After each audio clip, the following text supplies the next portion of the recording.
mes doigts.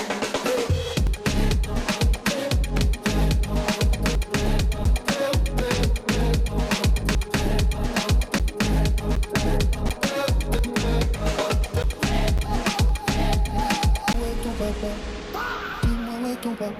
Devoir lui parler, il sait ce qui ne va pas. Ah sacré papa, dis-moi où es-tu caché. Ça doit faire au moins 1000 fois que j'ai compté mes doigts. Hey. Dis-moi où est ton papa. Sans même devoir lui parler, il sait ce qui ne va pas. Ah sacré papa, dis-moi où es-tu caché. Ça doit faire au moins 1000 fois que j'ai compté mes doigts. What's going on, everybody? I hope everyone's having a fantastic evening, afternoon, pre-noon, no matter where you are in the world. I'm Hassan Piker. This is the HasanAbi broadcast coming to you live from sunny California, Los Angeles, stolen Tongva territory. We're alive, and I hope all the boys, girls, and Emmys are having a fantastic one because today's a beautiful day. Today's a wonderful day.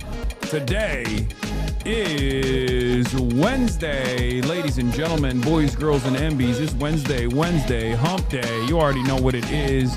You already know what it ain't. We're alive, and it is late. It's 3/18 March, Wednesday, March 18, 2026, 2 days out from going to Cuba, and we have a lot going on. We have a lot going on in the world, and I'm going to get right into it, but this is a part of the broadcast where I tell you about my personal news, about what's going on in the world of HasanAbi Piker in between the time period where I press the stop streaming button and press the start streaming button, so help me God, that's what I'm going to do.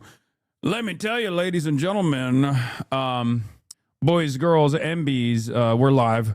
We're live. So unprofessional to be late for work. Well, there's a reason for why I'm late for work, and that's because I'm gay and Lebanese. Yes, we were shooting the Fear End podcast. That's why I'm late, and we had an incredible episode with Laverne Cox, who I found out is a major HasanAbi head. Like, straight up watches all the Fear End episodes and stuff. Like, which was insane. She is the most woke. Oh my God.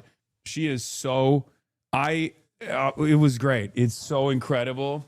I'm very excited. That episode is going to be an absolute nut house. It's going to be a major banger.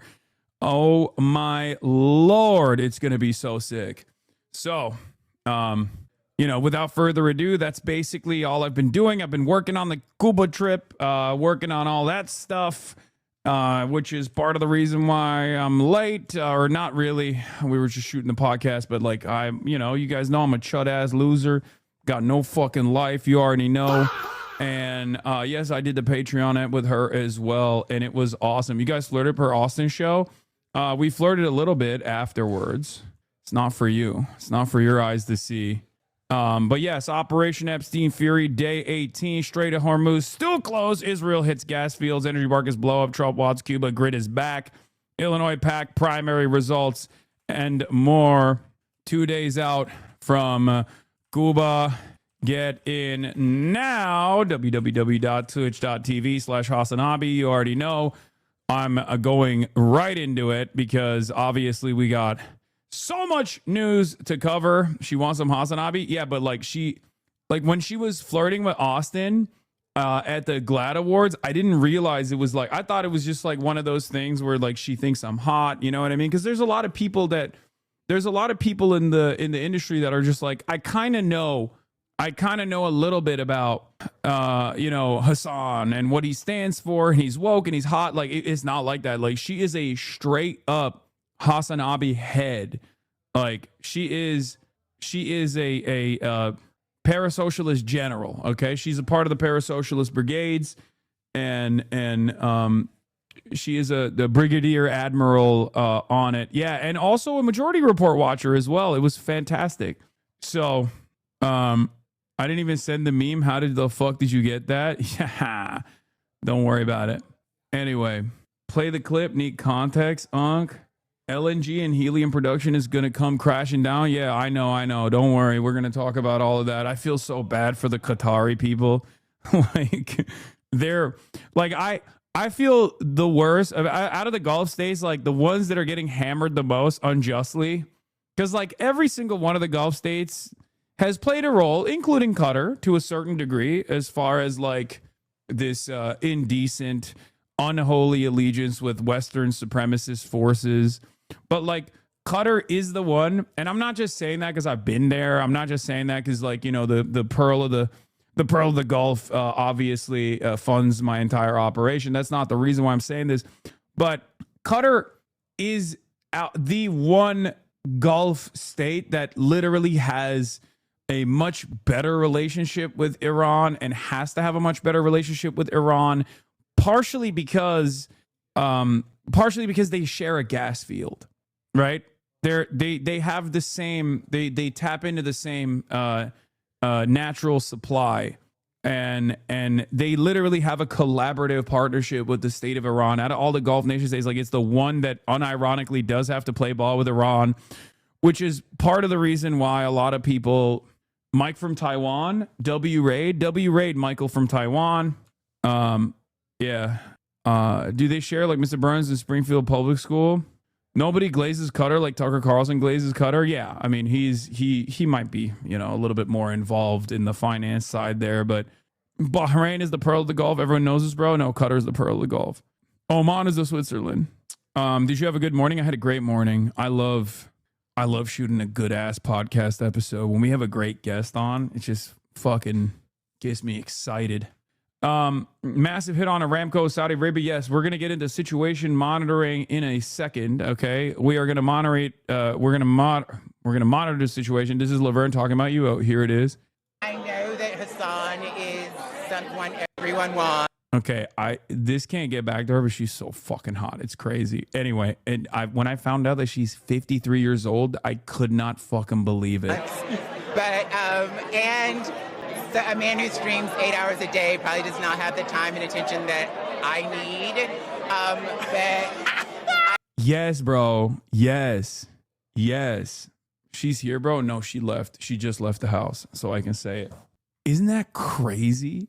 No, that's like on a different level, bro. That is like unfucking believable. I thought she was like my age. I thought she was my age, bro. I thought she was like maybe not even older than me. I thought she could be my age or younger. Is witchcraft. Is actually unironically witchcraft. At least vigorously flirt with him. Yes, yeah. We're gonna let that happen, and we're gonna low cut. Love, please. But like, what's his type? You.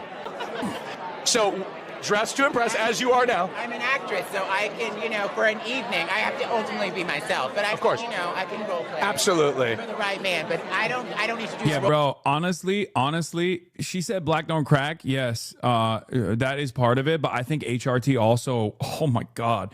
No wonder that fucking Brian guy is like steadily dosing himself with estrogen. Cause holy moly, it is crazy, dude. It is crazy. It's unbelievable. It is unbelievable. I still don't believe it. Like you ever hear something that a person says and you're just like, that's not real. And it just like kind of washes over you a little bit.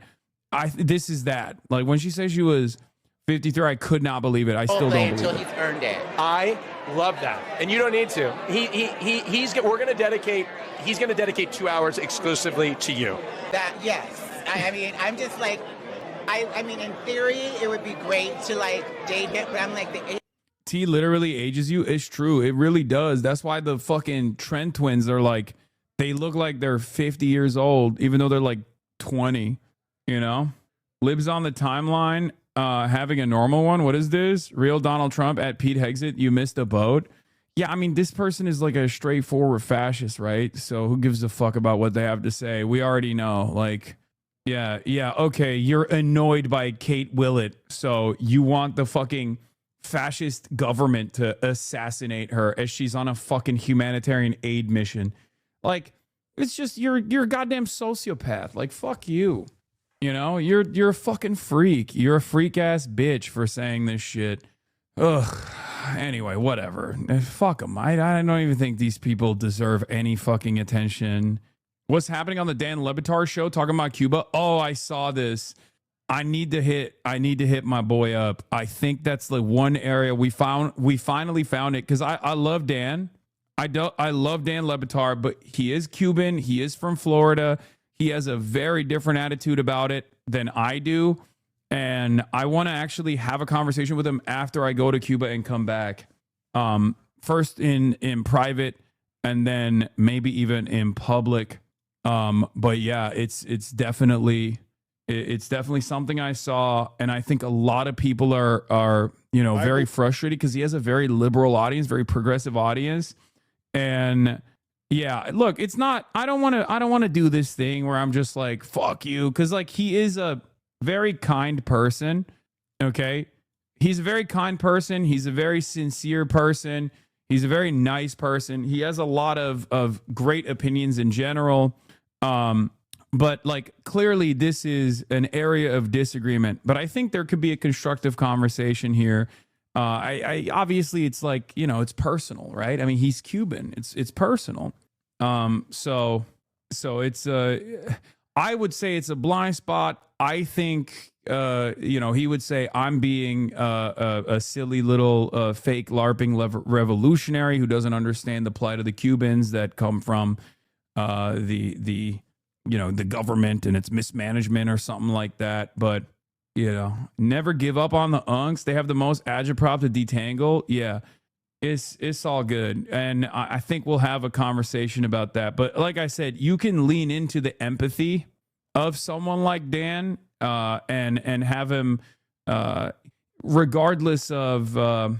I've been clipping you for more than a month, putting in 8 hours a day at least. I was on my way to hit 400 to 500,000 views per month on YouTube, but I got shadow banned. Now only 200 to 400 views per video. YouTube support refused to engage with me. Is there anything you or the team can do to help me get in contact with actual creator support? I don't know, but I wonder if that's like a systemic thing that's going on with like YouTube just actively taking out my fan channel somehow. Sorry, I don't feel bad for the Cuban diaspora that Castro and Che Guevara took away their family slaves. Like, look, dude, not every single fucking person in the Cuban diaspora, it comes from that background, okay? I don't know Dan's personal involvement, but like, if you understand the history, the revolutionary history of Cuba, you have to also understand that like there are a lot of people, especially the recent comers, that aren't coming from that background. Like the initial people who came to the United States of America that literally aligned with the American government, the CIA, the mafia, and all these nefarious forces, gangster capitalism of the highest order, certainly had a lot of involvement, a lot of financial entanglements, and were frustrated. But you can't say that about like second generation people. You can't say that about, also there's a lot of chuds too. You know what I mean? The irony, of course, is you don't know. The irony, of course, is you don't get to hear from like real Cubans who still fucking real Cubans who still live in Cuba, right? That's the thing. Like you just don't hear from them at all. Anyway, we'll monitor the situation. We'll get to the Cuba portion of the broadcast in a little bit. Like I said, 2 days from now, I will be in Havana, and welcome to the program. We're going to focus in the next few minutes on a story that's been breaking, and that is the attack on the South Pars gas field in Iran. Yes, my goat, Jeremy Corbyn, is coming. Now we can openly say it. Yes. There's a lot of politicians coming, a lot of activists coming. People sending me the Cesar Chavez sexual assault allegations. You're barking up the wrong tree, buddy. Okay. Like, that's crazy. Like I don't know if I'll have time to cover that. Okay. Like, Majority Report mentioned your Cuba trip and wants in. Are you going to meet up with Boy in Cuba? Yes. Will you do sightseeing there too? Yes, I will. I will be doing some sightseeing. Your bubble is mental. So are you wannabe Hollywood star? What are you even doing in life for humanity? You fuck. What do you think is your purpose for humanity? Your bubble is mental. So are you wannabe Hollywood star? Dog, this is perhaps one of the worst weeks to say this. Like, I'm literally going to fucking Cuba with, on a humanitarian aid mission that we've been fucking organizing for like the past 2 months. Like, you're barking up the wrong tree, but it's like the worst possible tree to be barking up at the worst possible time to be barking up this tree, You know Che Guevara, you want to be? Yeah, I'm not. I would never. I could never be. I couldn't be the fucking... I can be a fraction of the man that he was. I understand that. Do you like Che Guevara? Because I don't... Usually, in my experience, people that say stuff like this don't even fuck with Che Guevara, right? You a bum, stealing money and making your audience of hate. Okay. The irony here, he is lionizing Che. I mean, I lionize Che, but it's funny because, like, I lionize him because he is a lion, okay? He is a man who has sacrificed everything, including his life, fighting the revolutionary cause, succeeding. He's brilliant. He's incredible. I love him. I will never be even a fraction of the man he was. If I can be the man that he was and is just as pinky by the time my life ends, then I will have accomplished my mission, right? I will have had tremendous impact, far more than I thought I ever could. But having said that, you know, I don't think this guy likes Che Guevara. I think he's just saying that. Yeah, Metal Gear Solid. Che Guevara, I'm not even fit to polish his boots. It's true. What's your mission? Making more money, making more hate? Yeah.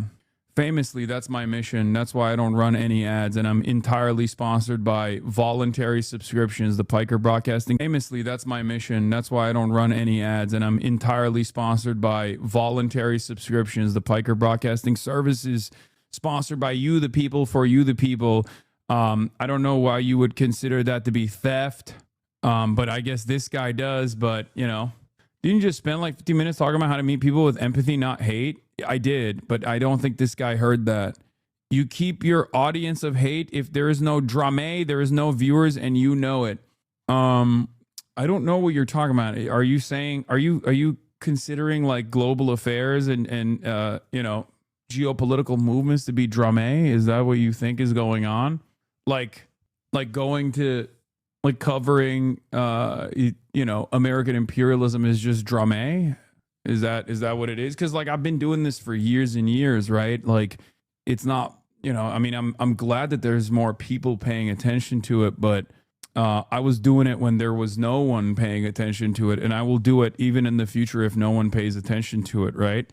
I didn't start the drama. If you consider, you know, America and Israel fighting Iran, blowing up Iranian schools to be drama.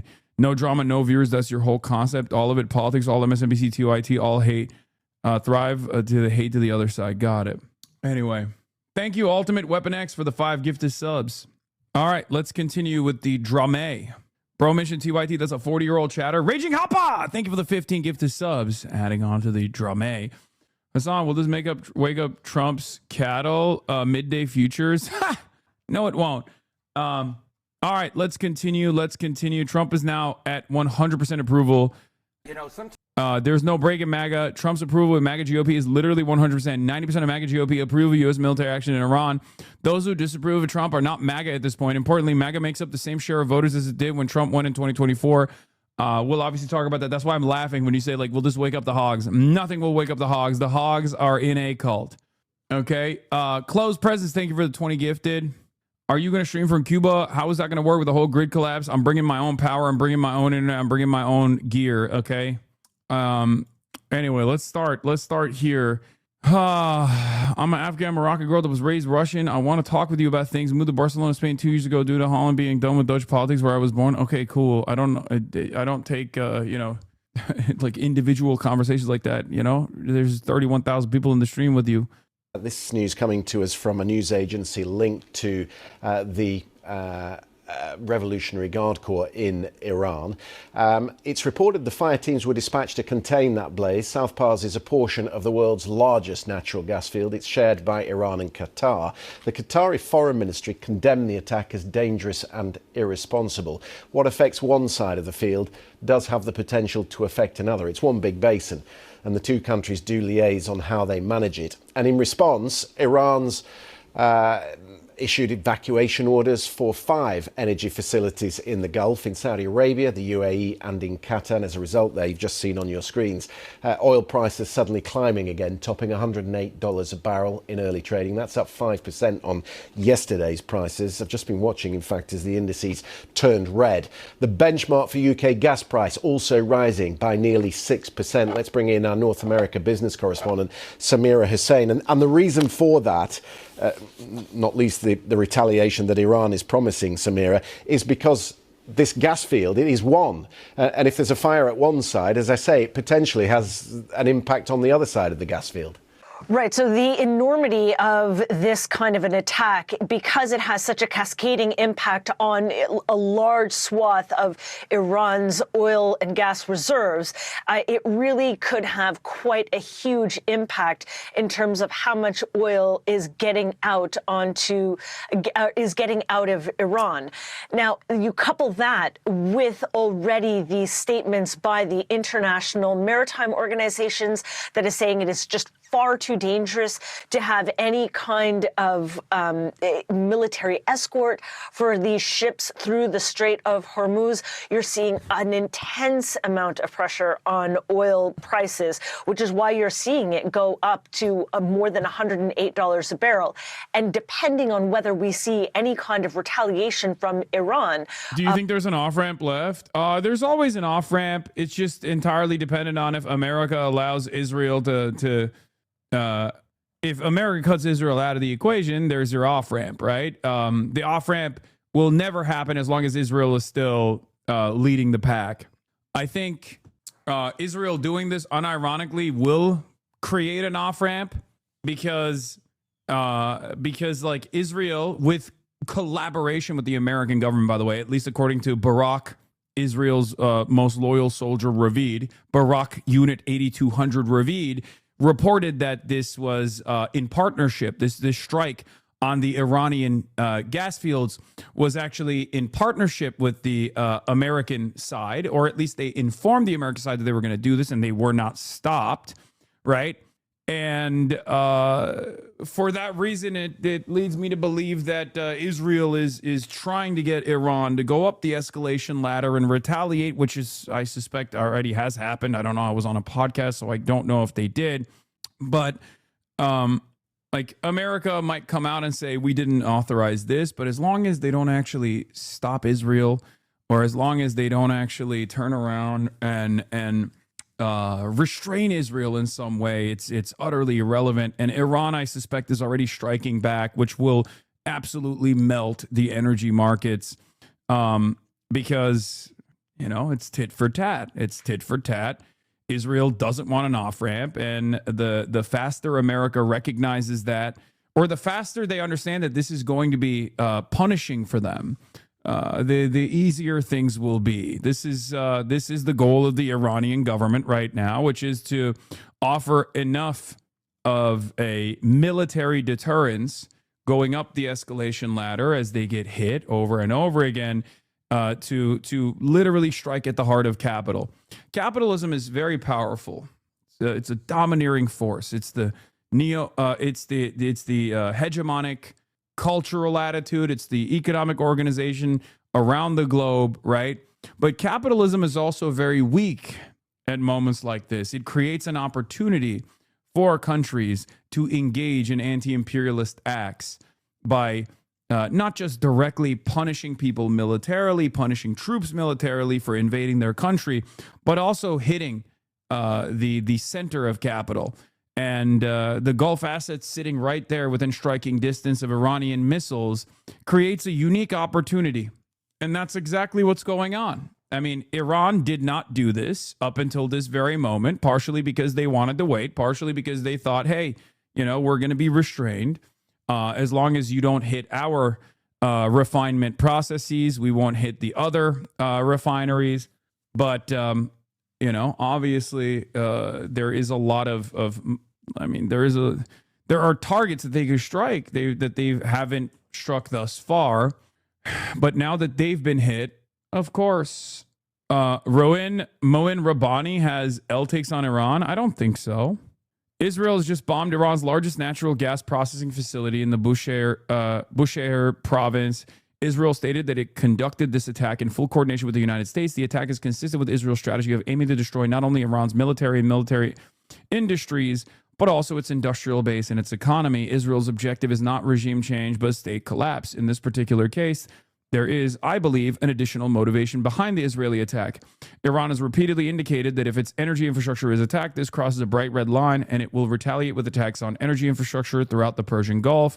If Iran does indeed respond in this manner, the prospects of direct participation in this war by the Gulf Cooperation Council states, the GCC, increases significantly. This is exactly what Israel would like to see, and would also explain why the U.S., which previously counseled against such attacks, now supports them and participates in their execution. This attack is not only a demonstration of the U.S.-Israeli capabilities, but also of U.S.-Israeli strategic failure and arguably of growing desperation as well. I think so. I think this is the correct analysis.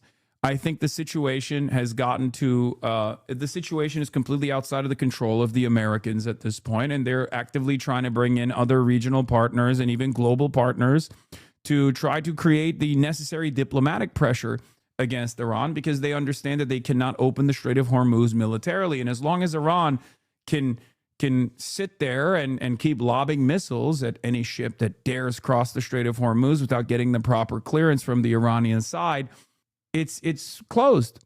The Strait of Hormuz will remain closed. America cannot successfully attrit the Iranian ballistic missile capabilities, the Iranian drone capabilities. It's just not going to happen, right? And here we are, another massive escalation that will then have massive consequences after the Iranian retaliation that already started, massive capital consequences, massive consequences in terms of the energy markets and the price of energy in general. But we can probably see those prices going up even higher.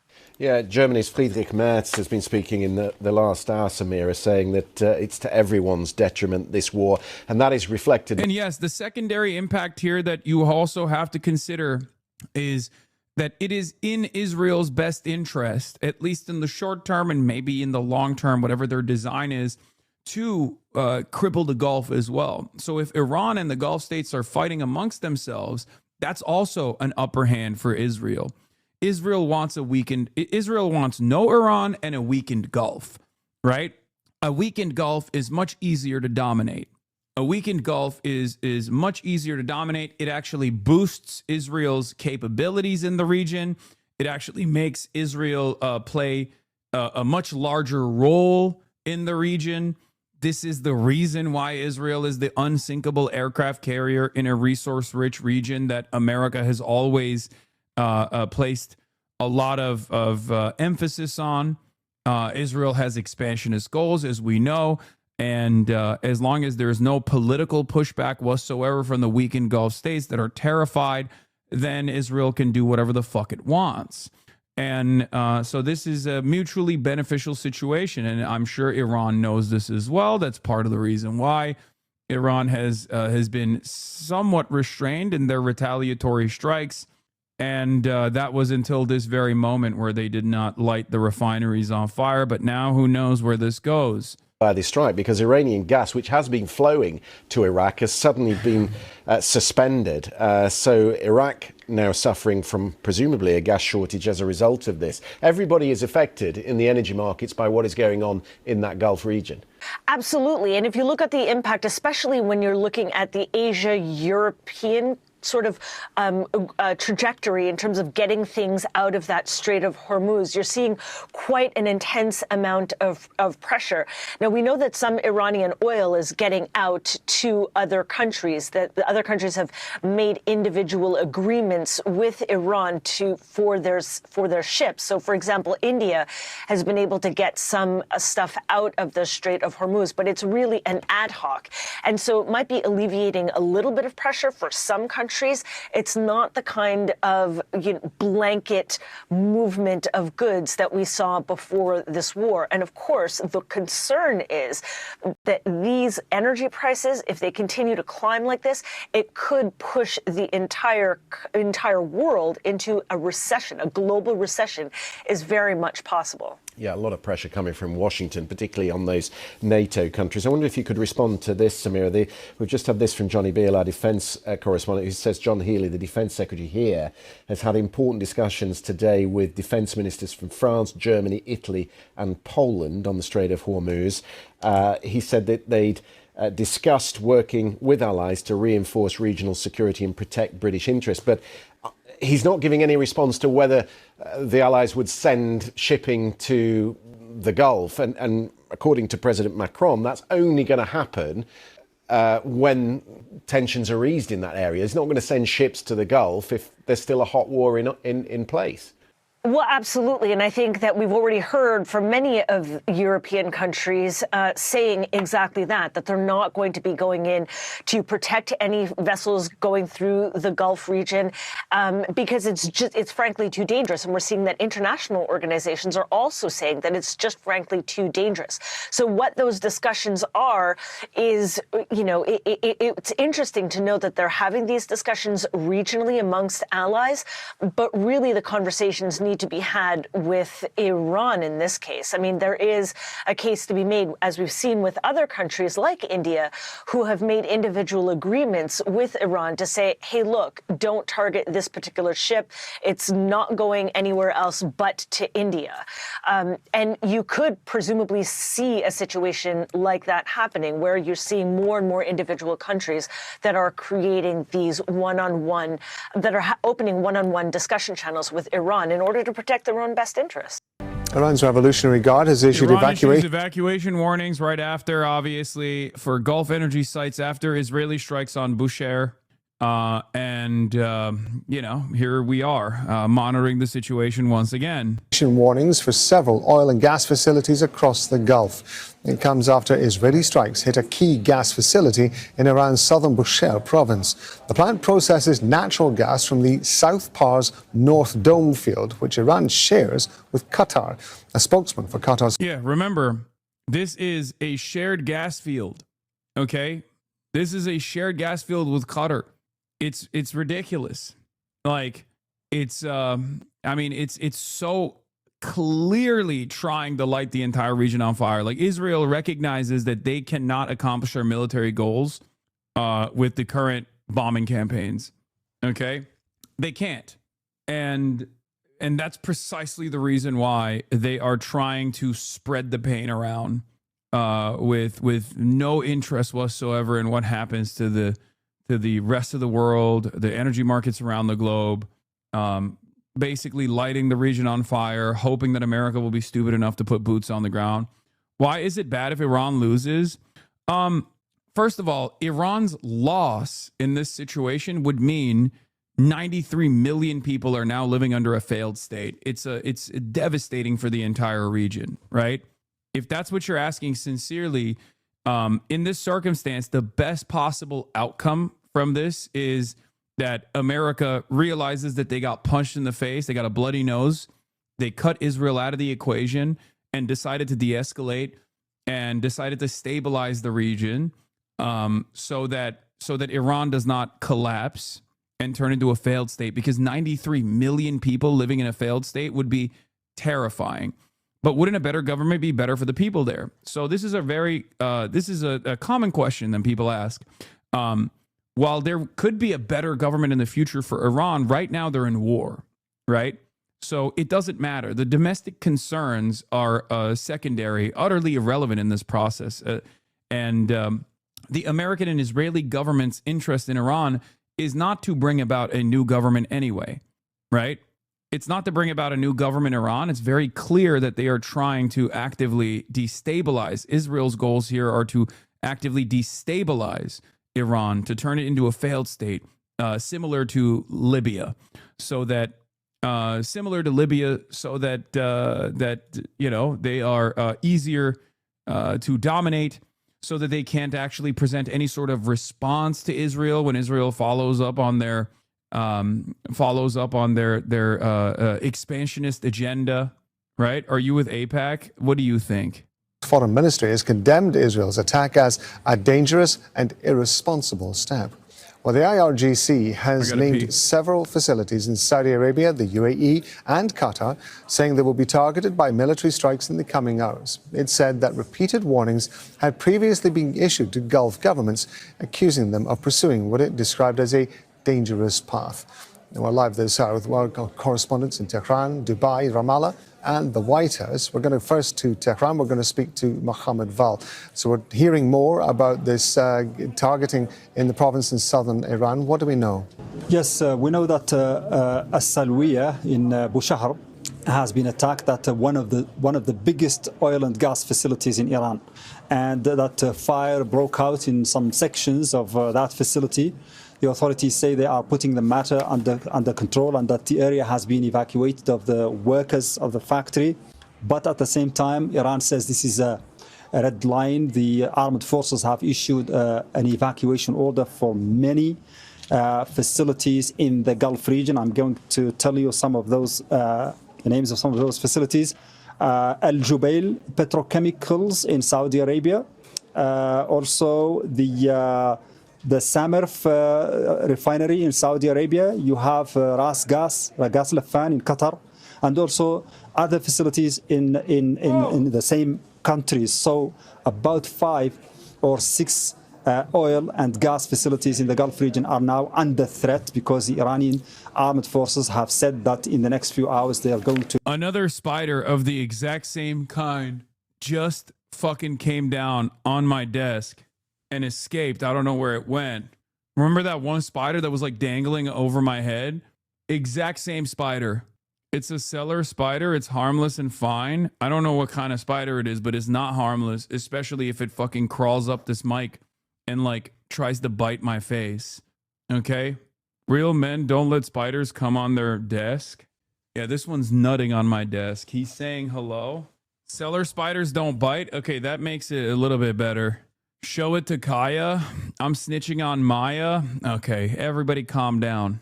Retaliate but with attacks on those facilities and that they should be evacuated. Iran has always warned that this war should not take a turn that is going to be destructive and very costly to the region. It has warned the Gulf countries against allowing the Americans to use their airspace and their land and their sea for attacks against Iran. And also it has always been saying that if Iran's oil facilities are attacked, it will retaliate in kind against the same facilities in the Gulf region. So let's go to Zain Basravi, who's in Dubai. Zain, we've sorted out the technical problems. Let's talk about the evacuation orders that Iran has issued as a result of that US and Israeli attack on the gas processing plant in southern Iran. What more can you tell us about the evacuation order? Put the helmet on. It'll protect me from the Spidey. Well, we're 3 weeks into this war. And throughout the course of that time, GCC countries have seen retaliation from Iran in an escalatory manner. Throughout the course of the last 3 weeks, multiple attacks on multiple places, only getting worse. Throughout the course of today, we saw escalating attacks, missiles, drones, and now, by the end of today, it is likely to escalate, perhaps exponentially so, following these attacks on Iran's energy infrastructure. They have vowed they will retaliate, and they have said at least 5 different locations in 3 different countries, in the UAE, Saudi Arabia, and Qatar, will be targeted as per what the Iranian government has put out in terms of a warning. They've said to stay away. To citizens and residents around the following facilities, a warning to stay away from oil facilities in Saudi Arabia, UAE, and Qatar. The Samarf refinery in Saudi Arabia, Al Husn gas field in the UAE, Jubail Petrochemical Complex in Saudi Arabia, the Mesaid Petrochemical Complex and Mesaid Holding Company affiliated with Chevron, they say, in Qatar, and Ras Laffan refinery also in Qatar, phases 1 and 2. It's very specific here. We should remind people that at the beginning of the war, in the first 10 days of the war, there were attacks on an oil refinery in Saudi Arabia, on Ras Laffan, the gas refinery, liquid natural gas refinery in Qatar. Iran denied being responsible for those attacks. They said they didn't do it. Now, whether or not you believe them, countries in the region didn't. They still accused Iran of carrying out those attacks. Iran denied it. Here, they're stating very clearly that we intend on targeting these locations and you should leave the area. And they have said, after repeated warnings given by Iran, that it would do this. Their energy infrastructure coming under attack, they're going to mete out a tit-for-tat response. Now, we also have a reaction from Qatar's foreign ministry, the spokesman Majid al-Ansari reacting to this, saying the Iran South Pars field being targeted by Israel, which extends into Qatar's North gas field. It is a dangerous step. Targeting energy infrastructure is a threat to global energy security, the people of the region, and the environment. A very clear warning, a very clear reaction from Qatar's ministry. Couldn't this backfire and cause the GCC to pressure the USA to de-escalate? The GCC has no power. As long as this conflict continues, the GCC has no power whatsoever. They're just eating it. They're bullet sponges. As long as this conflict continues, I don't think there's any exit ramp for the GCC at all. I don't think there's any way for the Gulf Cooperative Council states to come back to the United States of America and apply pressure right now. I don't know how much they want to do that to begin with. I don't know. I don't think that they're going to be able to do anything. They're just along for the ride right now, and whatever Israel does will have negative consequences for them. And you're seeing it right now. This is a severe Israeli escalation that a week ago was considered a bridge too far by the American government, if you remember. But they have nothing. They have powerful air forces. They could just turn on U.S. and Israel. That's such a funny take, man. No, they don't. Their air force is not their air force. You understand that the keys can be turned off by the United States of America. When you get weapons from the United States of America, those aren't your weapons. Those are American weapons. Okay? They have the Ghost of Kuwait. Okay, that's true. I'm talking shit about the Ghost of Kuwait. That was very clearly a mistake because the American fighter jets were clearly turning off their transponders while doing aerial bombing missions, which is precisely the reason why the Ghost of Kuwait actually murked 3 of them, something that they do not want to, a mistake that they do not want to repeat regardless. Qatar has 90 modern jets, 60 European. I'm telling you right now, there is no world in which the Qatar, or not even Qatar, but like the Gulf Cooperative Council states could turn around and just like decide to choose to wage war against Israel. It's not going to happen. People are worried about Gulf countries joining the war against Iran and turning into a regional conflict. The U.S. base in the Gulf were rendered inoperable by Iran in a matter of days. What do you think will happen to the native forces, which have even less air defense protecting them? Furthermore, these Gulf countries do not have any weapons that the U.S. hasn't used against Iran. Exactly. Iran is at war with Israel and America right now, which means Iran is at war functionally with the rest of the world, because the rest of the forces that could potentially mobilize against Iran are all backed by American munitions, backed by American weapons, backed by American systems. Some of them have, modest indigenous defense industries, but most of these weapons that could be utilized against Iran are already turned. Hasan, this isn't content. Why do these people care about what your non-expert has to say about all this? You're a cosplayer, bro. Quit yapping. If I look at your comments in the Asmongold chat and I find out that you're glazing his analysis, will you feel a sense of shame or no? Because this is true. I'm not a missile autist. I am not a map autist. I'm a political autist. It's ironic because, yes, I do actually, this is literally my area of expertise when it comes to international relations, when it comes to talking about anti-imperialism.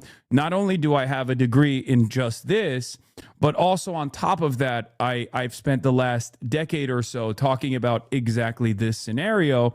So no, in comparison to the average commentator in the United States of America, both to my right and the liberal content creators as well, I do have the specific knowledge to communicate about events such as this one, analyze them, interpret them, and educate the public on them. But on the other hand, you can, chat rent-free, wholly baited lol.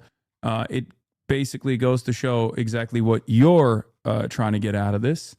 But contrary to your favorite content creator, I do have a degree in just this, right? This is what I studied, and this is what I've been doing for the past 10 years, which is precisely the reason why my analysis so far has been, oh, Crowder called you a commie cosplayer today, so these people were told what to think about you today? Oh, what it is?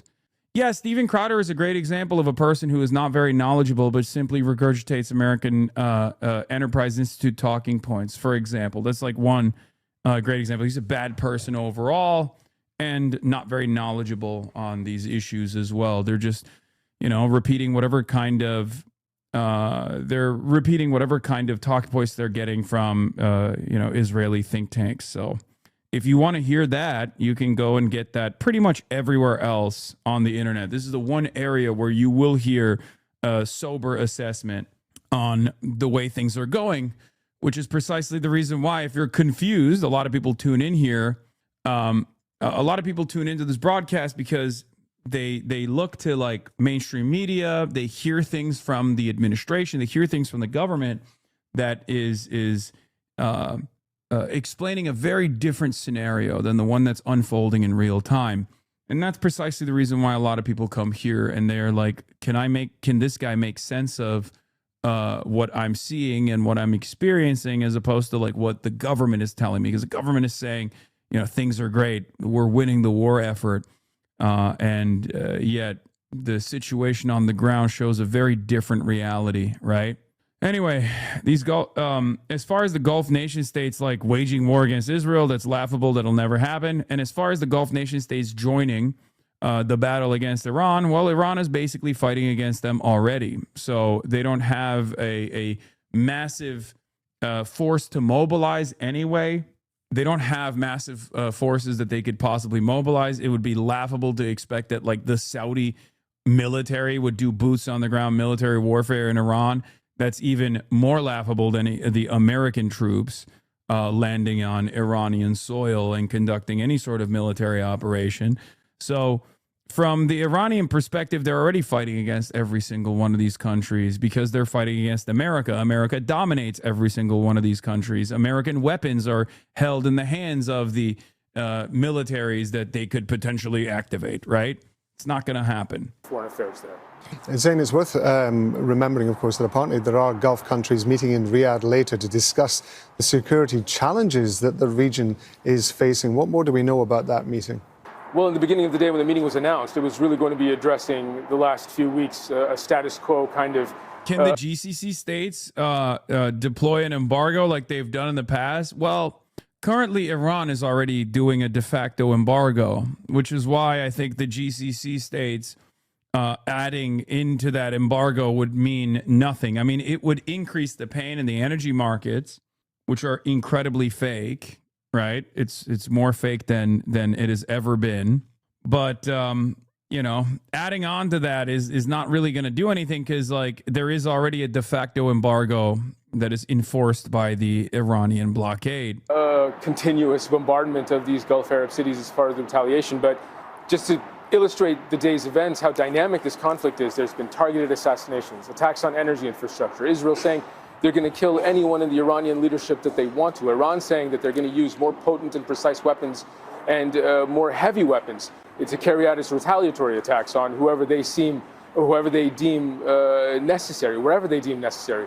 The escalation just in the last 10 or 12 hours has been exponential. So this meeting that Riyadh has called, where foreign ministers of Gulf Arab countries, other Arab countries, Islamic countries, was with the aim of further Aren't we also pushing down on those markets as much as we can while denying it? There was something about that recently, but I can't remember. Yes.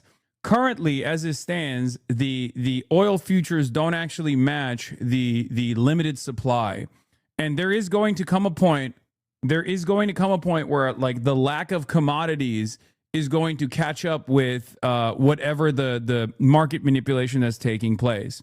Because if you're pricing as though 100% of production is still taking place or 85% of production is still taking place when only, let's say, 75% of production is taking place, then eventually people are going to run out of fucking oil, right? And when that happens, I suspect that the markets will correct, and that correction will be really damaging.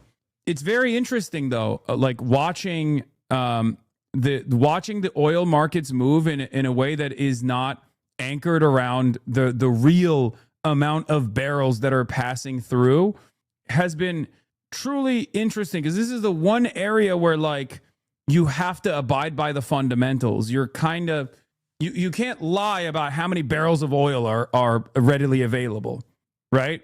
Oil has inelastic demand.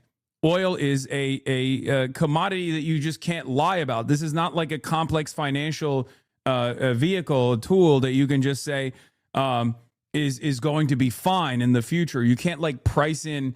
You can't engage in like speculatory pricing when it comes to a hard thing that is finite and also necessary. So it's not going to happen. They're trying their very best. Donald Trump certainly seems to think he can just out-yap the lack of readily available oil. And he has seen some success in this endeavor, but there is a physical limit to how much you can manipulate the speculative. I say speculatory. Okay, speculative. There's a physical hard limit to how much you can engage in complex financial engineering. Given the scale of the shock, many people are understandably surprised that the price of oil hasn't gone even higher. But as Main FT reported, this Financial Times reported yesterday, the oil market's idiosyncrasies is arguably obscuring the distress. It's important to remember that oil isn't actually one homogeneous product. It comes in a lot of different densities, forms, and sulfuricides.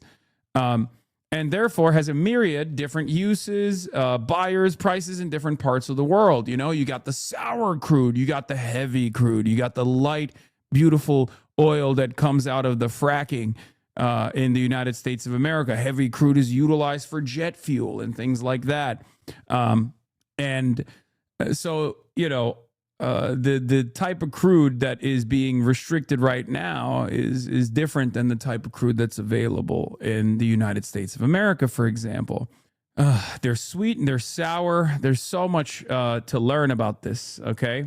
The two main and commonly quoted crude oil benchmarks is Brent and the West Texas Intermediate are primarily for North Sea and Texas/Gulf of Mexico oil, respectively. So when people say oil is at X or Y, what they're usually talking about is the per barrel price of a futures contract for delivery of Brent crude oil in the coming month. However, the jumps in Brent and WTI, while large and alarming, actually understate the degree of dislocation, as the Financial Times Verify Ratcliffe highlighted yesterday evening. This is why the Financial Times is one of the more reliable outlets out there. It's the one newspaper that can't lie, okay? Because of the people that read it. Because the purpose that it serves is to educate people who are making decisions on the market. So you can't get away with the shit that like Wall Street Journal gets away with, or the shit that The Economist gets away with. Okay? So oil buyers are scrambling to replace supplies from the Gulf, causing price leaps for grades around the world from Norway to Kazakhstan and driving crude trade in Oman to a record more than $150 a barrel. The closure of the Strait of Hormuz due to the war in the Middle East has severed about a fifth of the world's oil production from the global markets. Remember, inelastic demand, necessary resource for all productive forces. We know what it looks like when oil is restricted. Cuba is a great example of this. Their energy grid collapsed yesterday. They were able to bring it back to life. But understand that like when you don't have oil, you don't have a functioning energy grid in the worst case scenario. Okay? When you lose a fifth of the world's entire oil production, when it's removed from the global markets, all of a sudden, you're going to start seeing, especially in the Asian markets, rolling blackouts and things of that nature once their strategic reserves also dry up. The goal here, obviously, is to stop this war of choice from continuing until it gets to that completely chaotic situation. Okay. The growing disruption to supplies has driven a number of regional price benchmarks to all-time highs, even as global marker Brent has fallen back to just above $100 a barrel after jumping to a nearly $120 in the early stages of the Iran war. It's sheer physical scarcity driving prices, as David Fye, chief economist at Argus Media. The price of a barrel of oil in Oman, which exports from ports outside the Strait of Hormuz, soared to nearly $154 on Tuesday, driven by intense competition for the small volumes while still leaving the Middle East. By the way, There's also another entry point or another choke point that could be closed. That is, of course, the Ansar Allah movement. That's under the Ansar Allah movement's control. It's not as easy to close that choke point as it is to close the Strait of Hormuz, of course. But the Ansar Allah movement could effectively create a de facto blockade in Bab el-Mandeb, which is the entry point into the Red Sea, or the exit point of the Red Sea. So once the Houthis are activated, which they've said they're waiting for their time to get in, which is not as small as the Strait of Hormuz, of course. It's much more difficult to. It's much more difficult. Yeah, I know. He sent this to me. That's funny. All right, let's continue for now. It'd be a lot more difficult to control, but it would be punishing. It would be it would be very difficult to pass oil tankers safely if the Houthis start, taking pot shots at these ships. So even then, if the Houthis get active, I mean, this will further collapse the global energy markets. Just to hammer home the point, here are the charts of the long-term prices of Dubai and Omani oil, which have now exploded higher than the infamous 2008 spike. The Oman benchmark has hit a record 173.24 today, at least according to the LSEG data that Alphaville has access to. Yeah, this is the other choke point. Yemen has access to this choke point, and this is obviously the Strait of Hormuz, much smaller than Bab el-Mandeb, but once again, very difficult for commercial traffic to pass through if you have a militant state that is ready to try and stop it and implement a blockade. The Red Sea isn't as impactful as there is a way around, just takes longer. The Gulf oil has nowhere to go with the Hormuz block. No, you're wrong about that. Because right now, the Red Sea is incredibly impactful.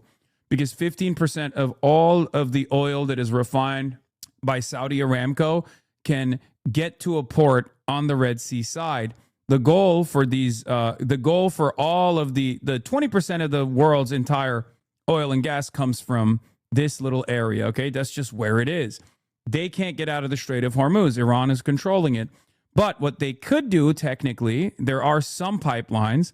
What they could do is, and they have started doing this. Saudi Arabia started doing this. I believe it's about up to 15% of their overall capacity that they could flow back to the Red Sea. They have a port on the Red Sea side that would still load up right here, somewhere around here, and would go down the Red Sea and have to cross through Bab el-Mandeb. And they are doing this right now, for the record. Those ships will go through here, and then will flow energy to the Asian markets if they are able to successfully cross Bab el-Mandeb, another choke point. So they can go through the Suez Canal? No. We're talking about the energy that's going to the Asian markets, chatter. What are you talking about? They're not going to go through here. There is no entry point into the Asian markets if you pass your oil through the Suez Canal. Bab. It's not Bob. Okay, whatever. You can't the Suez Canal is for Europe and for the Western world. If we're talking about the Eastern world, if we're talking about the Asian markets, no, this is a workaround that is incredibly costly regardless. And it's just mega tankers can't get through Suez. Well, when you're desperate, you go around Africa. That is an incredible trip. It's not going to happen. You might as well not ship oil at all at that point. What are you talking? Guys, look at a map. Maybe I'm wrong on this, but what do you mean go around Africa to get to Asia? You're saying here, high resolution map of the world. Let's open it and try to show you. Okay. Hold on. High resolution world map. Hold on. Here it is. Okay. So this is a high resolution world map. Okay. So you got, where is let's make this like a little bit bigger. Okay. You got the Strait of Hormuz here. Okay. And you got the Bab el-Mandeb here. Okay. Oil is passing through. I can't even fucking find my thing here. Oil is passing through only 15% of the production. Only 15% of production is passing through these pipelines, and they're getting loaded up here. Okay? What your suggestion is, like, this is already a choke point and much harder to reach the Asian markets from this side. Normally, they go through here, go through the Strait of Hormuz, and reach the Asian markets this way. Okay? What you're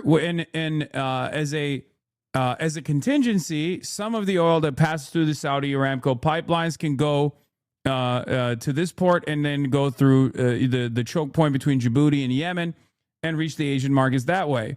What you're suggesting is that they go through here, go through the Suez Canal, okay, get into the Mediterranean Sea, go through this, like, make the journey like this, okay? It's possible, but the economic damage and the likelihood of this scenario is catastrophic. You're talking about like 10x the travel time. You're talking, at that point, we're talking about fucking like that's an act of desperation. So much so that it's virtually impossible. This scenario is so ridiculous. You're talking about like $300 barrels, I guess. Like, I don't know. That's not just like a limited detour, right? Plus, you also have other restrictions in the Suez Canal as well. The Suez Canal is shallow, and from what I understand, mega tankers have a hard time going through it as well, or can't go through it. So you would have to like you would have you would have like severe restrictions anyway. Super carrier vessel oil carriers are too big for the Suez Canal, and that doesn't even include the ultra carrier vessels. Like, there's no way that you can make this trip while also, you know, financially engineering around it. So it's like still something that like a trip that can be conducted, and you can have disruption. You can have like normal stabilized energy markets. It's cooked. It's cooked. In the Strait of Hormuz are forcing shipping companies to That's just wrong. You absolutely can make the trip via Suez. Okay, you're the oil nerd. That's 10 to 15 extra days of travel time is absolutely doable. What would it have to get to for them to conduct a 10 to 15 day extra travel time with only 15% of the just the Saudi oil? Okay, and that is if Iran doesn't blow up the pipeline. What do you think would happen to the price of a fucking the price of a barrel of oil? It's just not economically feasible, as opposed to, like, you're talking about 10 to 15 days of extra travel time. It's correct that the biggest carriers can't go via the Suez, but the smaller ones can. Yes, I already talked about that. The biggest carriers can't go through the Suez Canal. Smaller ones can. So you're now chopping it up into smaller carriers. That adds to the price. Then on top of that, the 10 to 15 day travel time and the expenditures of that additional travel time also raises the price of the barrel. But sea travel doesn't actually add much to the cost. Sea travel is basically free. Okay, what would that look like is what I'm saying. My question for you, my oil autist, my question to you is, what do you think will happen? rethink how goods and energy move around the world. Now, that's where other shipping routes may come in. By the way, there's also so much that is anchored. There is so much that is anchored around oil. Everything in our economy is around oil. We are highly reliant on this finite good. That's the whole purpose of like moving into the realm of renewables, right? Or at least trying to do so in order to maintain some kind of energy independence in the future when this shit inevitably runs out. But as it stands currently, without oil, you can't do air travel. Like, once these limitations start hitting the markets, because like you can financially engineer this. You can financially engineer this. You can also have your strategic reserves to be deployed, right? Be released for times exactly like this one. But eventually you're going to run out. And when you fucking run out, then the cost of travel is going to increase dramatically. The cost of commerce is going to increase dramatically. The cost of all goods is going to increase dramatically. No more airplane travel. Now you have massive economic collapse because people simply can't afford jet fuel. Companies can't afford jet fuel. Jet fuel price goes up. That's reflected in the consumer price that people are paying for air travel. Now people are not traveling as much. Remember what happened during COVID, and once people can't travel as much, then these companies are on the verge of insolvency. They're bankrupt. They start closing. Jobs are lost in the process. First, there's a reduction in the workforce. Then there's like employees that are furloughed. Then employees are fired altogether. It will have a devastating domino effect on the entire the global economy. Instead of moving through the Gulf and onto the Mediterranean via the Suez Canal, some vessels are taking the much longer journey around the southern tip of Africa, the Cape of Good Hope. But the longer route increases travel by 3,000 to 5,000 nautical miles. That's 10 to 14 extra days of travel. And that means higher fuel costs. In total, this detour adds about $1 million in extra costs per trip. Now, while port authorities here at the Cape Town port say they're ready to handle the additional traffic, ships that may take the Cape route are not stopping at these ports. It would take up too much time and cost more. The rerouting might offer some benefits to African ports, but that will be far short of the extra costs for shipping companies and their clients. Famida Miller, Al Jazeera, Cape Town. Yeah, it doesn't add virtually no cost. Of course it adds to the cost. It's not undoable. It's just not economically feasible. Breaking, the U.S. is accumulating forces for a weeks-long operation to take control of the Strait of Hormuz, according to Israeli assessments on Khan News. Unbelievably stupid. Going up the escalation ladder, I think it's going to lead. There's only two options out of this, man. I swear to God, either America is brought to heel if they continue down this escalation trap, or Iran completely collapses and it's a failed state, and it has devastating impact. It has devastating impact in the region, which still renders commerce in the region unfeasible regardless. Do you understand? Because like when Iran is not stable, when it's a failed state, that's going to take at least a decade to solve, if you can ever solve it at all. 93 million people. You can't have the country that is slammed on one side of the Strait of Hormuz turn into Libya. This is functionally the same as Israel deploying a nuke. Yeah, for my Eurocuck chatters, kiss your European summer travel season goodbye. Global average jet fuel price rose plus 82.8%. Iranian missiles can reach the Suez Lull. Imagine if they fire it while there's a ton of traffic. There's no reason for Iran to strike at to Suez at all. At least for the time being. There's no reason whatsoever to do that. That would literally, that would frustrate European partners even further. I mean, it's something that they can do. They have limited capabilities of reaching there. It's not the same as like holding the Strait of Hormuz, obviously. But that is like, what the fuck? How are you under 250K viewers, HasanAbi? This is big shit. Because everyone's on fucking autopilot, man. Everyone's on autopilot. They don't understand how these things...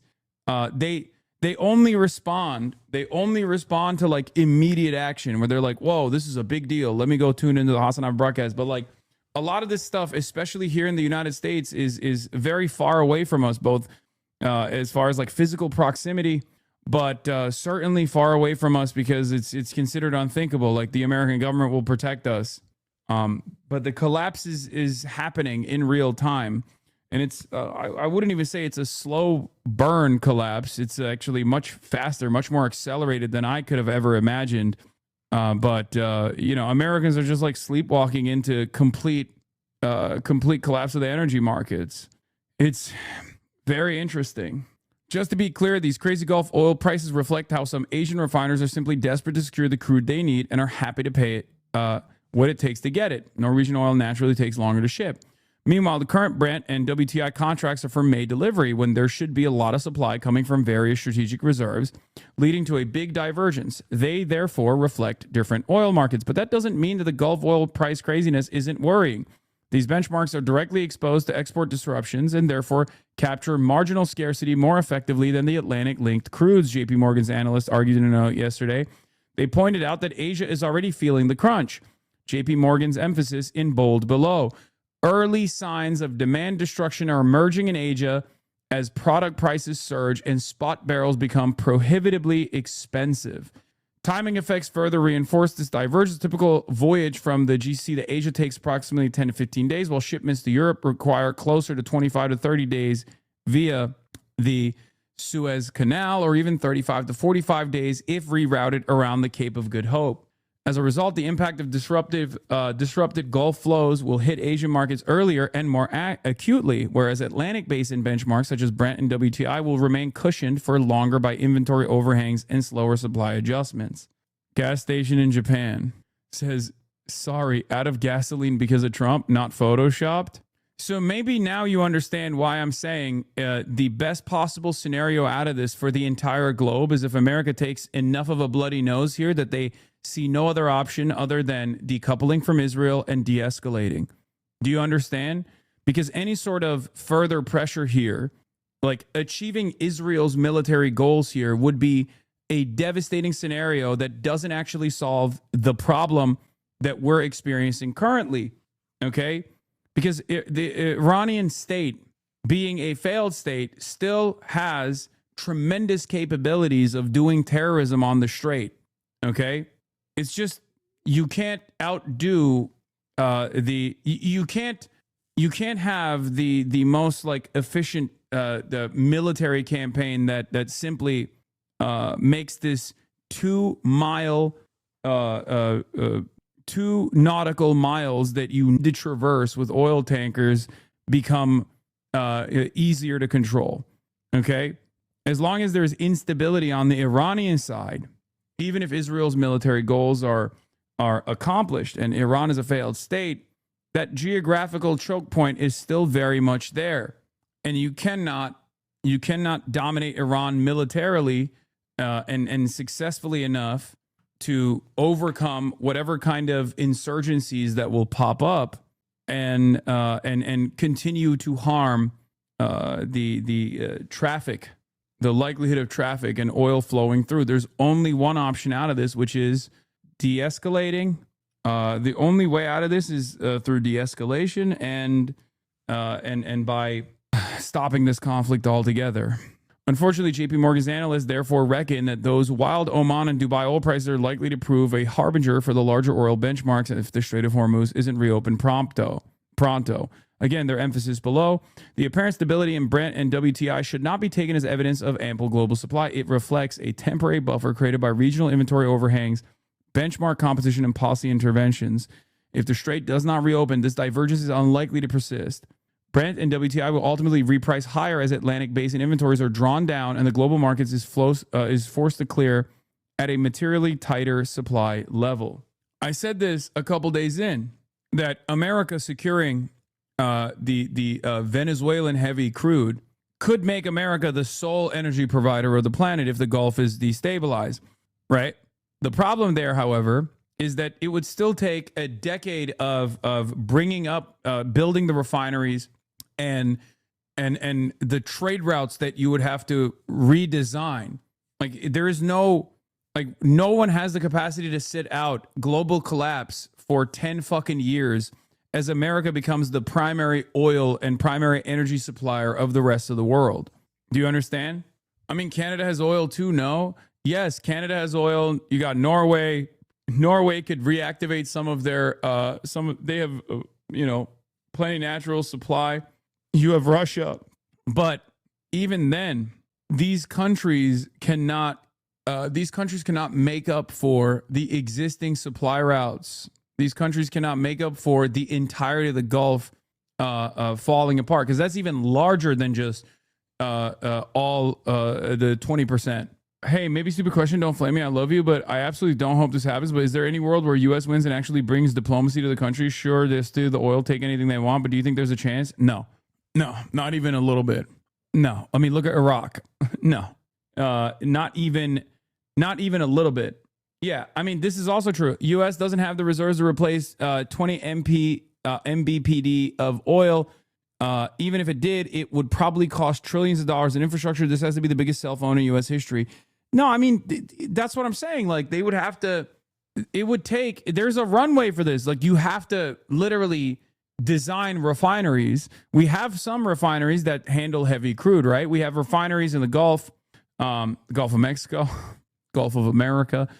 We have refineries in California that can handle the heavy crude, but like, I think we would need to literally rebuild new ones, and that's not going to fucking materialize out of thin air, right? And it would still take a decade to match up what was passing through the Strait of Hormuz, and it would, refineries don't really handle lighter heavy crude. They mix. The issue is sulfur content. You would need to reroute trade out of America. It's just not going to fucking happen. Some heavy crude is low sulfur, e.g. from Africa. Venezuela and Iran have high sulfur heavy crude. Like, what are we even supposed to do right now? Just wait. Canada's oil sands are not profitable and shipped directly to the States to be refined. Small production that wouldn't make any difference for the rest of the system collapse. Yeah, it just doesn't. I'm trying to see like what the unlikely scenario out of this is. Like, what could be a materialist reason for why America's doing this? Is there a world where even the American oil giants benefit from it? I mean, obviously they benefit in the short term because the price of barrel goes up. Their supply is not disrupted at all, and they can make a shit ton, right? They can make a shit ton of money in the short term, but like in the long term, the entire energy grid collapses. It's like the petrodollar collapses. I'm not sure why you continue to throw around your wild political economic theories, which are meaningless, but fail to even ask us, the eager and eloquent audience, what happens to the oil supply if OPEC politely asked me to store some barrels in my backyard? Yeah. Hold on to your oil, dude. Just buy a couple barrels just in case. You can refine them in your backyard anyway. Consultation and coordination on ways to support the security and stability of the region.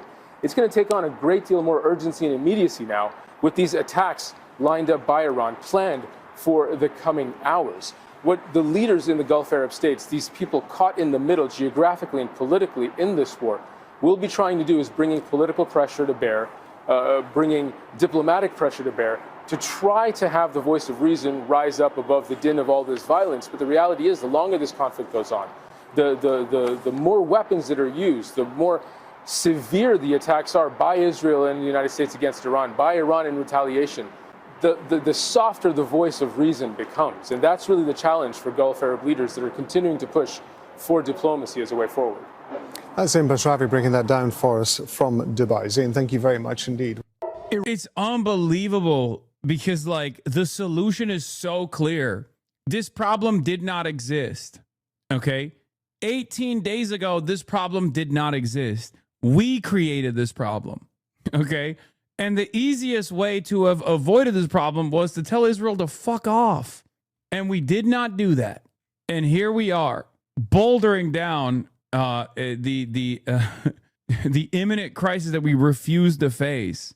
We shot ourselves in the fucking head. And now we're like, oh, I don't know how this happened. Now I have a fucking massive air hole in the back of my brain. Iran launching a deadly new wave of attacks across the region overnight. Multiple cluster munitions were intercepted over Tel Aviv in Israel, but one hit the home of a couple in their 70s, killing them both. Our Tom Sufi Burridge is there. You can see Qatar the apartment that expelled the Iranian diplomats from its territory, apparently, as well. But like I said, even if they were to like join the war, right? Even if they were join the war on the side of America, what are they going to do? They don't have anything other than America. It's just more America. Who's going to put their fucking troops, which they don't really have too much of anyway, in the line of fire now at the behest of Israel? Good luck selling that. Americans don't even want to fucking fight for Israel. Now you're going to get the mercenary troops. It's a couple in their 70s killed here in what was a major barrage on Israel overnight. In Lebanon, Israel's campaign against Hezbollah intensifying, where more than 900... Dude, people are saying, like, Saudi's got a huge air force. What do you mean? Brother, what are you saying? That is just more America. You're joking, right? They couldn't even handle bombing fucking Yemen. What makes you think they can go up against Iran? Like, what is the UAE going to do? Hire every Colombian mercenary on the planet? Reroute them away from Ukraine to go and fight Iran? What are they? It's like, it's not magic. You know what I mean? There's no like magical solution to this. Israel and America have, you know, as it stands, one of the, if not the most powerful air force on the fucking planet. They've been bombing Iran endlessly. More Israel and more America is not going to solve the problem. Do you see what I mean? Unless you know something I don't, and the Gulf states have the power of alchemy, and they got like top-ranking jujutsu sorcerers or some shit that they're going to deploy on Iranian soil, it's not going to fix the fucking problem. Yeah, they're going to send in Leon Kennedy. 100 people have now been killed.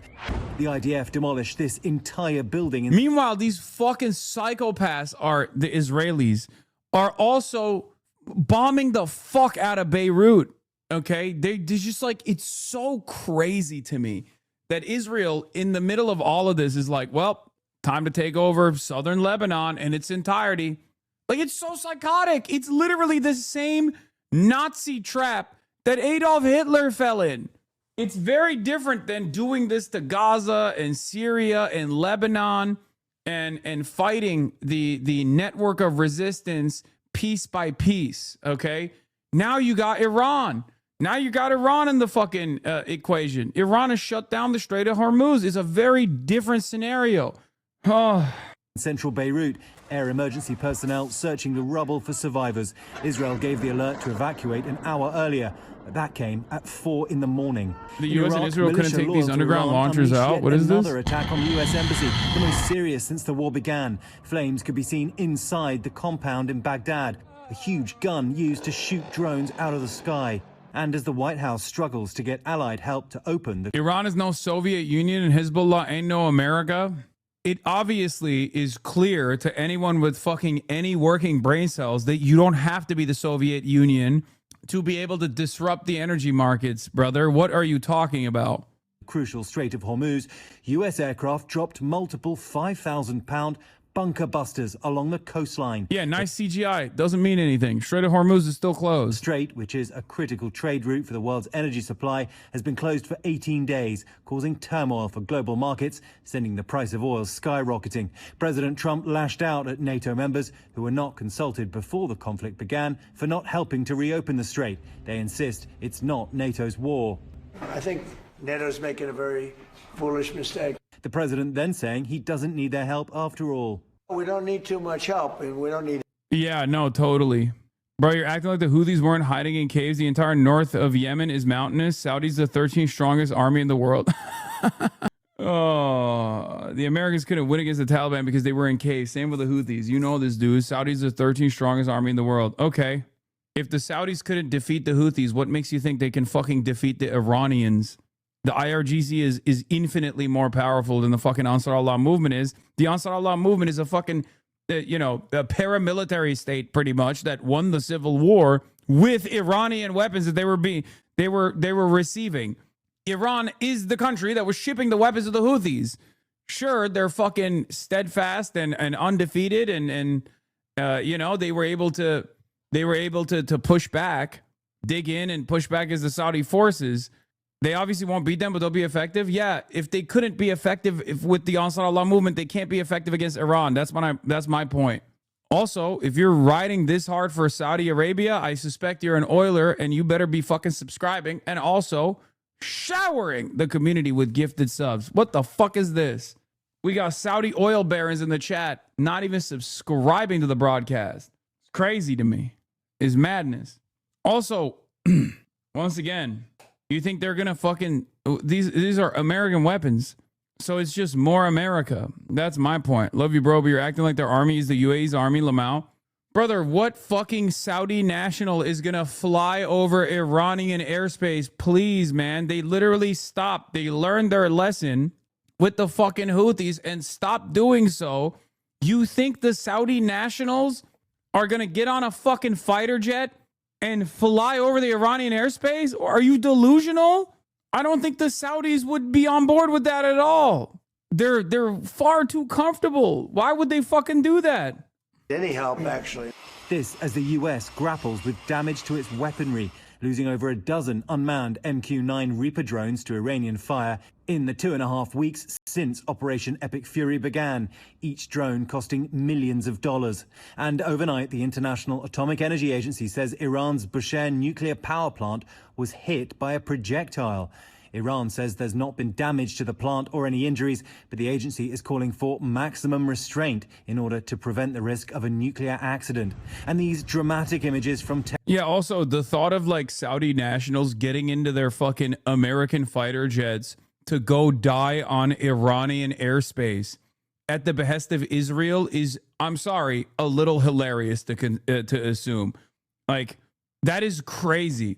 Like, Americans don't even want to fucking do this shit, but they're cattle, and you know, they're used to like blowing up brown countries and shit at the behest of Israel, sure. But like Saudi Arabia, like Saudi nationals doing this for Israel is a whole different predicament.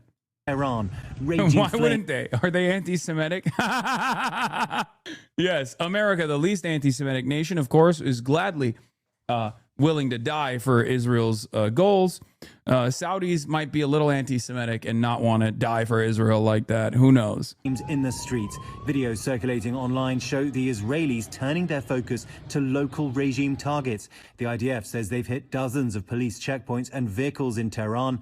Along with security chief Ali Larijani, Israel killed the commander of Iran's feared religious militia, the Basij, Gholam Reza Soleimani. He oversaw the brutal crackdown in January that left nearly 7,000 people dead.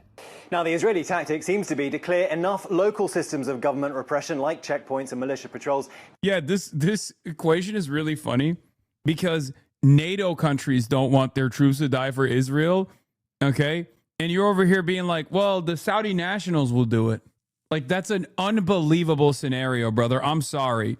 It's unbelievable. I just don't think it's happening. To get Iranians out into the streets to protest and eventually bring down the regime. I think it's fair to say that's an optimistic scenario. As we saw in January, they would face enormous danger from Iran's security services. Robin? You're right about that, James. Thank you. It's been another day of airstrikes here, threats and renewed escalation. Israel targeted the South Pars gas field in the southern Bushehr province. It is shared by Iran and Qatar. It is a significant escalation. Israel also claimed to have killed another of Iran's leaders, Intelligence Minister Ismail Khatib, who was targeted overnight in Tehran. Hello, Hassan. I'm from the region. Your assessments are usually bang on, but you severely overestimate the Arab countries' own liberties to make choices based on their own interests rather than follow American orders. Wait, what? That's why I'm saying I don't think the GCC is going to cooperate with like any sort of military campaign on Iran. I might be wrong. That doesn't necessarily mean that there will be tremendous success there, but I just don't think, unless you misunderstood what I was saying, they will. So, okay, if America told them to, simple as, wait, oh, you're saying, well, no, you're wrong. You're saying they have no free will. Okay. So you're saying they have no free will if America tells them? No, they have been. America's been telling them to. They're not doing it so far. So you're wrong. Because you want to know why?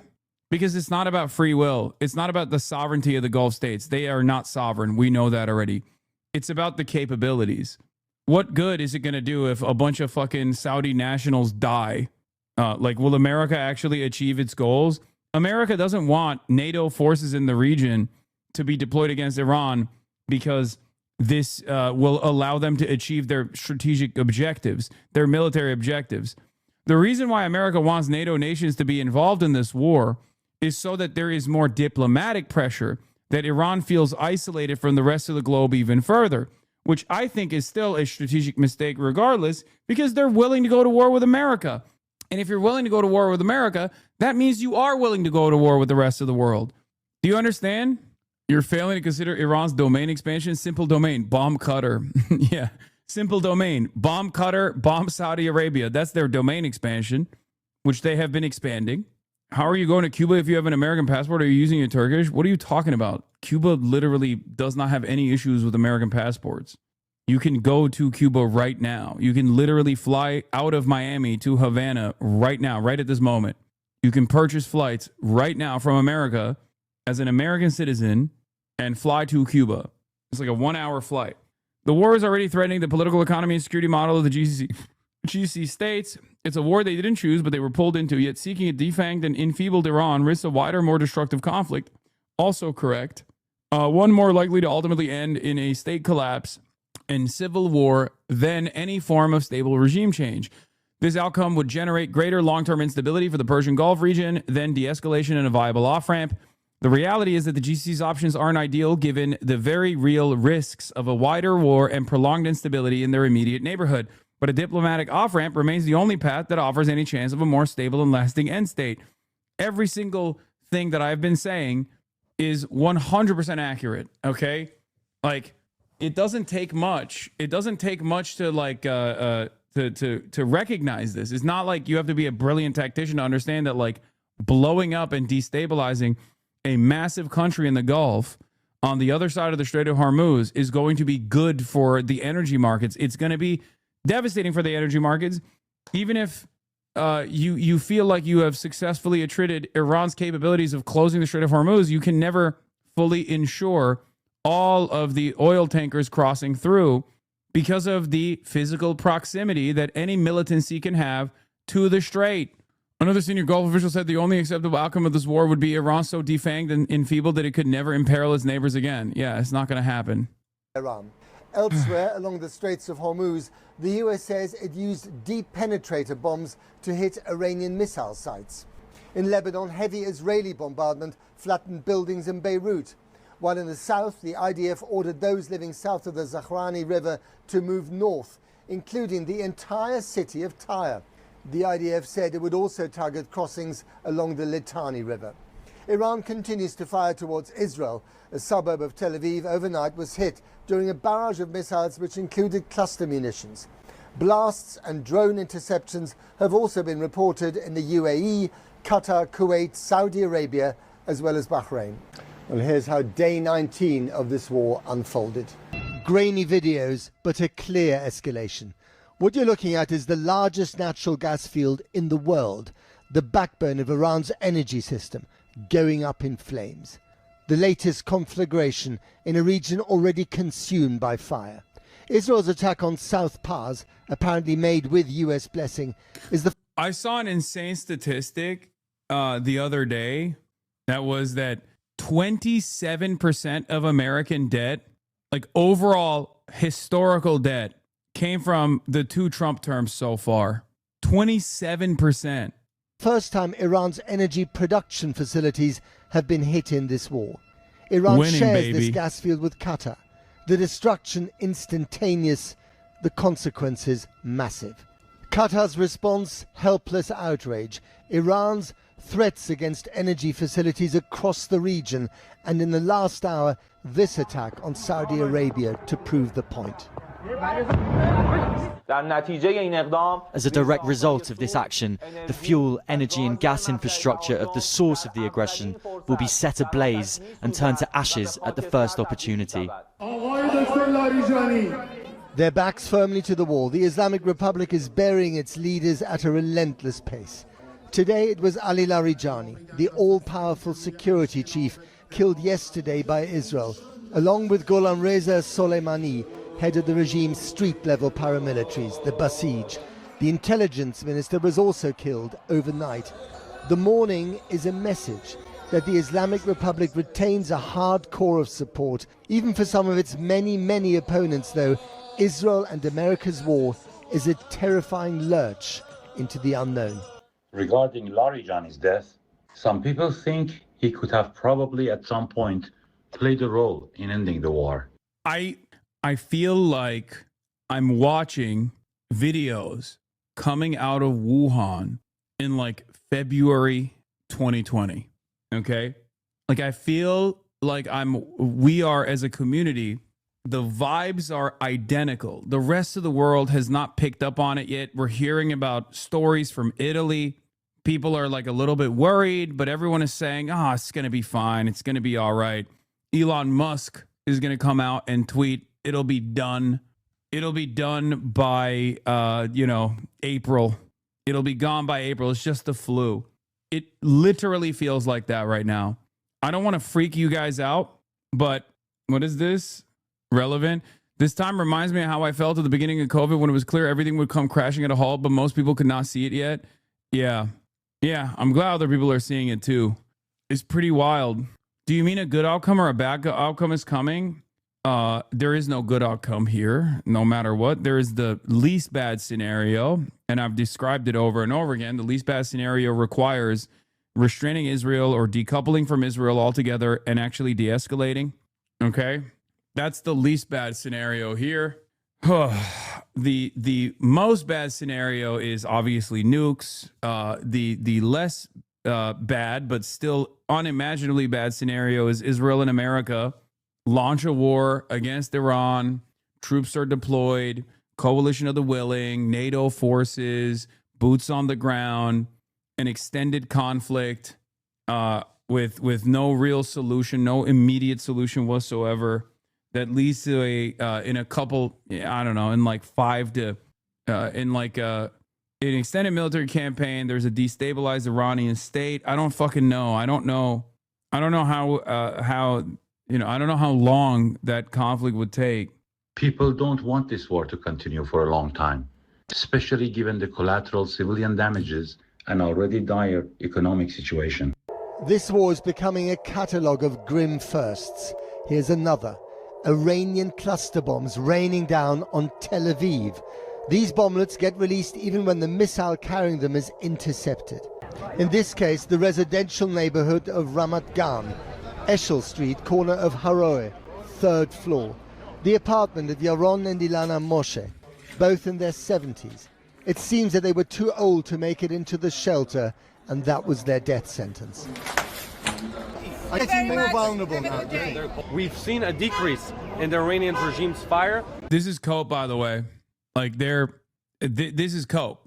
Like even the Western journalists are straight up asking like the Israeli officials, like, do you feel like you're less safe, less secure? And the answer is yes, because the Israeli defense capabilities are also not infinite. And the longer this goes on, the worse things are going to get. While Iran's increased their capabilities again, by the way.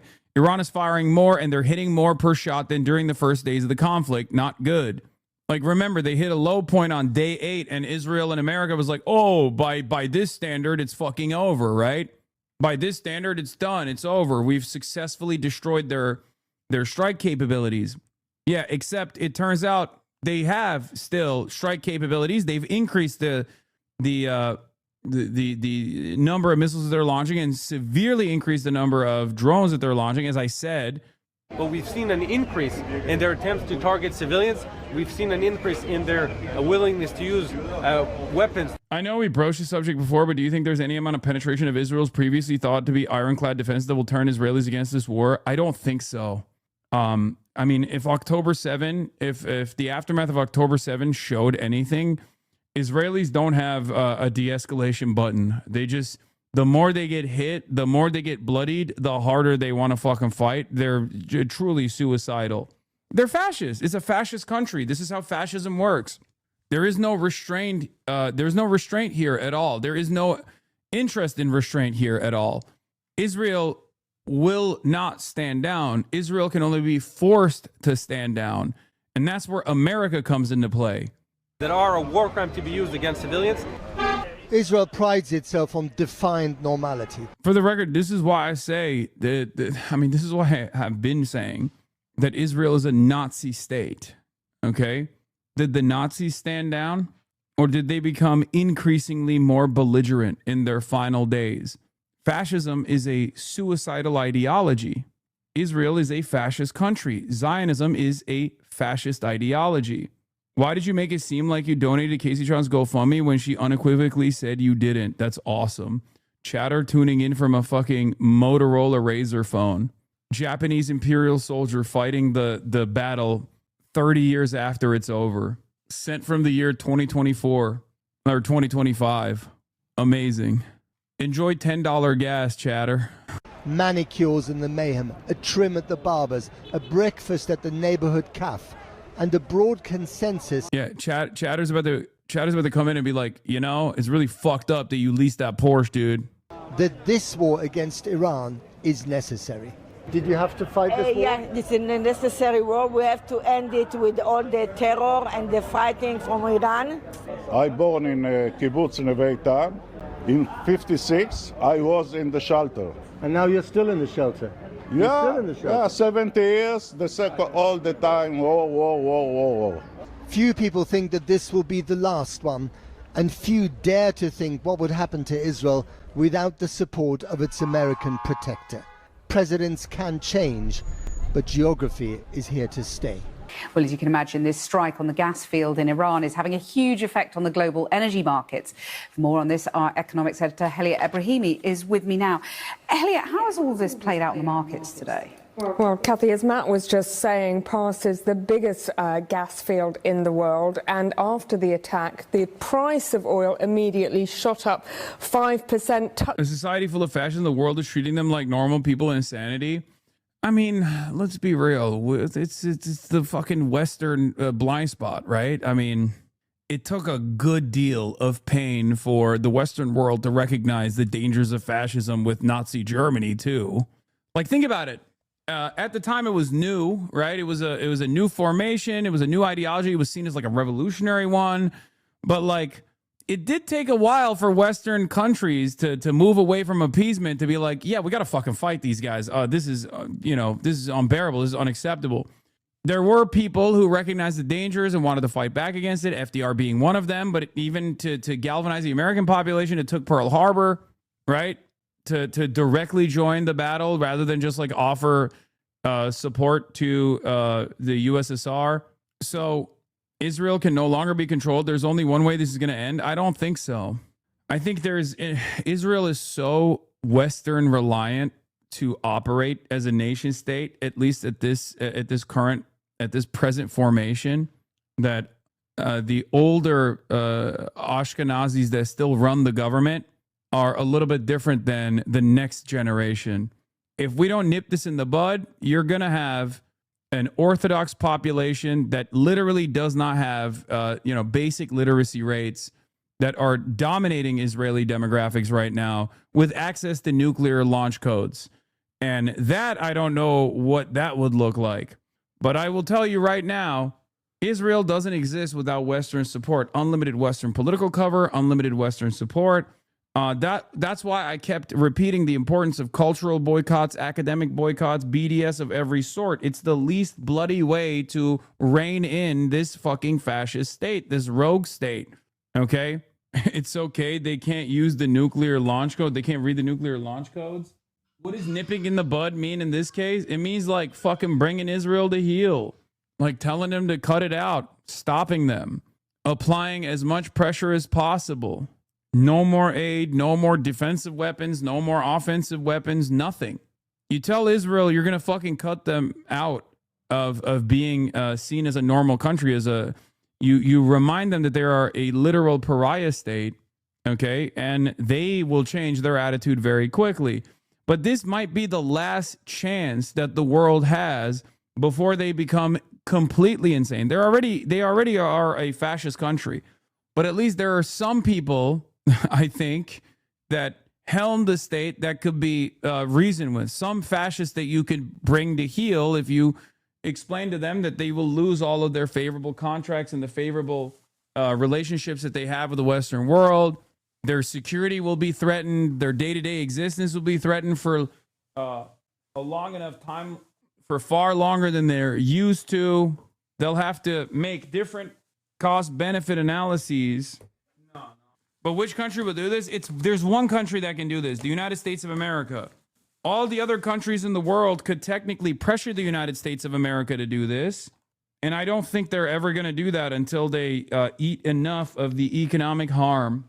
Until America receives enough economic penalties that they have no other way out of this, that they recognize that they have no way out of this. Wait, oh shit. Oh, wait, hold on. Almost $110 a barrel.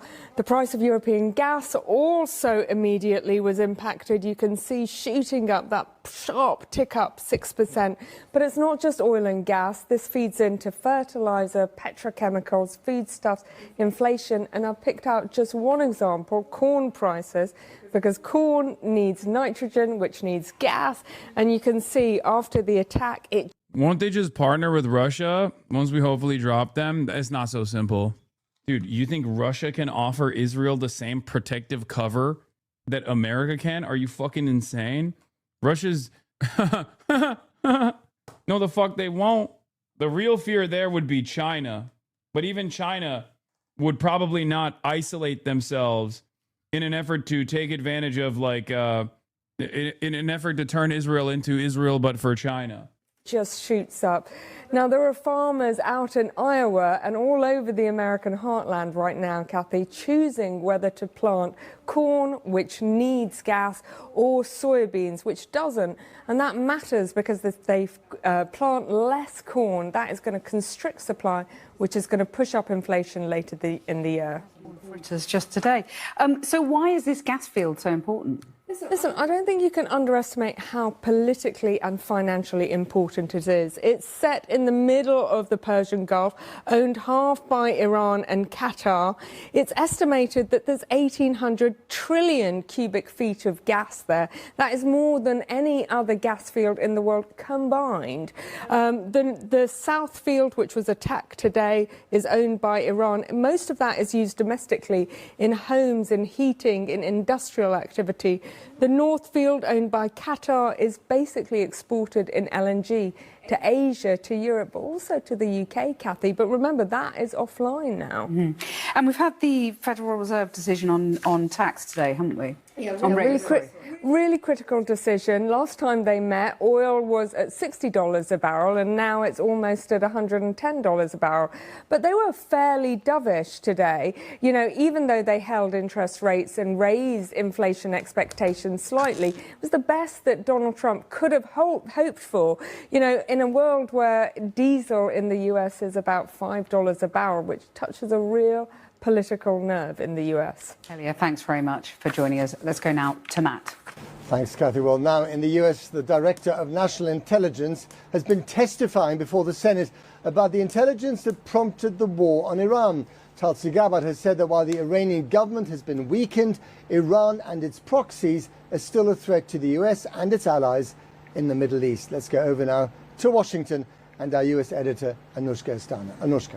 So yesterday we had a senior resignation, Trump's counter-terrorism chief going and saying that there was no imminent threat from Iran. Now, that has turned attention from him, Joe Kent, to his boss, Tulsi Gabbard, who is the Director of National Intelligence. She's an interesting character, a former Democrat who switched to support Trump in part because she didn't believe in forever wars. She actually put on social media in 2019 that she didn't want Trump to go into a stupid and costly war in Iran. She called on people to join her in sending a message to the White House. The US must not go to war with Iran. So what is she thinking now? I sat in that hearing earlier, Matt, and I tried to tell, but she was being very careful with her language and her face was studiously neutral. I wished I could read her mind because it felt as if she was holding back. At one point, she said that she wouldn't answer whether or not the White House had asked for intelligence related to the Strait of Hormuz. And then there was another bit that was in a written thing she had submitted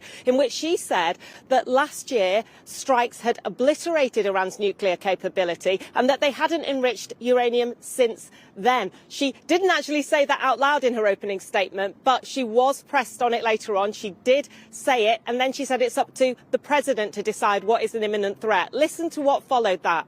Was it the intelligence community's assessment that nevertheless, despite this obliteration, there was a, quote, imminent nuclear threat posed by the Iranian regime? Yes or no? It is not the intelligence community's responsibility to determine what is and is not an imminent threat. Okay. That is up to the president here's the problem. based on a volume no, of it is information. precisely. What are you saying?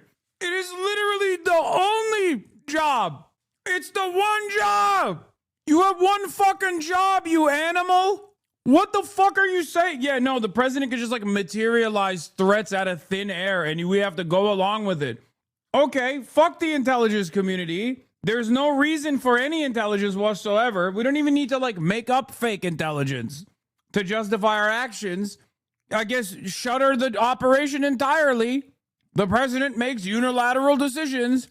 One day he decides Iran is a threat. The next day he decides Greenland is a threat and we just have to go along with it. Unbelievably fucked. Precisely your responsibility.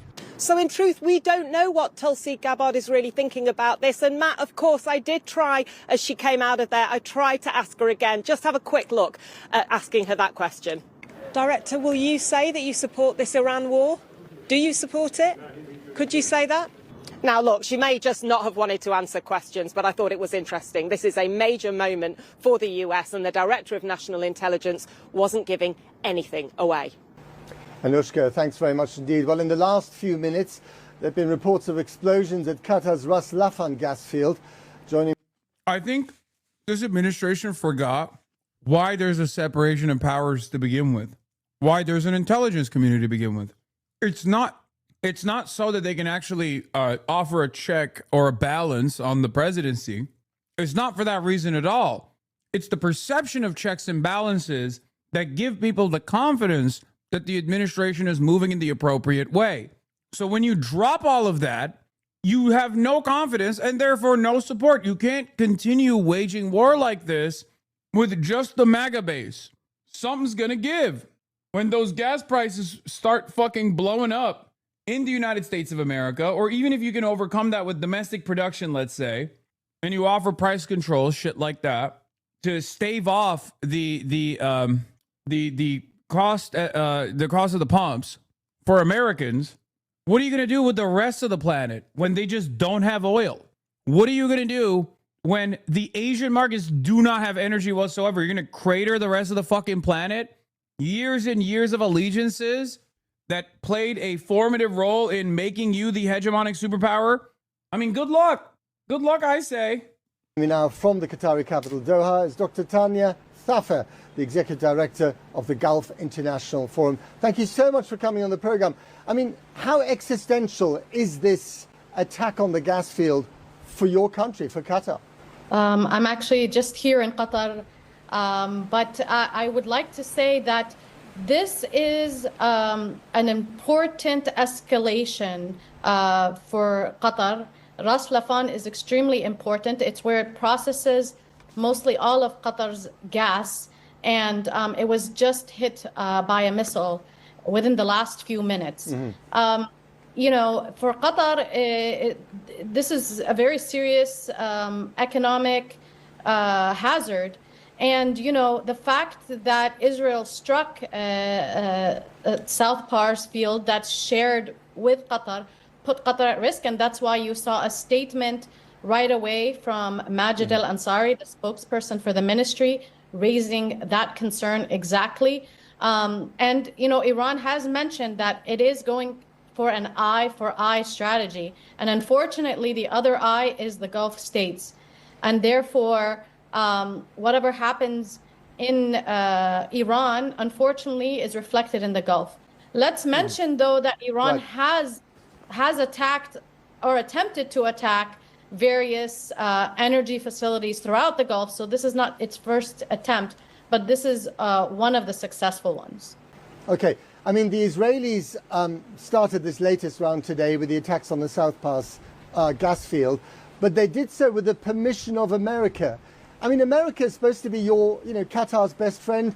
The Qataris have promised Donald Trump a shiny jumbo jet or big plane when he retires. How angry are the Qataris with the Americans now?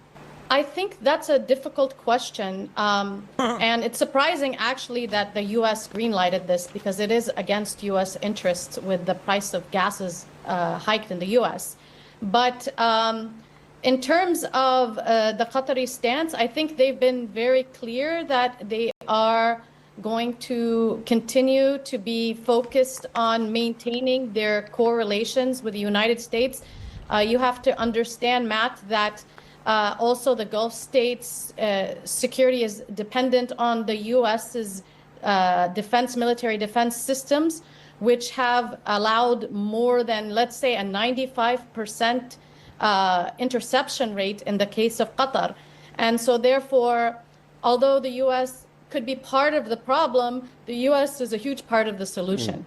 And are you looking at a future that is just going to be one of chaos with an unstable or perhaps even more vicious Iran breathing down your neck?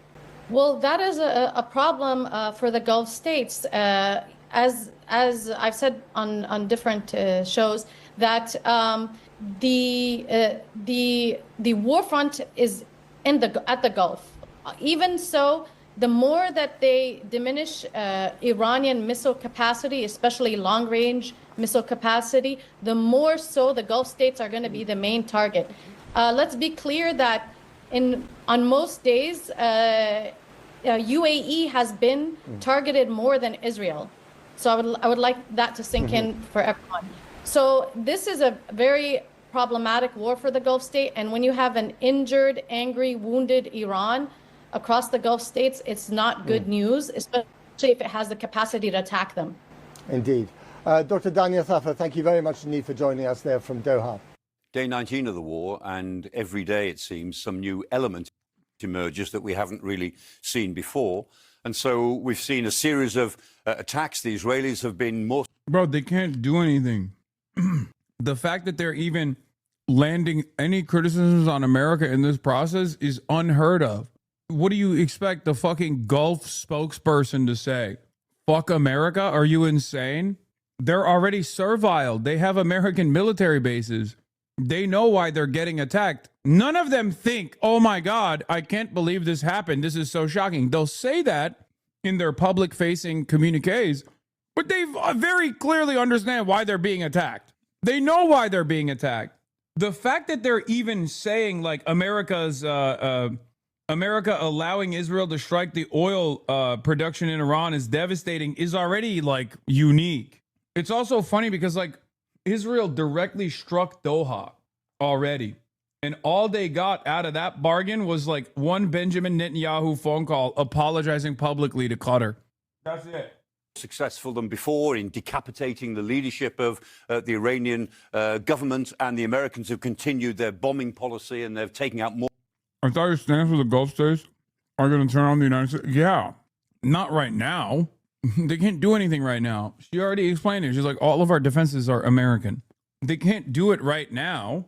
When the dust settles, yes. Who knows when that will be? Who knows if there is even a Gulf at the end of that bargain? Because think about it this way. Imagine they come out and they're like, actually, America is now our enemy. Okay, so who's going to protect them? All of their military equipment is American. America shuts them off remotely. Israel goes, all right, it's open season. Now we're going to now we're going to turn every fucking Gulf, every Gulf capital into Gaza. You know what I mean? Who's going to stop Israel? More and more targets getting deeper into the Iranian military structures. The war within a war, really, Israel's war on Hezbollah in Lebanon gets ever more fierce, and that's something which will go on relatively independently of the rest of the conflict. But this is something else that we've seen. Last night, the Iranians launched 10 barrages of ballistic missiles specifically against Israel, and they hit areas across the whole of Israel. Some of them got through because they were able to overwhelm the defense. And in particular, they actually got some missiles onto Tel Aviv. In the broader war itself, the United States is very, very interested in what the Iranians may have along the shore, of course, of the Gulf. We've all been curious as to why the Iranians have not yet used cruise missiles. They've used all their other sorts of munitions, but not cruise missiles. Why not? We think maybe it's because they've been holding them back for use against shipping in the Gulf, because cruise missiles are the best sort of anti-ship missile. They're very effective. Now, that's the theory. Last night, it looks as if the Americans decided to act on that theory. They deployed, they said, the Big Blue, the GBU-72, which is the bunker buster bomb, the bomb that can penetrate into the ground and blow apart underground storage facilities, headquarters, whatever they are. And so last night they conducted a series of attacks along the Iranian side of the Gulf. Now, we don't know where those attacks took place, but there were several of them. And the Americans reported this morning that they'd blown apart a number of storage bunkers. So we think that that's what the Americans are doing. They're going after the cruise missiles, which the Iranians may have been stockpiling for use against shipping in the Gulf. That's all part of the ongoing war of the Gulf, and particularly the Straits of Hormuz. And, you know, we spend a lot of time looking at maps, but this is what the world really looks like. This is what the Earth looks like from satellites. And here it is. There's the Gulf. There's Iran. Here is Saudi Arabia. There are the Gulf states. That's Qatar. That's Bahrain. This is the United Arab Emirates. And here near the Strait of Hormuz. 33 kilometers of water, only 11 kilometers that ships can use. Increasingly, this is the bit that we are all thinking about. And so whatever happens in this war over the next couple of weeks, we assume that that war will go on at a ferocious level. But ultimately, it still comes down to that little strip of water that we call the Strait of Hormuz. So it's day 8. I hope the Mr. Beast land in Riyadh is okay. I hope the Iranians haven't attacked Mr. Beast, Mr. Shaitan. That would be a devastating predicament, you know? I was planning on going to visit. Of the American-Israeli war against Iran. It feels like we've hit a bit of an inflection point. War is all about seizing the initiative. It's forcing your enemy onto the back foot, forcing them to be reactive. Now, of course, at the moment, the US, although dominating militarily, does appear to be running out of ideas and momentum. Meanwhile, Iran is starting to take control. The question is, how is all of this unraveling for America? One of the strategic objectives of America was regime change. That's crazy. I never in my life ever thought that I would hear a Sky News anchor say those words. Insert foreign adversary, taking control over the battlefield, and America losing its grip. Do you understand how insanely fucked the situation has to be for a Western news outlet to state it like this? Trump blinks, no more attacks on energy. If daddy wants it, daddy will get it. And by that, I mean Benjamin Netanyahu. Early in the war, they took also known as Benjamin Netanyahu. Out Ayatollah Khomeini and a whole load of his senior leaders.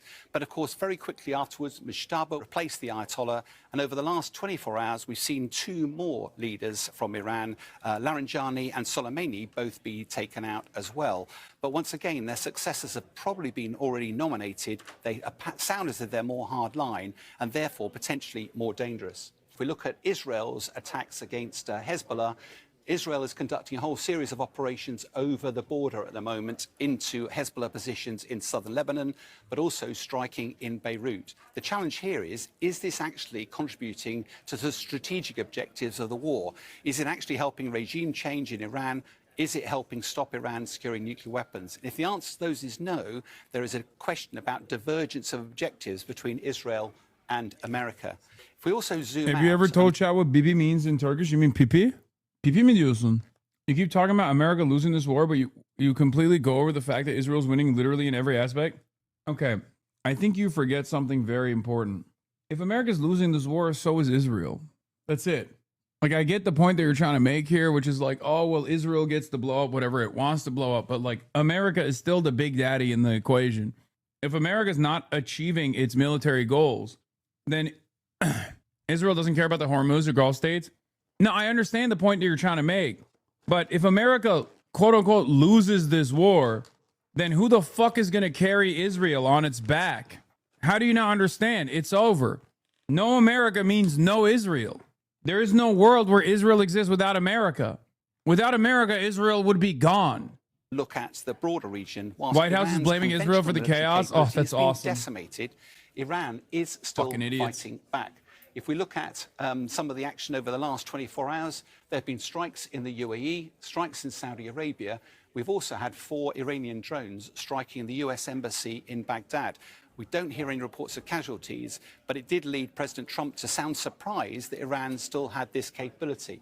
In addition to that, we've also got the Iranian proxy still active. We've got Hamas available in the Gaza. We've got Hezbollah operating in the Lebanon. We've got the Houthis down off the Yemen. We've also got forces in Iraq and Syria that are also causing a great deal of difficulty. All of this, though, the main area of problem is around the Straits of Hormuz, where, of course, the blockade there is leading to a massive spike in oil prices. If you look at this strategically, this is a war against Iran, but look at the activity and how the war has spread, causing a major, major problem for American forces. Okay. Now, the US strategy here will have been based on a military plan, and that military plan will have been war gamed several times. I used to be involved in some of that wargaming. Occasionally, I even played Iran in that game. And every time you played it through, Iran got decimated militarily, but it always ended up controlling the Straits of Hormuz. And bluntly, there's no easy answer to that.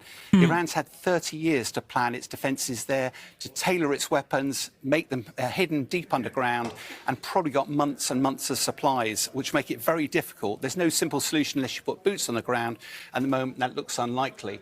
And therefore, that's probably why President Trump was prompted to look to NATO to try and get some more help from the international community. Now, here's some of the NATO countries, but let's be quite clear. NATO is a defensive alliance, doesn't exist to try and help America as it conducts... Bullshit. Bullshit. What kind of defensive posture was NATO engaging in Libya? Huh? That was an aerial bombing campaign. What kind of defensive posture were the NATO forces engaging in fucking Libya? That is bullshit. Remember, these guys are also still Western chauvinists. They're liars. At least, you could make the argument with Iraq. I mean, you really can't. Or Afghanistan. Because like, oh, Al-Qaeda, you know, they struck us, 9/11. We were attacked. With Afghanistan, you can make the argument. With Iraq, you can't. Right? But there is no argument.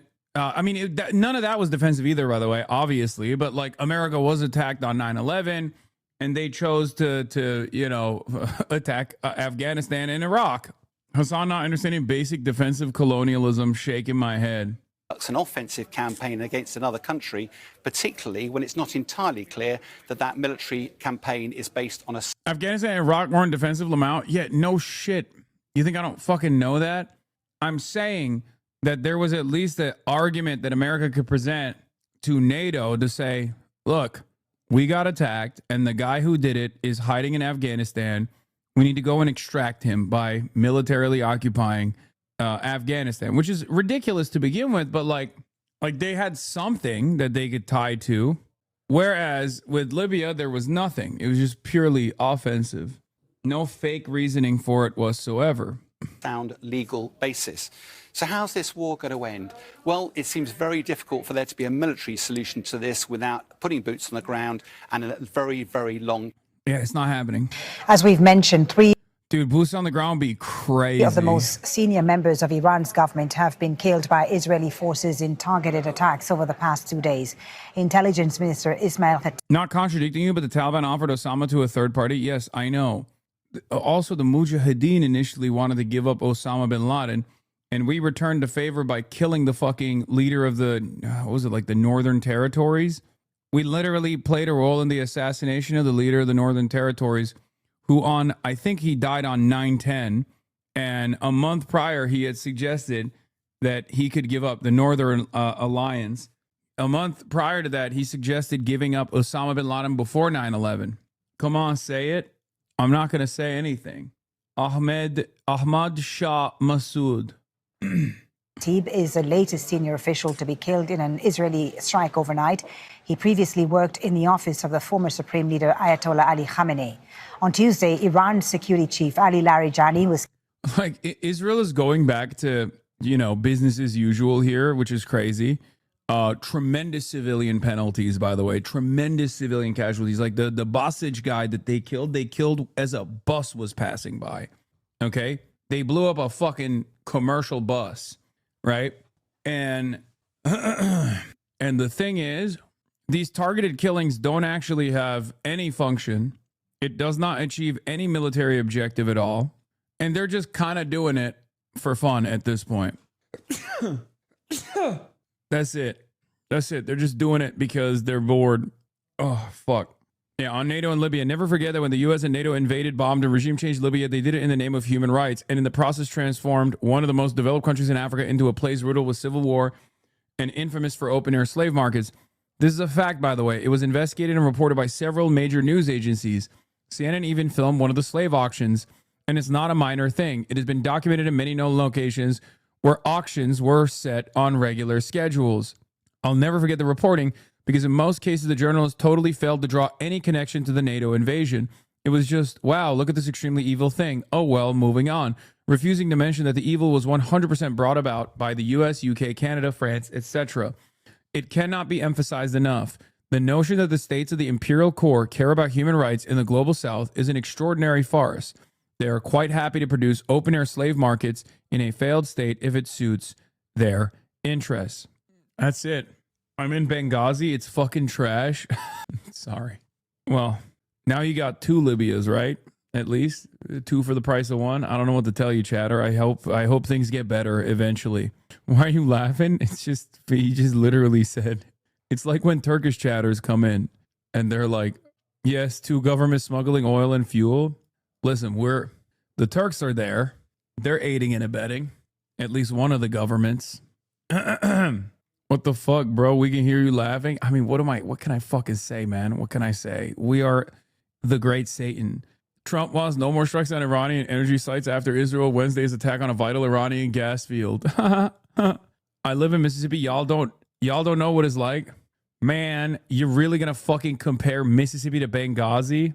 Turks, Russians use Egypt, Italians, and Americans. It's all here. Oh, I mean, yeah.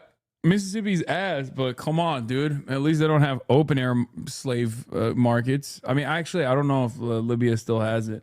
They don't have it anymore. Yeah, Mississippi don't have it no more. They do slavery, but it's behind closed doors. They don't do it in open air slave markets. They do it in the prison system. It's hidden now, and it's justifiable because it's constitutionally approved slavery as a mechanism of punishment. Israel doesn't hate the chaos. We do. Anthony Lameza says, Israel doesn't hate the chaos. We do. We want stability. Netanyahu, not so much, especially in Iran. They hate the Iranian government a lot more than we do, a White House official said. Israel doesn't hate the chaos. Trump aides foresee Iran endgame divide with Israel, despite close coordination between Trump and Netanyahu. Barack 8200 Ravid, the middleman between the Israeli state and the American one. Very interesting. I love hearing from Barack, Israel's strongest soldier, Ravid, doing the 754,000th report about American government is very mad at Israel. Yeah, every single fucking day, dude. Barack Unit 8200 Ravid. Oh, Benjamin Netanyahu's really angered Joe Biden now. Yeah, this is fucking 10 days apart, by the way. Barack Unit 8200 Ravid. Scoop. U.S. dismayed by Israel's Iran fuel strike, sources say. Israel strikes Iran natural gas facility in coordination with the U.S. And then again, Barack Unit 8200 Ravid turning around and saying an Israeli official or an American official told me that they're really mad at Israel. Yeah, more from Barack Unit 8200 Ravid. It's awesome.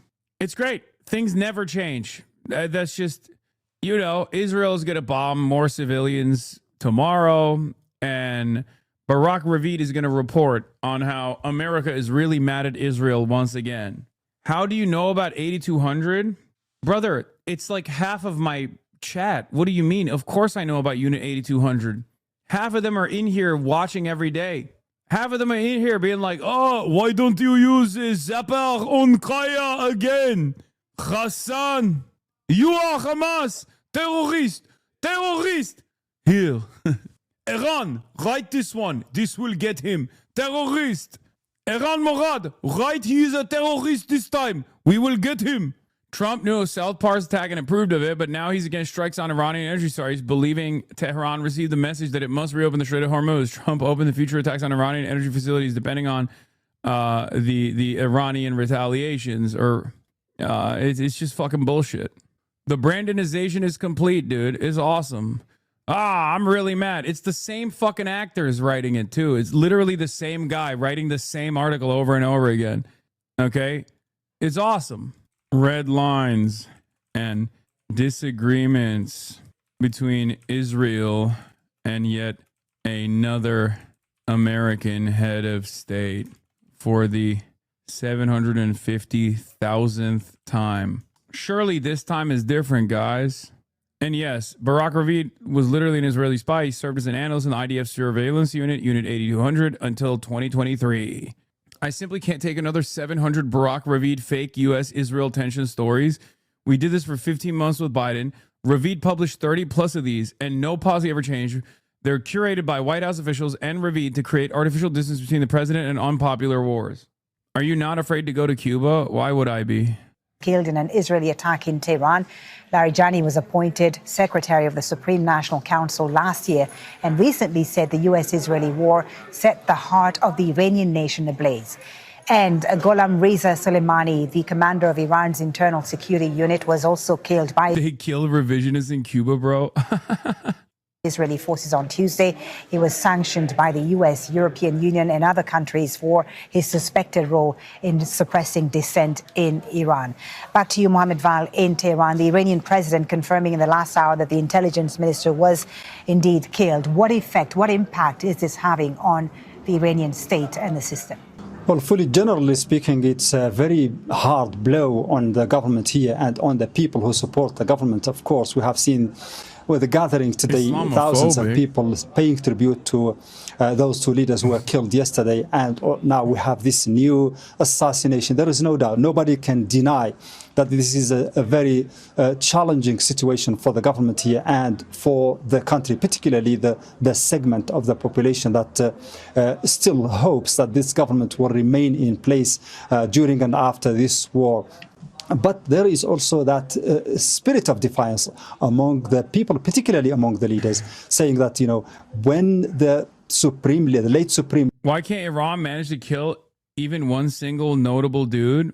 I don't know, maybe because the world's most powerful military with a, you know, finite but virtually unlimited supply of defensive weapons have basically designed the most protected airspace of all time. And at which point, like, Iran might have still killed someone. We just don't know. Iran doesn't have, like, a competent air force. They don't have strato tankers that can fucking refuel their flight. They refuel their planes as they go and do precise strikes on Israeli airspace. It's just not so easy to go up against the most powerful military on the fucking planet. Also, Israeli officials are hiding in bunkers, let's be real. Leader Ali Khamenei was assassinated. The Americans and the Israelis were betting on that scenario, on that incident alone to lead to the disintegration of the country, or of the government, I mean. That didn't happen. And one after the other leaders have been assassinated. And before that, there were many assassinations during the previous war and so on. The leaders here are saying that this is not the way to change the regime in Iran, and it is not going to lead to the results desired by the Americans and the Israelis. As you can... I never understood why China never gave Iran J-10 fighter jets. Like, are they allies or not? They're not. China doesn't have any, like... With the exception of the Democratic People's Republic of Korea, which is like a holdover allegiance from the Korean War, China does not have any full-blown security arrangements. They have favorable trade relations. They have strategic partnerships. But the Democratic People's Republic of Korea is the only country on the planet that has a security agreement with China. China has one vassal state, Pakistan, which again is literally half owned by China and half owned by the CIA, maybe even more so than half owned by the CIA. So I don't know how that works at all. But yeah, they don't have any full-blown security cooperations. We are slaves, says Pakistani Mango. They have sold fighter jets to Pakistan, obviously, because like I said, Pakistan is like China's comprador state. China's Zindabad, yeah, and it's not bad. It's not bad for Pakistan. It's been quite beneficial for Pakistan. My life for Pakistan. Okay, one day I will grow up to join the Pakistani Air Force. Great, wow, my life for Pakistan. But as far as Iran goes, Iran does not have the same arrangement with China, unfortunately for Iran. My mom, what is this? My mom is watching and she hates you because she thinks you are rich, always eating and sat on a chair making money, and you are not genuine. Can you convince her otherwise? Please explain to what you do. Explain to her what you do. Your name is literally Freddie Angles. Explain to your mom that, you know, someone's wealth or perceived status does not change like how they can contribute to organizing. As you can hear here, the foreign minister in an exclusive interview with Al Jazeera confirming. I do not know why the Americans and the Israelis still have not understood this point. The Islamic Republic of Iran has a strong political structure with established political, economic, and social institutions. The presence or absence of a single individual does not affect this structure. Of course, individuals are Yeah, better idea. Have your mom go watch the opposition streamer for 10 minutes. Yeah, go get your mom to watch Asmongold real quick and then tell her to report back. Influential, and each person plays their role, some better, some worse, some less. But what matters is that the political system in Iran is a very solid structure. I'm Ali Hashim in Tehran. Damn. I'd actually talk to Al Jazeera. Iran's foreign minister insists the system will hold despite the ongoing US-Israeli offensive, no matter the cost, as the region stands at a crossroads with far-reaching consequences. Stay with us as Iran's foreign minister Abbas Araghchi talks to Al Jazeera. Mr. Foreign Minister Abbas Araghchi, thanks for talking to Al Jazeera. Shukran. The first issue today is the announcement that they've assassinated Iran's Supreme National Security Council, Mr. Ali Larijani. I do not know why the Americans and the Israelis still have not understood this point. The Islamic Republic of Iran has a strong political structure with established political, economic, and social institutions. The presence or absence of a single individual does not affect this structure. Of course, individuals are influential, and each person plays their role, some better, some worse, some less. But what matters is that the political system in Iran is a very solid structure. We have not had anyone more important than the leader himself, and even the leader was martyred. Yet the system continued to work and immediately provided a replacement. If anyone else is martyred, it will be the same. If the foreign minister were ever to be martyred, there would ultimately be someone else to take the position. Aren't you afraid that you might be one of the targets? Anyone could become a target. In recent days, we have seen that they have no hesitation about targeting any place. So far, 53 hospitals have been attacked, along with many schools. The Minab school, which has now become well known, where 168 students were killed, is the most famous example, but there have been others as well. Bank branches and many residential buildings have also been attacked. Political figures, civilians, scientists, and university professors have all been targeted.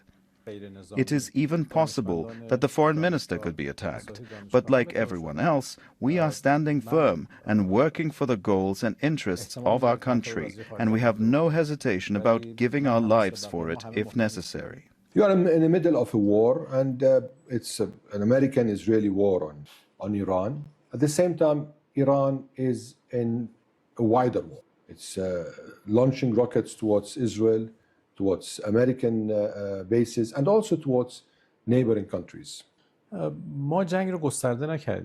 We did not expand the war.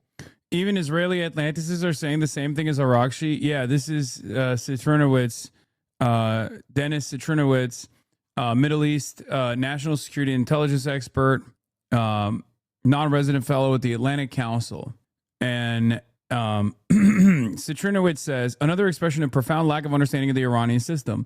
Iran will not relinquish its control over Hormuz, and there is no concept of signaling in its strategic culture. When it acts, it does so with force, and often against the facility. What the fuck? What happened to my chat? Did my chatterino crash? What's going on? Why did it stop? Okay, it's back. I don't know who is hotter, Mr. Foreign Minister or Hassan. Why you got to pit two bad bitches against each other? Okay, dude. Jesus Christ. I can't do the Shia smirk, so he's got me on that. The Shia smirk. What's the Sunni smirk? The Sunnis don't smirk. Anyway, getting back to Dennis Citrinowicz's statement. This is not just escalation, but escalation based on a misreading of the adversary. Moreover, pressure that weakens the regime may, in practice, strengthen it from within. It allows Tehran to frame the confrontation as a war against the state and the people, not against the regime, and thereby rally internal legitimacy. It's so funny that because he's an Atlanticist, he's still making it seem as though Israel has any ambitions of waging war against the regime, right? Oh, you can't make the argument any longer. I think that argument passed the first day when they blew up a fucking school. And then the second day when they blew up the oil refineries and engaged in chemical warfare against everyone in Tehran. Pretty sure that argument is long gone, buddy. You know, and therefore, thereby rally internal legitimacy, even at the cost of disrupting electricity or gas supplies to civilians. This is precisely the risk in underestimating Iran's resilience and its patterns of action. Gaps in understanding, both in Israel and in the United States, could prolong the war and even contribute to stabilizing the regime instead of weakening it. And above all, no coherent strategy is evident here. It seems like a sequence of actions driven by pressure and fear of not achieving the objectives before political constraints, chief among them the possibility that Washington will block the campaign. As a general rule, if this regime survives, our strategic position could end up worse than when we enter the campaign. To be sure, the regime will be weaker, but certainly more extreme, imbued with motivation and a culture of vengeance, as opposed to the Israeli regime, which is notorious for not being extreme and imbued with motivation and a culture of vengeance. On the other hand, prolonging the campaign is doubtful to topple the regime and will only intensify the war of attrition in which we find ourselves. It's worth pausing to think about continuing the campaign. And no, the current regime in Iran will not concede or submit. Like this guy is not a fan of the IRGC or Iran. He is certainly looking at this from the perspective of like American military campaign objectives, even Israel's strategic objectives, and very clearly having a hard time coming to terms with that. Like, it's just not working. It's not working at all. Ostenox in shambles. Official statement from James Tallarico on vegan accusations. Oh no. Ostenox. Yeah. I mean, he's running for Texas, bro. He can't be vegan. You know, he wants to be a Texas senator. It's not going to happen, you know? Come on now. Imagine it's fake, dude. Imagine it's fake if it'll, you know, make it easier for you to swallow that pill. The war is inherently expansive. This is a point we had already warned our friends in the region about for a very simple reason. When the United States attacks us, our armed forces, our missiles, and our drones cannot reach U.S. territory. Therefore, we are inevitably compelled to respond by striking U.S. military bases in the region and attacking U.S. military assets in the region. Unfortunately, these assets are spread across the entire region and regrettably are located on the territory of our friendly countries. This is the nature of this war. When the United States attacks us, coming from 10,000 miles away to... IRGC sent a warning to Trump: if you attack energy infrastructure again, we will respond similarly. Next thread: Iran continues to fire split warheads towards Tel Aviv, impacts in the center. IRGC says if attacks on energy infrastructure are repeated, subsequent attacks on your energy infra and that of your allies will not cease until complete destruction. Did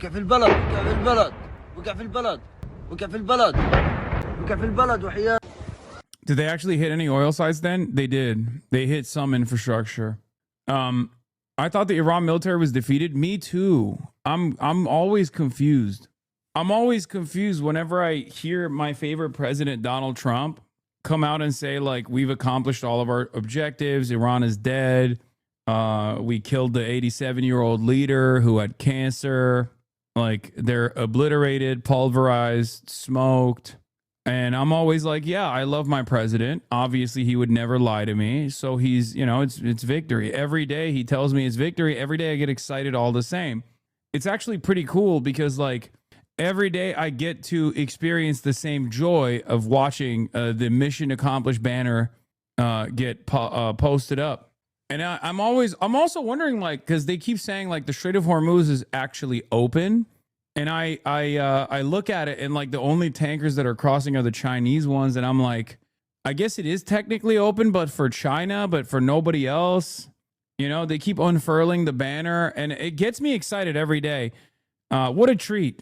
What a treat. It's like I feel victorious all over again every morning. But then as the day goes by and the Iranian strikes continue, I'm like, what's going on here? Like, I thought it was mission accomplished, right? Where are we at? Why is the mission not fully accomplished? Because I thought it was accomplished. And then I see stuff like this breaking. A fire has erupted at Qatar's Ras Laffan refinery following an Iranian attack. I guess it kind of feels like, we're just winning over and over again. But yeah, it's great. It's great. I love winning every day. It's much cooler to win every day than to win one time, right?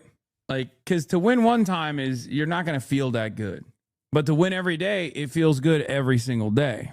And I keep saying, Mr. President, I'm tired of winning. And he tells me, you're never going to get tired of winning. We're going to keep winning. I say, please, sir, no more winning. He says, we're going to keep winning. Look at the polling data, and there are numbers that just jump off the screen at you. And this is one of those. Because just take a look here. MAGA GOP view of Trump. Approve 100. Holy Toledo. GOP view of Trump. Approve 100%. 100%. If you are a member of MAGA in the GOP, you... Bro, even Kim Jong-un got 99.93, Technically, Trump is beating Kim Jong-un right now. He's beating Kim Jong-un. Approve of Donald John Trump. 0% say that they disapprove. You don't have to be a mathematical genius to know you can't go higher than 100%. He is the 1972 Miami Dolphins. Now, there are some Republicans who disapprove of Donald John Trump, but they are not members of the Make America Great Again movement. The bottom line is this. If you are a member of MAGA, you approve of Donald Trump. It's interesting, though, because there have been a couple prominent people who have sort of come out online, and they're very mad. I wonder what my Uncle Jank has to say about this.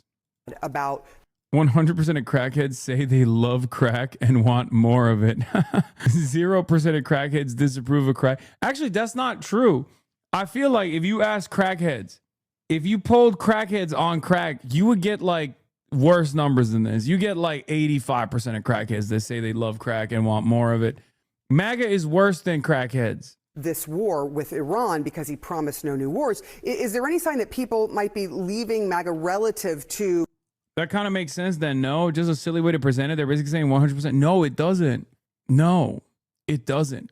Because a healthy number would still have it at like 85%, where 15% of MAGA is saying like, oh, we believe Make America Great Again meant no new wars. No, this is like unheard of. There's never an instance where the approval rating is 100% on anything. 2024. Yeah, okay. So, I've said it before, and, the theme of this segment is Tucker Carlson be darned. And when we look at the numbers, I mean, I've heard some people say, oh, you know what, when you look at those MAGA numbers, it doesn't account for those who might have left MAGA. But take a look here.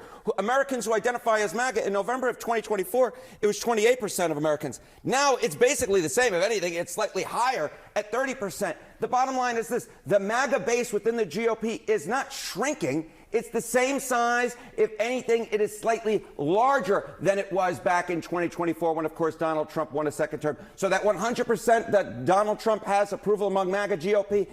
Go ahead. Tell me I'm ridiculous for saying we need, rehabilitation and education, places of education. Here, I'll liberalize my language a little bit. I know that's scary for a lot of people when they hear me say this stuff. Go ahead. Saddam Piker is going to turn into an IED one day. Wait, what? I'm Saddam Piker now? I thought I was Hamas Piker. That is not an artifact of MAGA shrinking. It's just an indication of how strong Donald Trump's grip is on that MAGA base. And so I guess that begs the question of what's happening with inside the GOP and if there are any splits there, because with those kind of numbers, they're going to want to retain that, right? So they can retain their seats. Yes. And what we're talking about, we mentioned Iran in the intro of this segment, GOP on U.S. military action in Iran. Look at this. In MAGA, it's 90% approval. It's 90% approval, just 5% disapproval. If you disapprove of the job that Donald Trump is doing, the U.S. military action in Iran, and you're a member of the GOP, look at this. It's your non-MAGA. You're non-MAGA. It's 36% there, 54% approve. But the majority of Republicans approve of the job that the U.S. military action is in Iran, and the majority of MAGA, which is the majority of the GOP, very much approve, 90%. Very little split in Donald Trump's base. Those who disapprove in the GOP, simply put, they hate MAGA. It's really clear. What happens to the MAGA identifying people after Trump's term is over? It's like 30% of the country at this point. Kim Jong-un approval rate. Yeah, Kim Jong-un is kind of washed, low key. Like Trump literally has better performance in his base than Kim has with his. You think the MAGA approval rate will go down if he loses his war? Serious question. Honestly, if you were to ask me a couple years ago, I would have been like, yeah, if the gas prices get too high, if American soldiers come back in flag draped coffins and stuff, I would be like, probably. But I don't know anymore. I don't know. I don't know if anything can shake their confidence. A man was killed by an apparent cluster bomb impact in central Israel following Iran's latest ballistic missile attack. Again, David Adom says it had treated the man in his 30s after he sustained critical injuries from shrapnel. His death was declared a short while later. Several apparent cluster munition impacts were reported across central Israel. It doesn't seem like Iran's capabilities have diminished from what we're reading. But it is only natural that we must respond. But Dr. It's involving airports, ports, hotels, sometimes even some residential areas. And there are many people killed. For example, I'll give you an example from myself. I was in Doha. In Doha, all the time, we're hearing the drones, the rockets. And at the end, it's not the idea that these are clear bases, because in a way or another, there are some areas that are residential areas, businesses that are being targeted. Now, in Qatar, they're being intercepted. In some other places, they're not. First of all, I am truly surprised that the world does not speak out about the attacks on Iran's residential areas, the attacks on schools and hospitals. Why does no one talk about these? But I can say with confidence that we have not attacked civilian targets in neighboring countries. We have not targeted them. Of course, in some places there may be collateral consequences, but that has not been our intention. However, when it comes to striking what the Americans call their bases in the region, it is natural that we have not limited ourselves only to their formal military bases. Wherever there has been a concentration of Americans, wherever they have had facilities belonging to them, those places have been targeted. Some of these may have been close to urban areas. This is not our fault. It's the Americans' fault. They evacuated their soldiers from military bases and moved them into hotels inside cities. Overall, it is the United States' behavior that has brought the region to this point. I accept that our friendly countries are upset and that the people of the region have been harmed. That is why Dr. Pezeshkian apologized to the people of the region, because as a result of U.S. aggression against us and our response and retaliation, they may have been affected. But all of this is America's fault. We did not start this war. We are only defending ourselves. There was a lot of controversy around Mr. Pezeshkian's apology, whether this created a rift in the system and whether the military was, in a way or another, reserved towards this apology. All this commotion was unnecessary. Mr. Pezeshkian spoke very clearly. First of all, in our country, apologizing is a sign of strength and honor. A person who is more powerful and more honorable does not hesitate to apologize. The apology he made was addressed to the people of the region out of respect for the difficult situation they are facing. The United States attacked us, and we are retaliating, yet we still apologize to the people of the region because they have suffered. There was no internal disagreement within us. I think Trump's doing the right thing, honestly. What's up? I got no comment on that. You don't know why? Nah, I'm just taking a guess. You're just guessing that he's doing the right thing? Yeah. Are you serious? Yeah. How do you feel? I mean, I don't know. I don't think Trump's doing the right thing. Is this a joke? What? Is this a joke? Yeah. It's No, a joke? it's not. All right, you can fucking drive home, bro. Or walk home, sorry. Damn, I don't know what just happened. All right. But he doesn't even know why. Yeah, I don't know why. I just think, like, it's not good for the economy. Like, I don't know. Yeah. God, even the one that you expect, to have, like, some sanity, is crazy to me, bro. Is this like a fucking bit? Is that what this is? I don't really give a fuck about the war. Smoke weed, get money, fuck bitches. Hell yeah. How do you feel about the God damn, bro. system? As for why President Pezeshkian's constructive approach did not succeed, the low-key, this is unironically what, dude, this is the full spectrum. I'm sorry. I don't know if this is a bit. I don't know if this is a sketch or if it's sincere, but this is the spectrum of American politics. Okay? Cultist psychopath who doesn't even know why he likes Trump, but likes Trump. Democrat who doesn't know why he thinks it's bad. Okay? And the plurality that goes, whatever, fuck bitches, get money, lamau. Like this is unironically how he hit 3 of the planks. All 3 are cattle. All 3 of them. Meanwhile, their cousins are going to get fucking fragged with a goddamn Shahed drone in a matter of a month from now. But hey, maybe you'll get his fucking Camaro. We are so fucking cooked, dude. We are so unimaginably dusted, bro. You can't have a future with a country like this. You can't have a future with a citizenry that is this out of touch with the unlimited super violence that we subject the rest of the world to. The American working class straight up are so far removed from the consequences of our actions, both due to American proximity, like physical proximity to the violent incidents that we're causing everywhere, but also because of a pliant media apparatus that totally keeps people servile, totally keeps people neutral to American foreign policy, endless militarism. Part of that is because we don't have a draft. That's part of it, because a draft would universalize the pain real fucking quick for a lot of these guys.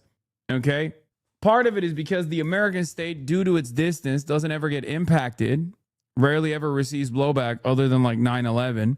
And the other part of the reason is because like even the American economy is kept at bay from the worst kinds of impacts. The economic pressures, at least the economic pressures that Americans will feel, they feel with latency.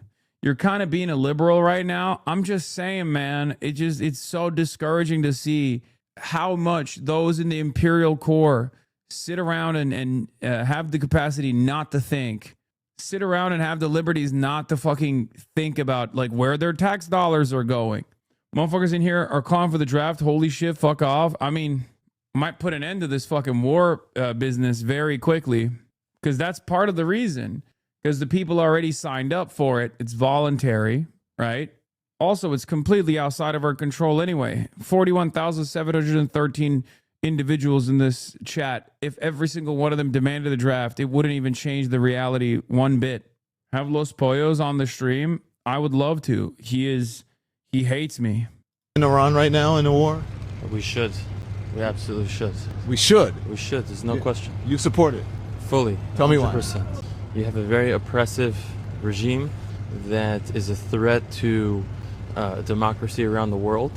And this is a group of people that were in charge that can no longer wreak havoc in the world. And I think people that are believe in a better future will be better off. They're wreaking havoc on our economy with the Strait of Hormuz. If that's the case, maybe there's a short-term blip for a better future. The head of national counterintelligence resigned today. He said that Donald Trump was led into this war unnecessarily and that he's doing this for Bibi Netanyahu. Basically, he's saying we're fighting Israel's war. Do you agree with that? I disagree wholeheartedly. If that's his prerogative, then so be it, the person that resigned. The U.S. needs Israel. They're our first front in the Middle East. Okay. Nah. I only hear this from this is straight up Hasbara talking points. Okay. This is straight up Hasbara talking points. Motherfucker's like a Jerusalem Post columnist, dude. That's crazy. And without Israel stopping the growth of potential terrorism in the Middle East, Europe. This is so far removed from the average American's perspective. It's not even. This is not even close. the United States and the broader West Don Lemon serving Israeli hummus. will eventually feel the potential consequences. He's saying there's no imminent threat for the war, and there's no justification. There's no imminent threat to the U.S. nor Israel, and so doesn't understand why we went to do this now. Well, I don't think there's one person that can speak for this whole country. This individual that resigned. Well, not just him. I mean, that's what the intelligence shows as well. We're entitled to believe that. I think if you look at who's providing greater value to the... He's this guy, 65-year-old Israel supporter. Oh my God, I'm going to support. They're our greatest ally. Is physically incapable of recognizing his own best interests. Has never heard of the U.S.'s liberty in his life. Gives his entire pension to Israel. Unable to maintain erection unless he thinks about young men dying in the Middle East. Thinks Ben Shapiro is the smartest man in the world. We got to support them or the bad guys will come attack us. God curses those who curse Israel. Yeah, I love that one. Yeah, that's Bob. That's low-key Bob. The world. I understand what you're saying, but the war, if you go to war with someone, there has to be some imminent threat of attack. There was no imminent threat of an attack. And there's no intelligence that they had a nuclear weapon. Well, you can get caught off guard all the time. I mean, look at... I mean, yeah, this is just Mossad, okay? He might as well be interviewing Barack Unit 8200 Ravid, you know what I'm saying? Yeah, Israel's the greatest nation on earth, honestly. Like, I mean, they're the front line of they're the front line of defense against radical Islam. It's great. We have to give them the billions upon billions of dollars. I mean, that's obviously what we got to do. And it's also awesome that Israel is causing the entire global energy markets to collapse, because guess what? Those guys haven't given their pensions to Israel, and therefore they're anti-Semitic. Reason lies with... Everything is Israel's fault. I mean, yeah. You think this is a good risk? Hey, Chatter, let me ask you something. Have you looked outside? Have you picked up a newspaper? Do you know what date it is? Because it's not 2003 right now, okay? It's Wednesday, March 18th, 2026. So this kind of argument would have been perfectly valid to make, even if there was plenty of real reason to deny Israel this unholy allegiance we have, right? Oh, I'm agreeing with you, dumbass. Oh, I thought you were doing the classic defense. Because that's like the most... This is the defense that I keep hearing from like Asmongold and shit. That claim like, oh, I guess everything's Israel's fault. Didn't realize you were being sincere. My mistake. I thought you were being sarcastic, because I hear that is like the last line of defense from people. Yeah, net favorability of Israel, all minus 14. 18 to 29, minus 27%. 30 to 44, minus 23%. 45 to 64, minus 17%. And of course, the fucking, the boomer Philosemites, plus 16%. GOP minus 43%. That's insanely bad for Israel, by the way. Plus 43% is insanely bad for Israel for GOP. Okay? Cult, but regardless. Independents minus 34%. Democrats minus 50%. It's over. Without you in this community, I'd probably go crazy, to be honest. Oh, Hype Train level 1 achieved. Let's go. Rex, Racer X. Thank you for the 20 gifted subs. Everyone subscribe to the Piker Broadcasting Service. I'm not seeing enough movement in the subscription side on the Piker Broadcasting Service. That's why I haven't been using the soundboard as much. That's what it is. Can you please connect Adam Friedland with Abbas Araghchi? If Adam Friedland gets an Abbas Araghchi interview before I do, I'm killing myself. Okay? I'm Brian Kilmeade. I'm Brian Kilmeade. I'm Brian Kilmeade. Actually, if he scoops me on another fucking high profile interview, I'm actually... I'm Brian Kilmeade. You know, it's over. It's over for me. Okay? God damn, people love the fucking soundboard. It's crazy. Every time I bring up the soundboard, motherfuckers go crazy. Motherfuckers go crazy, dude. And pussy too. That's right. Adam's on track to get Trump. Big dog, you're washed. I have Trump right here. May Allah awaken the people and help them to see the evil doings of Israel and the United States. Yeah, he's right here, bro. Chill. He's right here. Well, I mean, Marco Rubio said it.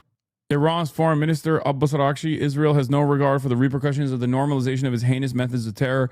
but the international community should not disregard their recklessness. As for every action, there will inevitably and always be a reaction. God damn.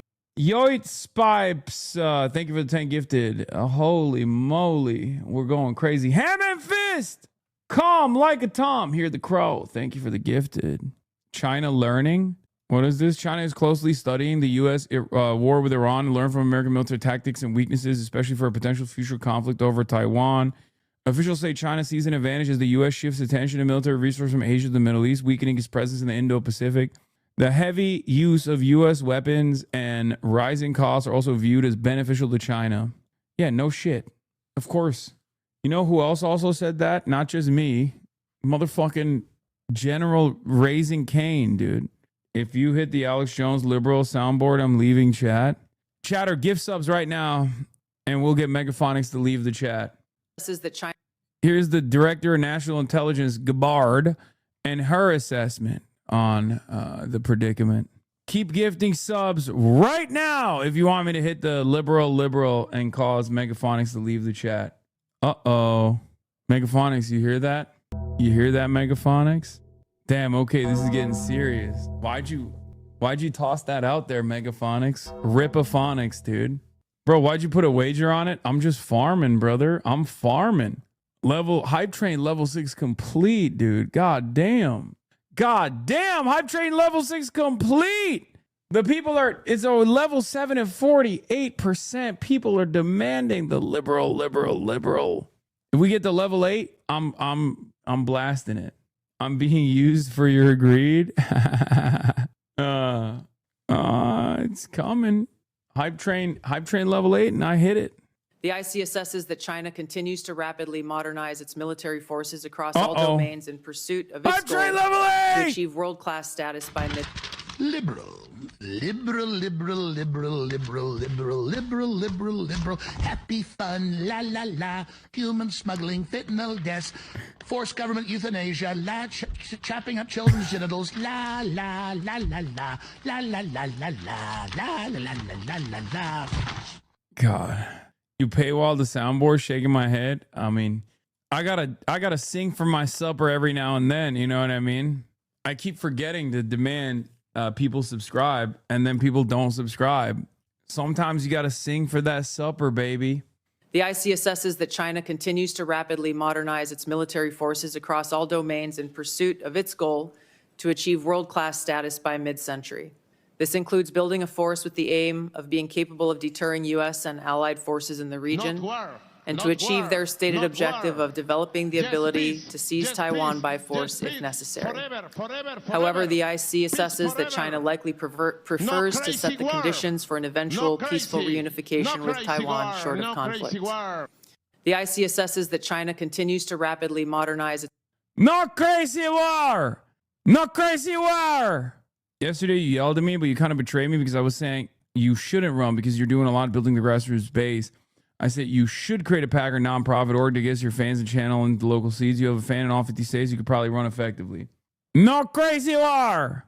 Yeah, I got new ones. Yeah. Holy Toledo. Peace forever! Peace forever! Si paz. No guerra. Look what they did to my boy, dude. Look what they did to my boy. They need to free him. After Venezuela defeated the American forces in the baseball, world baseball thing that was going on, championships, they have to free him. Free my boy. Zoran, where are you? Zoran, demand the freedom. They're bragging about their view count. Politico, senior White House officials say wartime messaging focuses on audience engagement with videos reaching 3 billion plus impressions in 4 days. One adds, we're just grinding away on banger memes. There's an entertainment factor to what we do. Oh my God, bro. Every day there's a new reason for a fucking nuclear first strike on me, okay? God damn. I'm Brian Kilme. Seriously. I'm Brian Kilme. Oh my God, holy fucking moly. We are such animals, dude. Blonde Bob, thank you for the 100 gifted subs. White House is talking about posting banger memes, bro. We are not going to make it. We're not going to make it. It's over. It's actually fucking over. We are not going to make it. Look at what Abdul El Sayed posted on Insta. Bro, he posted it on the on the Twitter too. They really got my guy Maduro locked up a few blocks from me. Hashtag free Maduro. Hashtag free Maduro. Hashtag free Maduro. Actually, free him. Free him. Yeah, Russia is sending 2 oil tankers, by the way. What the fuck is this xcancel.com shit? 2 Russian ships carrying oil and gas are on their way to Cuba despite U.S. pressure and sanctions under Trump. The shipments come as Cuba faces a severe energy crisis highlighted by a recent nationwide blackout and months without fuel deliveries. The extra supply could help ease shortages that have disrupted hospitals, transport, and daily life. Bro, it's crazy. Russia is basically just flexing at this point where Russia is literally just like, yeah, I mean, we got plentiful. Don't you worry about it, baby. Like, think about how much more expensive that tanker is now. Rarest big Russian dub. I mean, I don't think America's going to let it happen. I don't think America's going to allow the Russian oil to get to Cuba regardless. If there's one country on the planet who could do this, unironically, is China. But because China has to trade max, if they don't trade, 10 billion Chinese will die, okay? If they don't fucking keep moving units, every Chinese person around the world, like Singaporean of Chinese descent, they'll die, right? Like, not just mainland China. I'm talking every Chinese will die if they don't fucking trade. And that's precisely the reason why China can't send one of their fucking oil tankers to Cuba. Now, the real reason why they can't do it is not because the American naval forces might intercept it. I don't think America would do that. America's not intercepting the Chinese flag tankers right now that are leaving the Strait of Hormuz. The real reason why China won't do it, I think, is unironically because if you touch the Havana ports, you cannot trade at any American port for 180 days. Okay? And that is a death sentence for China. Do you want every Chinese person to die? Of course not. So, because I don't think China has to worry about American naval assets intercepting their oil tankers. They're not even doing that off the coastline they're not even doing that through the oil tankers that are passing through the Strait of Hormuz. Reddit users will point to that and use it as evidence that it's not a blockade. Yes, but I mean, at a certain point, you got to realize maybe you're kind of dumb for going to Reddit to hear what they have to say anyway. They're fucking stupid. Reddit users are gross, monstrous pieces of shit who literally regurgitate Atlantis' positions, have a permanent Western chauvinist mindset. They're jingoistic monsters, okay?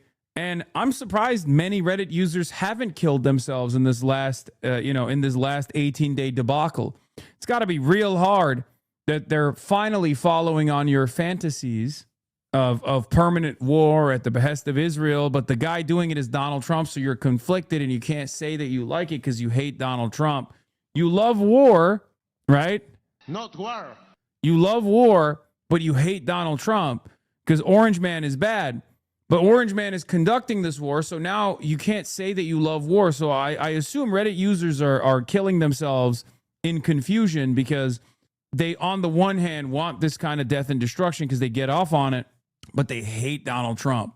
Reddit is fine, only LSF is a cesspool. No, it took 2 years at least of a maximum genocide, a child holocaust that was live streamed for Reddit to finally take a turn, like a marginal turn against Israel. Do you understand? They're some of the grossest fucking freaks. Reddit is completely captive. All the primary Reddits are they might as well be stationed in fucking Langley. Most of the default subs are just Mossad and Langley bots. It's unbelievable how bad it is. Reddit is the easiest to manipulate aggregator on the internet, and that's precisely the reason why. Like, even with Twitter is Nazi infested. It's dog shit. It sucks. There's so much misinformation. But Reddit is more devastating than Twitter in some ways because the propaganda is, one, super easy to manipulate, and two, people rely on Reddit as a necessary resource, the front page of the internet, as opposed to everybody knows that Twitter is a neo-Nazi shithole. And if you're careful, you can still piece through all of the noise to find valuable information. Reddit, on the other hand, you go to the major news aggregators or the major subreddits that you go to, and they're all filled to the brim with pro-American imperialist monsters. Twitch is just Reddit live. Big dog, you got to move on from this childish, toxic platform. You're right, man. Let me just drop my most successful arm in my broadcasting initiatives because it's just Reddit live. You're right. We don't fucking heavily moderate the community. The thing about Reddit is most of these subreddits are actually very progressive when it comes to domestic affairs, very progressive when it comes to social issues, but they're unbearable monsters when it comes to American imperialism and Western imperialism. Okay? It's unbelievable. A lot of people on Reddit love you too. Yeah, I mean, you're talking about like some subreddits.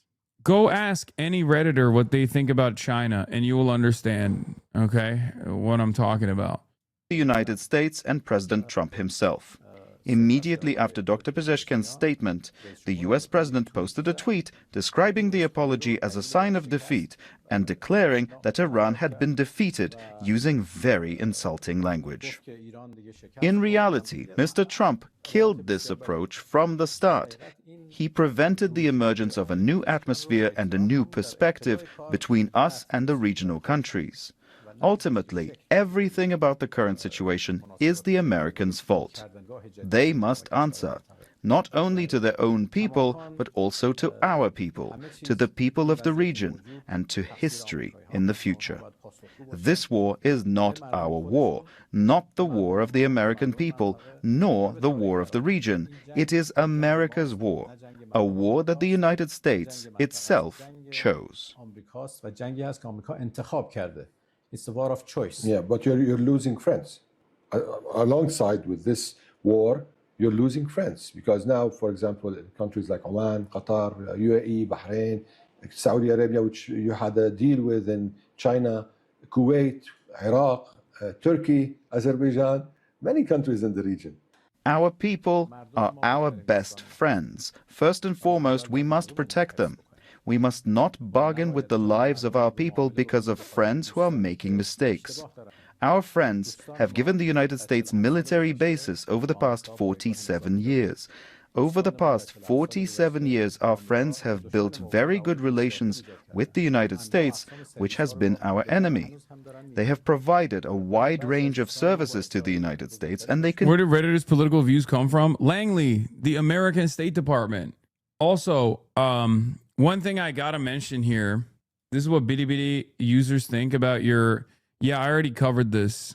Because there's no obligation. This is what bitty bitty users think about your comments on China not intervening. Because there's no obligation or responsibility. China will not shoulder responsibility that do not belong to it unless there's a clear treaty. Morality and aid have no standards. It's hard to say whether something is done right or wrong.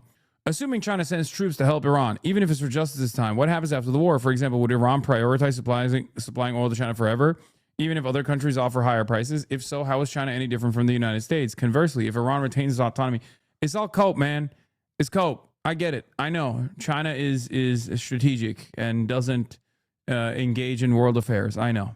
I would prefer a non-interventionist country to an interventionist one. So I guess it's better, I guess, overall than the United States of America, because the United States of America is constantly interfering militarily with other nations' affairs. But like, having said that, you know, it's getting to a point where China has that power that the USSR never had. Okay? Especially with its manufacturing capabilities and how deeply interconnected to the rest of the global economy China actually is, with no real alternatives to Chinese manufacturing. Anyway, that's also possible. If that's the case, why should China sacrifice its own people? That's not what my ask is anyway. We are a civilization, not the concept of civilization as defined by the West, nor are we so-called the boss concept. We prioritize ourselves and admire the strong, courageous people of our nation. We do not wish to interfere with any country's self-revolution or process, as this is impossible. Also, this is objectively anti-Maoist. China used to interfere in the foreign policy of other countries all the time, and sometimes actually at the directive of the American State Department. It wasn't always great. They were trying to carve out a space for themselves, but this is against Mao's principles. Mao is the one who openly and correctly called Western imperialism a paper tiger. Although I do understand it's, you know, it's obviously silly of me, an American, an Amerifat, living in the heart of empire, to demand another major country step in and intervene. But, you know, we prioritize ourselves and admire the strong, courageous. Even if it falls, bleeds beside us, we can only stand to offer little assistance. We cannot help but stand up again. Ultimately, it must rely on its own strength to recover. This is the wisdom of our 5,000-year history. Just because we have the capability does not mean we are willing to be immoral like you. A country may be strong, but it will perish if it loves war. A country may be peaceful, but if it'll perish if it forgets war. What are you saying? I'm not saying fucking send the People's Liberation Army to Iran, man. You know, a couple missiles won't hurt. It's beneficial for China. It's literally beneficial for China. You have the opportunity to test out your weapons directly in the field. Soldiers are for defense, not for invasion. Oh my God. Oh my God. Every guy has to literally, every pro-China guy has to talk to me in fucking Proverbs for some reason. That's not what I'm saying. Just turn Iran. I mean, Iran doesn't want this anyway. Turn Iran into Pakistan. And then turn Saudi Arabia into Pakistan. When the Chinese help, they don't announce it. Also, they are helping through info. I think you're used to American government announcing everything they do. They are helping. They are aiding to a certain degree. I'm just saying there's more room there in terms of defensive aid. If I'm Chinese, if I'm a Chinese general, I would straight up, you know, I'm in a weird position right now because like a bunch of big generals got fucking axed. But if I'm a Chinese general, I'm going, hey, we should train the IRGC on our weapon systems. Okay? We should train the IRGC on our weapon systems. They should start, you know, testing out the Dongfangs. Okay? They should start testing out the Dongfangs. These things, these weapons need to be battle tested. These weapons need to be battle tested. These weapons need to, you know, they need to be hardened against American defenses. That would be the smart thing to do. Prime opportunity. Also, this wasn't even about Iran necessarily. I mean, I have talked about like Chinese intervention in Iran, but the real question is like, why the fuck won't it do anything for Cuba? China's relationship with the Gulf states is far more important to them than their relationship with Iran. They're not doing anything to jeopardize that. No, I understand that. But like with Cuba, easy. It's humanitarian. The entire world wants it. Why the fuck do you think Russia is sending oil tankers, you know? Cuba is so far away, to be fair. China has sent a shit ton of solar panels to Cuba, and that's wonderful. Cuba's energy grid is like 30% electric now as a consequence of Chinese solar panels. It's true. And they've been doing this for years and years. But right now, in the interim, they need oil. China has the global power to be able to send oil tankers to Cuba unimpeded by, and no interceptions by Americans whatsoever. Aid to Cuba is relatively cheap, but gold PR, it would be a spectacular act against American imperialism. And you would be saving a lot of children that desperately need it right now. They're fucking sitting at hospitals. There's dialysis machines and shit that are about to fail. You'd be saving tens of thousands of lives. You set up a direct confrontation with American policy objectives, though? I mean, it's crazy. At some point, there's going to be friction. At some point, there's going to be friction with America. There already is friction with America. America's the one who's constantly agitating against China anyway. Continue to do so. Some of our friends have established relations with Israel, which is the greatest enemy of the Islamic world. Even now, some of our friends are allowing their territory to be used against us. I do not know whether they officially allow it or not, but their territories are being used. CENTCOM openly says that, for example, HIMARS short-range missiles are being launched from inside regional countries. When 3 American F-15 aircraft in Kuwait are said to have been mistakenly shot down, no one asks what they were doing in Kuwait. Obviously, they were passing through Kuwait's airspace on their way towards Iran. For us, protecting the lives of our people is more important than anything else. We hope our friends understand this and realize that over the past 47 years, we have been neighbors and friends, but certain actions have ultimately led to the situation we see today. There is an analysis that Iran was confronting the American war, the American-Israeli war, with turning this into a regional war, and also creating a situation of an international crisis, especially with the closure or at least the situation that is in the Hormuz Strait, which is almost a closure. Did we start it? We did not start it. This war was imposed on us, and we had warned about it in advance. We did not turn this into a regional war simply because attacks are coming from countries in the region. Their military bases in the region are being used against us. It is the United States that has turned it into a regional war, not us. I would like to understand your vision towards the Strait of Hormuz, the closure. You've been saying that everyone is still allowed to pass except for the enemies of Iran. Also, we've heard reports that Iran is putting a condition that there should be transactions in yuan for ships to pass. Also, we heard in the leader's statement that also probably Yemen could enter, and then there are a lot of indications Bab el-Mandab could close. Is Iran trying to suffocate the international economy? I will repeat, this war is not our war. Okay, this interview is somewhat boring. In the last few minutes, Lebanon, Israel hits civilian infrastructure with almost 1,000 killed. Israel animals. has just put out a warning saying it's going to target petrol stations, which it says are associated with Hezbollah. They already hit one in the southern city of Tyre.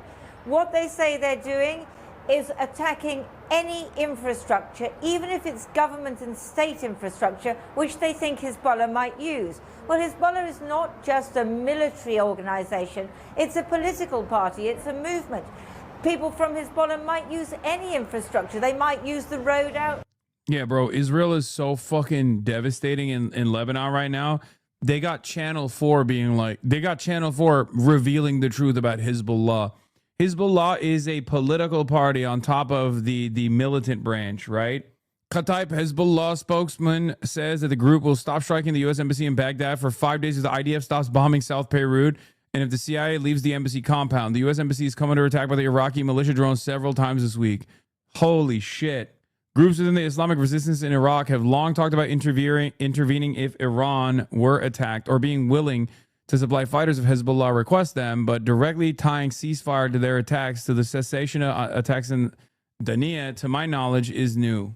But yes, what she's saying is the truth. There, they might use an office. They could use anything. The Israelis have today attacked 2 bridges over the River Litani. That's civilian infrastructure. That potentially is a war crime to attack civilian infrastructure, but the Israelis say that Hezbollah was using those bridges to smuggle weapons across. And what people here now fear is that the south of the country might end up being split from the... Some Cuban-American influencer, Mia Dio, is adding you on Instagram. She never admits why her wealthy family left Cuba. I don't really care. Like, what are you going to get mad at fucking humanitarian aid being shipped to your family members? Like, that's such an insane position. You know what I mean? Like, what Cuban-Americans are upset that we're trying to fucking deliver with the limited capacity that we have, deliver some fucking humanitarian aid to the island. It's insane. People are actually psychotic. North. But today, some of the biggest explosions, the biggest Israeli attacks we saw were here in Beirut. This morning, people here... Streamer vacation, humanitarian aid. Yes, I know that it sounds... I know that you want to present it as such, but this is a humanitarian aid mission with numerous global partners. Politicians like Jeremy Corbyn are participating in it. Like, I know your focus is unimaginably narrow and you can't comprehend anything beyond like drama on the internet. But my addition to this and the work I put into it doesn't make it a streamer vacation, you fucking baboon. We are bringing hundreds of thousands of dollars worth of aid in a by way of sea, by way of cargo planes. It's so stupid. Please, I beg of you, stop behaving like a child. It genuinely doesn't make any sense. You don't come across like you are, when you say stuff like this, you don't come across like you're brilliant. You're making a brilliant point, you know? Not only are we trying to bring awareness to one of the many different tentacles of American imperialism that's like devastating an island with 10 million people on it, Like, we're at the precipice of murdering children directly with our embargo on the island. What a gross fucking way. What a gross way to approach the world. They kind of started by enriching nuclear bombs. Maybe don't enrich nuclear bombs, lol, then goofy, You shouldn't have to defend yourself to these chuds. It's sick. I mean, it's not even me defending myself necessarily. I do want to fucking stamp out this kind of idiotic sentiment as quickly as possible. I know that people are going to behave this way anyway, but like, I need you to understand how fucking inhumane you are. Here in central Beirut woke up to one of the largest explosions of the war so far. It felled an apartment block Israel says had been used by Hezbollah. Most people who lived there left the first time Israel struck it last week. They had nothing to do with Hezbollah, but they've lost everything nonetheless. In the south, the sun rises and sets to Israeli attacks. Israel has instructed everyone in southern Lebanon, that's getting on for 1 million people, to leave their homes. But nowhere feels safe in Lebanon now. We drove to the port city of Tyre, just 12 miles from the Israeli border. It's got to be a fucking really strange way to operate when you see like this evil design of the world taking shape all around you. It's not even remotely beneficial for you that we're blowing up buildings, we're starving the island of Cuba, and then people still turn around and they're like, oh, how can I make this about drama? Like, how the fuck can you approach every single issue like this, man? No curiosity about how people live. It's so weird. Like, vice signaling, wearing your lack of curiosity like a badge of honor. I was wondering what you make of not just now Marco Rubio's comments, but also Joe Kent's comments suggesting that Israel's going to pull the U.S. directly towards the war, that there's no imminent threat. What do you think? Well, I mean, Marco Rubio said it, said some of this stuff himself. Service members, he has a different... What do you think there's Joe Kent reiterated it to Tucker. He knew not that Iran was going to attack. He did not say that. Right. He said we knew that Israel was going to attack Iran, and in retaliation for those attacks by Israel against Iran, Iran might attack American forces. So the imminent threat that the Secretary of State is describing is not from Iran, it's from Israel. Exactly. And I think this speaks to the broader issue. Who is in charge of our policy in the Middle East? Who is in charge of when we decide to go to war or not? In this case, with what the Secretary described, and later on the President, later on the Speaker of the House, and the way the events played out, the Israelis drove the decision to take this action, which we knew would set off a series of events, meaning the Iranians would retaliate. Now, I think there's a potential there where we could have done several different things. We could have simply said to the Israelis, no, you will not. And if you do, then we will take something away from you. I think that it's fine that we offer defense to Israel. But when we're providing the means for their defense, we get to dictate the terms of when they go on the offensive. Otherwise, they stand to lose that relationship. And the Israelis felt emboldened that no matter what they did, no matter what situation they put us in, that they could go ahead and take this action, and we would just have to react. I mean, they admitted it. I don't even know why there's like, I don't know. It's just like they've admitted it over and over again. It's so strange that there's any like drama or discourse to be had on here. You either think Israel did it and it's good, or you think Israel did it and it's bad, but no one is thinking this is not Israel. I genuinely don't know a single person that's like, nah, actually this is like totally America, has nothing to do with Israel whatsoever. It's two separate camps. People who recognize that this was Israel's design and they like it and they think it's good, partially because they love Donald Trump and Donald Trump is saying that. And the people who recognize that this was Israel's design and it's bad. Oh my God, you're right, actually. There is one person, Rachel fucking Maddow. It's unironically the libtard brigade that's speaking to an audience of like 12 people. Rachel Maddow keeps saying it's the Gulf states, and that's the reason why they're doing it. And Jake Tapper keeps saying, no, actually, it's Donald Trump. Donald Trump is doing this. Donald Trump can stop. Yeah, he could, but that doesn't change the reality that he absolutely was goaded into this by Israel. Oh my God, I'm realizing once again, this is why liberals always fucking lose. They lose because they speak to an audience of no one. They refuse to recognize reality. They just speak to an increasingly shrinking audience, and everyone outside of the audience looks at them like they're fucking idiots. Maddow, you were seriously claiming that Qatar bribed Trump to bomb Iran? Awful take. You don't understand the Gulf and the region's geopolitical and security dynamics. You were trying to shape facts around a narrative rather than understand the facts. When you're a Rhodes Scholar, to put a V-chip in your head to unlearn how to say the word Israel when negative thoughts arise. Yeah, it's crazy. Yeah, dude, Qatar, the one fucking country in the Gulf that literally shares a gas field with Iran, that has like a literal shared extraction agreement with the Iranian state, was actually like, please, Mr. President Trump, please bomb the country on the other side of the fucking water line so that they can bomb in retaliation our facilities. Maddow is obviously trying to avoid the Israeli elephant in the room, but it's really been memory hold so quickly how much the Gulf states cheered on U.S. belligerency until like yesterday. I mean, it's true, but like to say that about Qatar is like it's the worst one to say it about. It's like saying it about Oman. Oman has been actively, pushing for this war would be ridiculous, right? Qatar is only a little less ridiculous than that. You can say this about the UAE every day. I agree with you. You can even say this about Saudi Arabia. They're crazy enough to demonstrate that kind of hubris. Qatar is the one country that Israelis despise for this reason. And no, Jordan is a holdover state, so it doesn't matter. Jordan is inconsequential. Jordan just plays a role in the security apparatus. Jordan is negligible, inconsequential, not a real state, literally designed specifically so that they could put the Palestinians there. Okay? Jordan knows that it's a missile sponge state. They don't get to have a say in this. They're not like a fucking oil giant like the Qatar, the Gulf states are.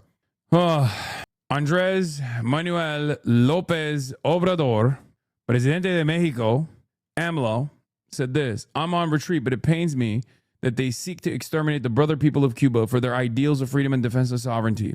To those who think it's someone else's fight, I remind them what General Cardenas said during the Bay of Pigs invasion. It is not permissible to preach our indifference to their heroic struggle because their fate is ours.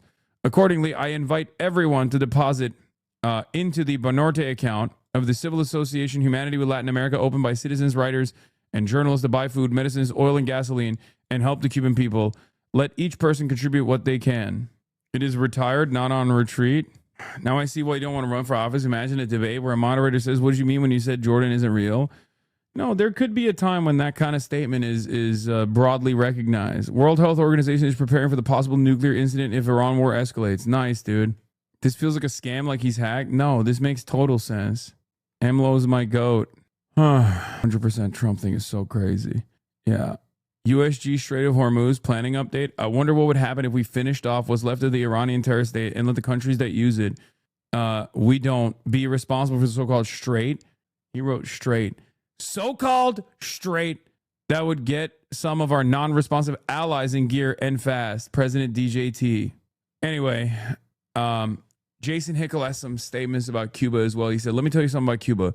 U.S. officials are constantly saying socialism in Cuba is a failure, but in fact, Cuba's achievements with socialism are extremely impressive. First, remember that the U.S. imposed sanctions and blockade on Cuba immediately after the revolution with the explicit objective of destroying the economy, preventing development, and immiserating the people. And yet, Cuba nonetheless managed to achieve some of the very best social outcomes in the developing world, rivaling even high-income countries in the imperial core. Cuba has a higher literacy rate than America. Cuba has a higher life expectancy than the United States of America. Cuba has a lower murder rate than the United States of America. Cuba has functionally no homelessness in comparison to the United States of America. Okay? Don't say that's not a high bar to clear. It's an immensely high bar to clear because that bar has been placed there by the United States of America. Okay? It's unfucking believable what we have done to this country. Okay? Unbelievable. It is one of the long-standing evils that is on autopilot, okay?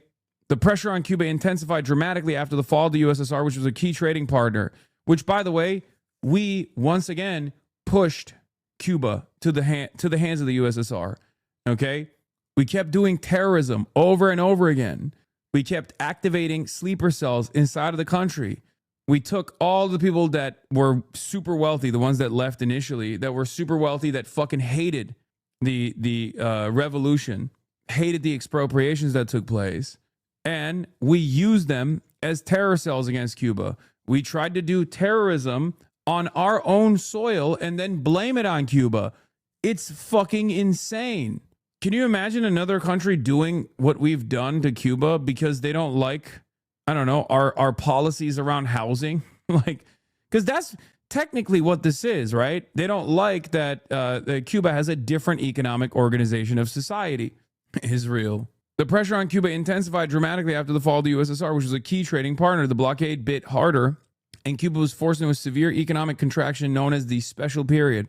And yet, even while GDP and consumption were declining or stagnating during this period, Cuba not only accelerated its progress on life expectancy, it caught up to and surpassed the United States in 2003, despite having 80% less GDP per capita. Cuba also used industrial policy to develop one of the most advanced biotech industries in the world. They literally have a lung cancer vaccine that America has rendered illegal to take. Okay? They have one of the only known cures, not complete cures, but one of the only known solutions to Alzheimer's on the planet right now, escaping dependence on Western monopolies and providing life-saving assistance to other countries in the global South. Yeah, they have an Alzheimer's dementia treatment. How? Because socialism. Socialism enabled Cubans to organize production and resources around what is most important for human needs, rather than what is most profitable to capital. This made them extremely efficient at converting limited resources into human well-being despite the blockade. Cuba's food system is a great example of this. Cuba developed a public food system that guarantees everyone has access to basic nutritional requirements. Thanks to this system, Cuba has one of the lowest death rates due to malnutrition in the world, lower even than in many high-income countries such as the United States, Denmark, and France. Anyone who visits Cuba immediately notices that it is totally unlike any other developing country.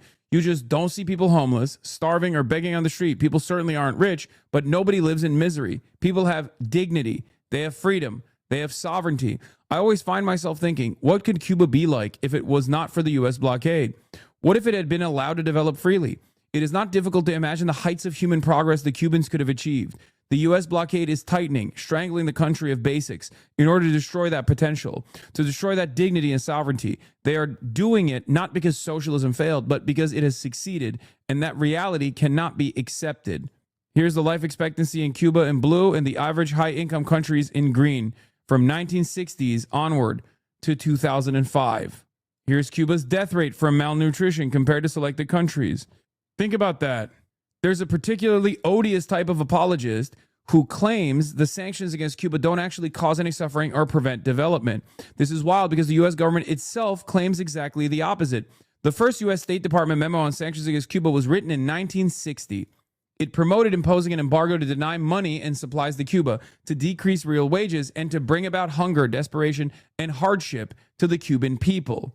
Okay? U.S. sanctions are, in fact, very effective at harming countries, so effective indeed that the U.S. and EU unilateral sanctions imposed on the global South are associated with over 500,000 deaths per year, or 38 million deaths since 1970. Sanctions are extremely harmful. This is the Lancet study that just came out, actually, that shows this. Okay?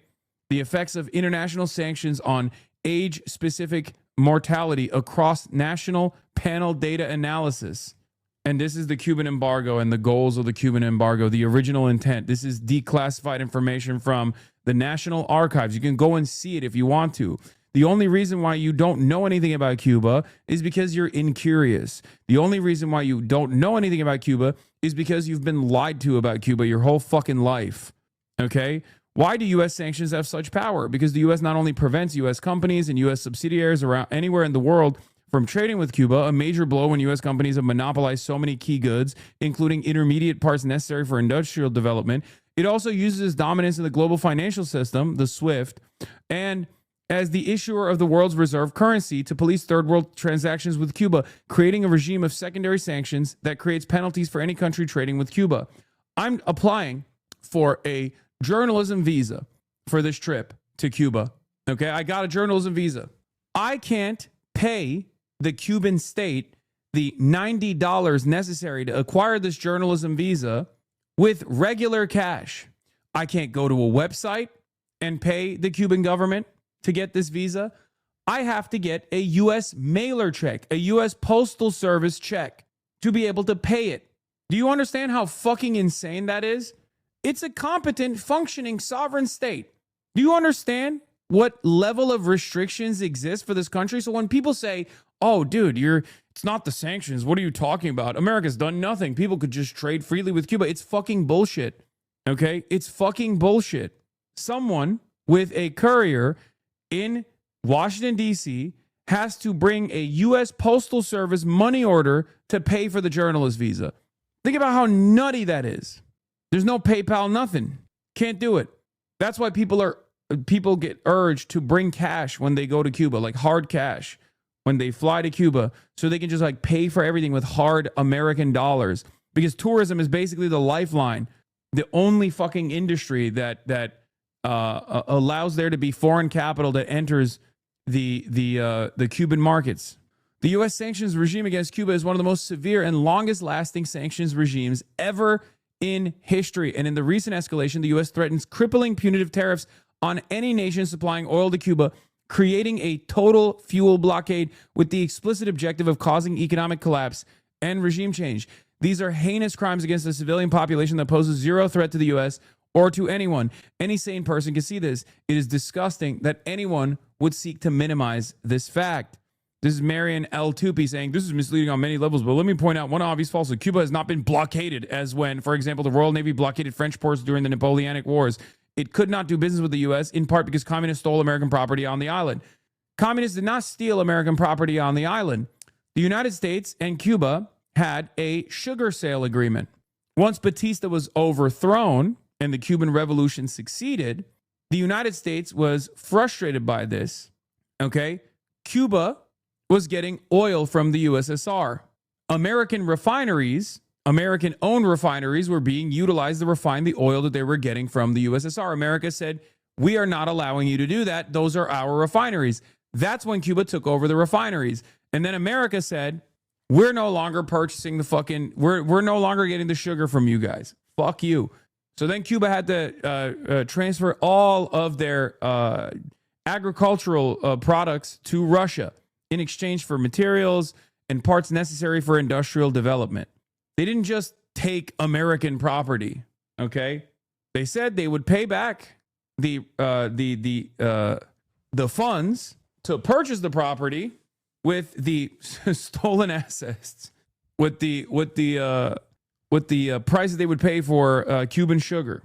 The reason why Cuba is desperately poor, therefore, is not because of the U.S. blockade, but because the socialist system produces next to nothing on the island, has, therefore, next to nothing to sell. Here's another little fact to know. During the period 1999 to 2019, Cuba managed to bring its infant mortality rate to lower than that in the U.S., again, despite the U.S. blockade, and despite having a fraction of the GDP per capita. During this period, 101,674 children died in the U.S. due to mortality rates in excess of Cuba's level, based on UN and CDC data. The blockade that we have had on Cuba has been ridiculous. None of this is new, by the way. It has been understood by development economists for a long time. Back in 1981, Amartya Sen himself noted Cuba's standout performance. The piece famously demonstrates that among developing countries, socialist economies tended to perform better in terms of social outcomes than capitalist ones. One thought that is bound to occur is that communism is good for poverty removal, he wrote. That's the real reason why we starved Cuba for years and years. And we've angered the Cuban population that remains on the island as well, for the record.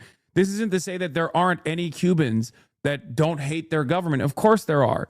Of course there are Cubans who think, oh, well, in times of tremendous economic hardship, in times of tremendous setbacks born out of the American blockade, the government has had to engage in austerity, right? Or rationing. And then they think that the government is rationing so they can like feed the Castro family, which they see as corrupt or whatever the fuck they envision, right? Oh, the government is actually rationing so they can like only aid the tourists, so they can have a functioning, competent tourism industry. The government is rationing because they hate us, the regular Cuban citizens, and don't want us to be fed, don't want us to get milk, don't want us to get meat. It's idiotic. And you hear that nonstop. You hear that from Americans all the time. Oh, the government is actually refusing to give antibiotics to regular Cubans. Yeah, dude, the government has antibiotics, but they're hiding it. You know? Commie streamer just living off of other people's takes. Stop regurgitating and respond to chat. Commie streamer just living off other people's takes. This is Jason Hickel. He's a fucking professor, dumbass. This is not his takes. This is his analysis that I agree with. It's unbearable what we have done to Cuba. Unfucking believable. And there's so much misinformation out there. So many people who think like, oh no, the island is just like, the island is just run by evil people, evil, scary communists. It's one of the clearest instances of American propaganda. And the thing is, the American government can't even make the same arguments that it does with every other country. Like America loves, developing civil society organizations and then claiming that like people are very pissed off about the Cubans are very pissed off because like their gay Cubans are getting dominated by all this shit. Like, Cuba is a backwards country. They're homophobic. They can't even say that, right? They can't say that about Cuba. Cuba is literally objectively more woke than America. Cuba has enshrined LGBTQ protections by referendum in their fucking constitution. By referendum. They voted for it overwhelmingly. The only area where you can make criticisms of the Cuban government is like the people that get arrested for actively trying to destabilize the goddamn country. Calling them communists is insulting enough for them? What do you mean? Cuba is a communist nation. It's run by a communist party. Doesn't mean that they've been able to establish. Oh, you're saying in a right-winger's view, this is enough of an insult. Oh, yeah. Half of my family has ties with Cuba's traditional musicians. I can tell you, even traditional culture is woke. Yes. So woke that they can't maintain their own country without outside support. Did you just not... Did you hit your head while I was explaining to you American embargoes, American efforts to destabilize Cuba for the past 60 fucking years? Do you understand anything? So woke they can't maintain their own country without outside support. God damn it. One day China is going to shut off the fucking faucet and all you Treatlerites alongside myself are going to fucking suffer the penalties. And then maybe they'll turn around and go, why can't you refine your own fucking rare earth minerals? Whoa, what's happening? Why can't you materialize rare earth minerals? You dumb fuck, stupid Amerifat. God damn it. I hate you so much. God, the fucking arrogance, the hubris of the suburban Treatlerites. Holy fuck. We do deserve the fucking maniacal exterminationist welfare state of Israel slammed into our ass cheek like a fucking parasite, bringing the entire globe into a devastating energy crisis. We kind of deserve it, honestly. That's the average American's entitled attitude. They can't fucking trade with other people? Like, what country exists without trade with other countries, dude? What country exists? Stupid fucking Amerifat. Multi-millionaire? Maybe they shouldn't have enriched communist nukes? Okay, shut the fuck up. Pyongyang, baby? Fuck no. North Korea also fucking does trade with Russia and China. What are you talking about? China can't do shit, dude. Stop coping. They can thank the U.S. that they even exist today and they're not genocided out of existence. Once again, you'll see. You should thank whatever God you believe in every single day. You should be licking Xi Jinping's boots on a daily fucking basis. You should build a shrine to Xi Jinping that he does not have that same dog that Americans have in him to actively push and pull wherever he could. You should learn Mandarin to praise Xi Jinping every fucking day. You dumb fuck. If China had the fraction of interest in global instability that America had that would benefit their immediate needs, oh my God, you would not be able to speak the way you do currently. Think about it.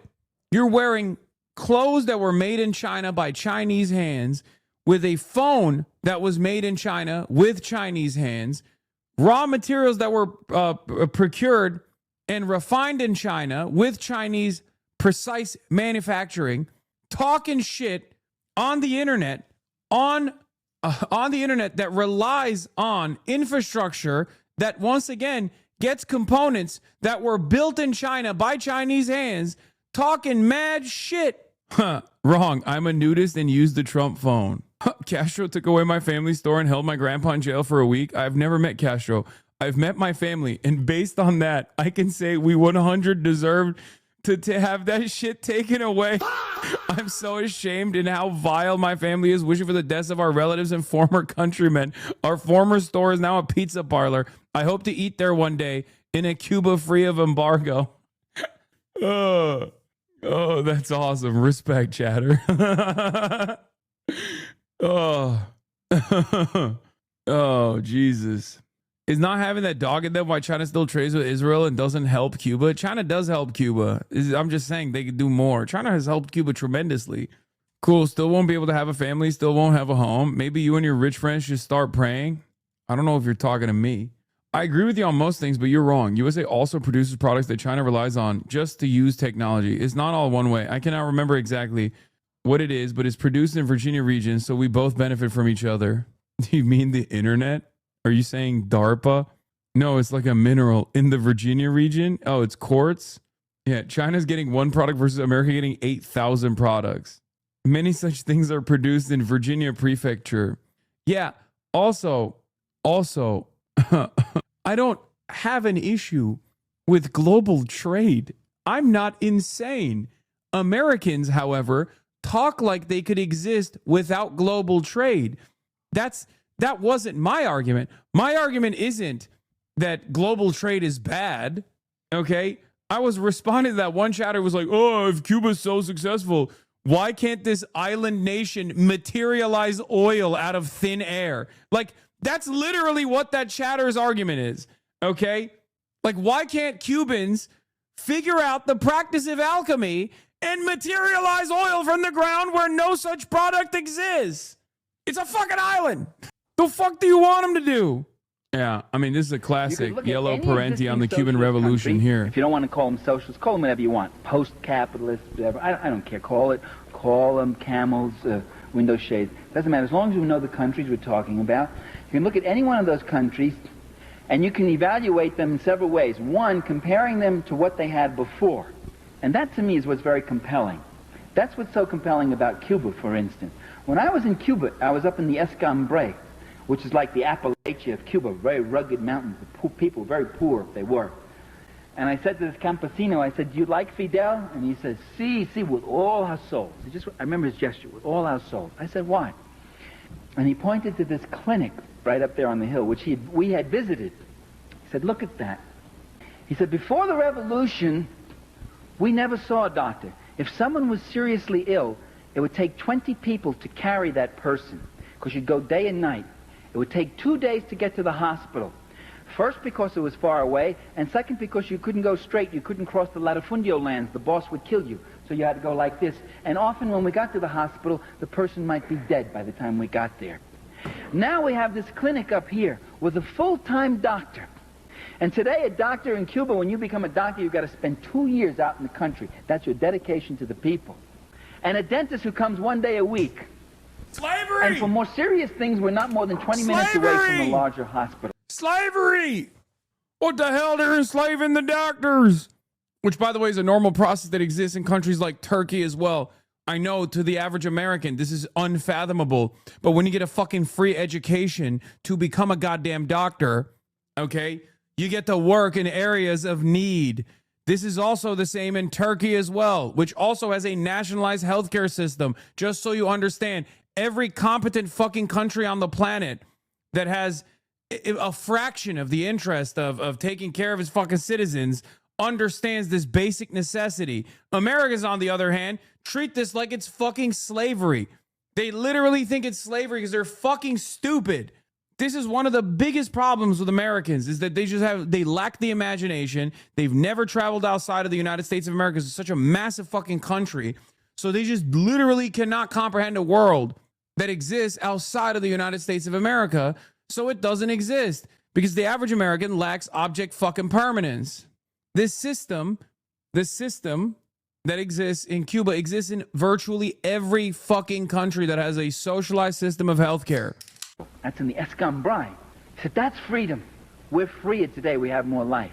And I talked to a guy in Havana who says to me, before, all I used to see here in Havana, you call this drab and dull. We see it as a cleaner city.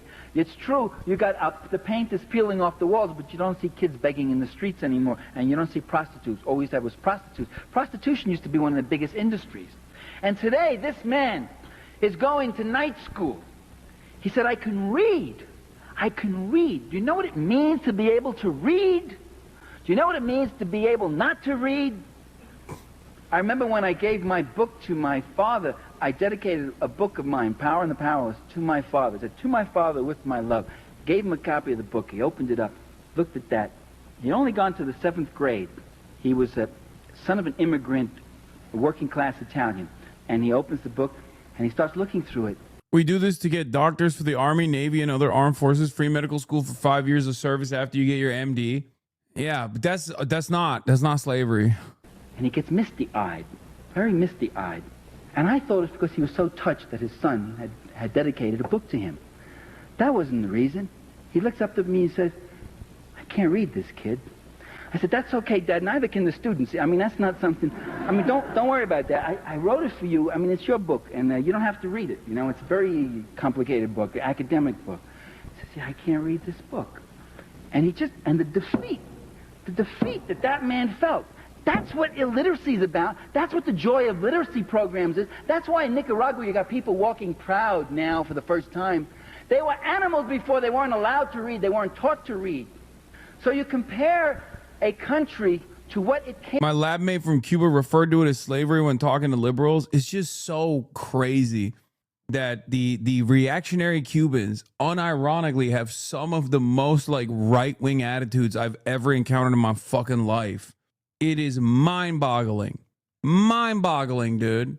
Like, they cannot imagine a world outside of like the 17th century capitalism. Like 18th century capitalism.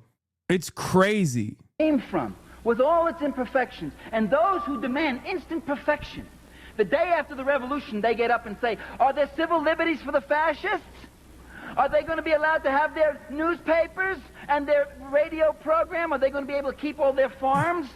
The passion that some of our liberals feel, the day after the revolution, the passion and concern they feel for the fascists, the civil rights and civil liberties of those fascists who were dumping and destroying and murdering people before. Now the revolution has got to be perfect. It's got to be flawless. Well, that isn't my criteria. The Cuban Revolution literally was functionally bloodless in comparison to the previous formation that existed, by the way. Like, in comparison to Batista, the Cuban Revolution had some field justice that took place. This is true. A lot of people criticize this quite a bit, okay?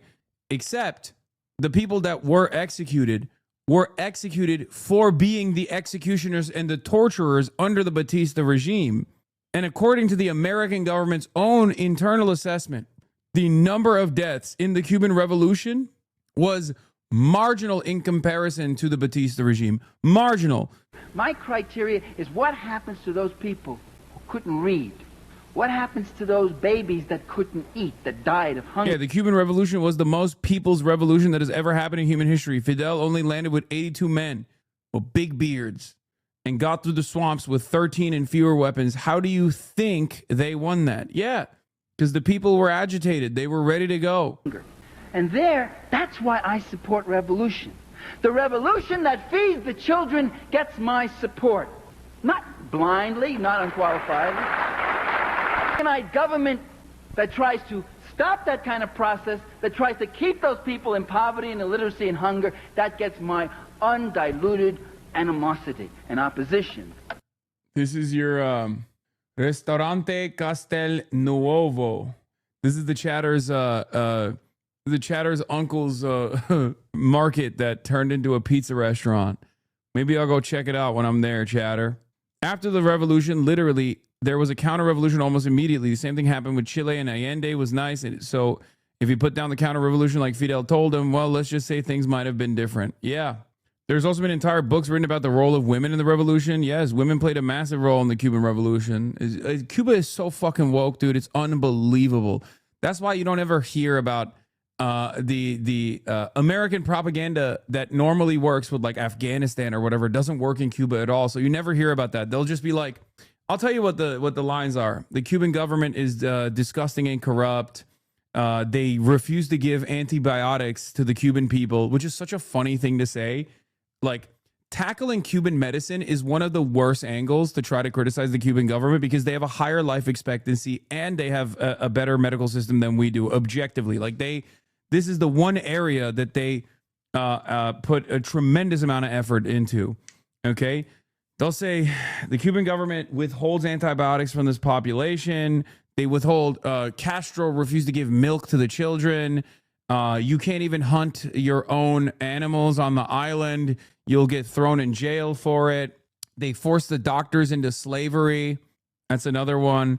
They force their athletes into slavery as well. Athletes that fucking travel around the world, when they go to competitions, have to have a government handler with them at all times. And if they escape, their families will be put down. All this shit is lies, okay? Complete fucking lies. As far as Fidel and Che goes, Che is Argentinian. He's a lion. Okay, he is the GOAT. He was an incredible figure.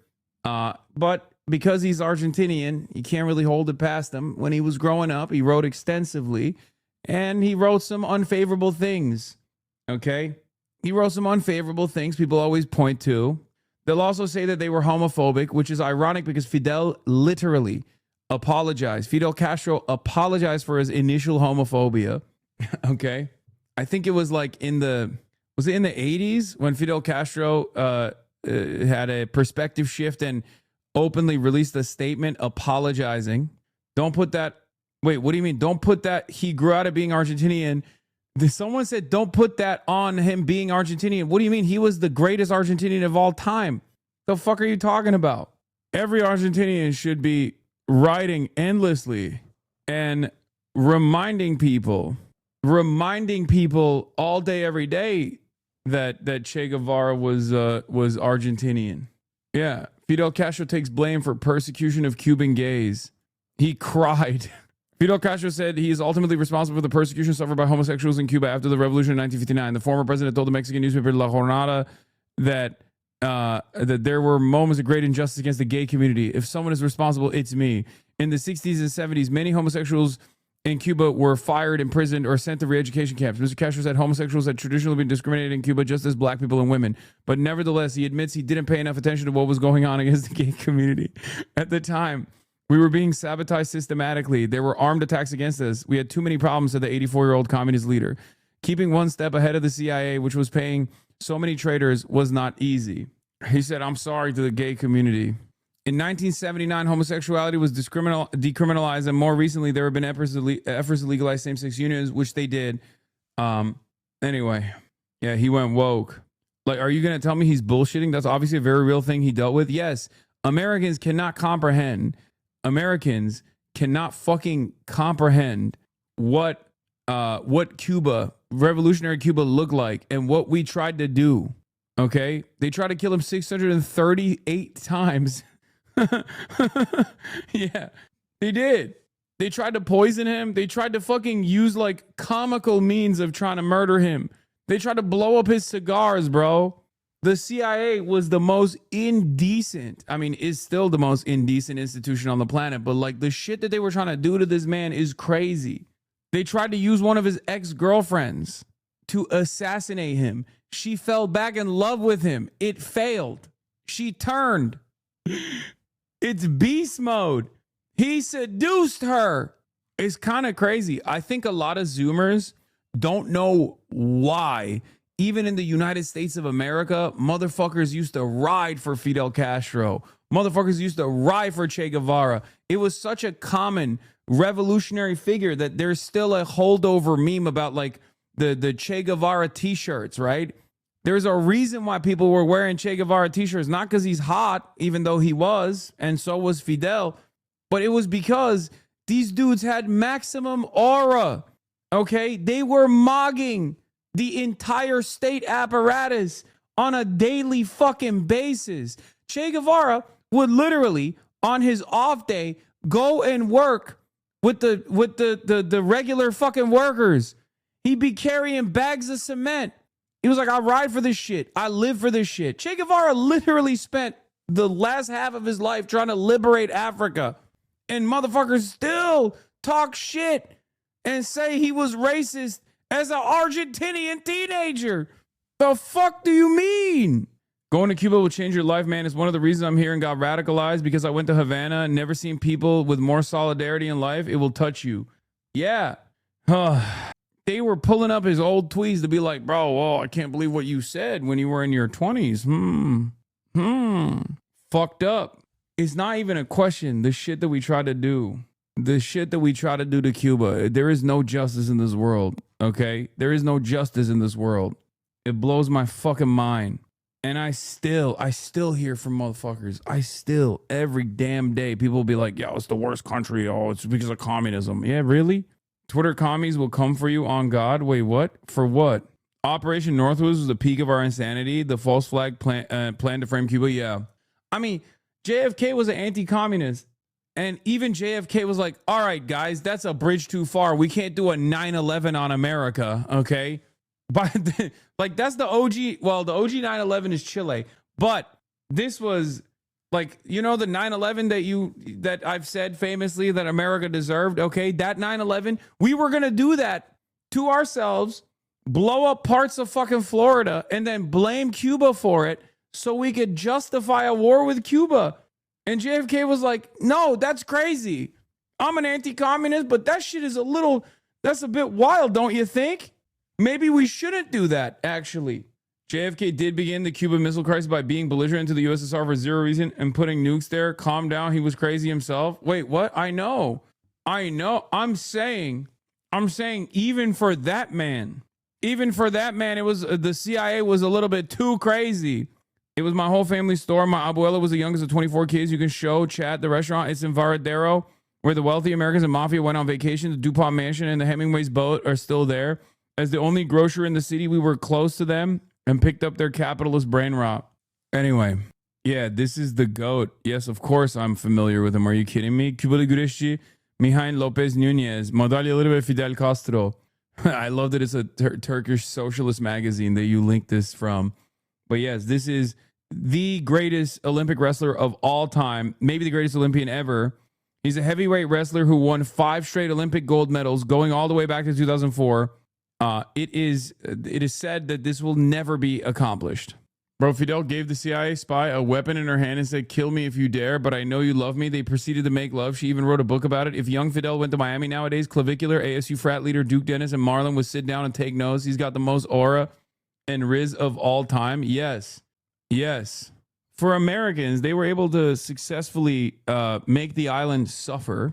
And of course, if America, and especially at the time, America was like the land of dreams and prosperity, right? So yeah, a lot of Cubans were like, damn, like, this is why I say not every Cuban that is called a gusano, which is also the invention of, here, I'll give you something funny about gusano. Fidel Castro used to call the counter-revolutionary anti-communist Cubans gusanos, okay? Because they betrayed their own nation. They betrayed the dignity and sovereignty of the Cuban peoples, and they work with the Americans to do terrorism, like to kill their own countrymen, right? So you call them gusano, worm. The CIA took that and tried to reframe it as a positive. So there are still Cuban accounts on Twitter that call themselves gusanos. The CIA tried to make the word gusano cool. Do you know how fucking insane that shit is? Where you're just like openly calling yourself a worm because you're like, yeah, I'm a worm. I hate my people. Yeah. Or like how XUC tried to say use us. Like, yeah. Those guys are stupid. It doesn't matter. But the reason why I say,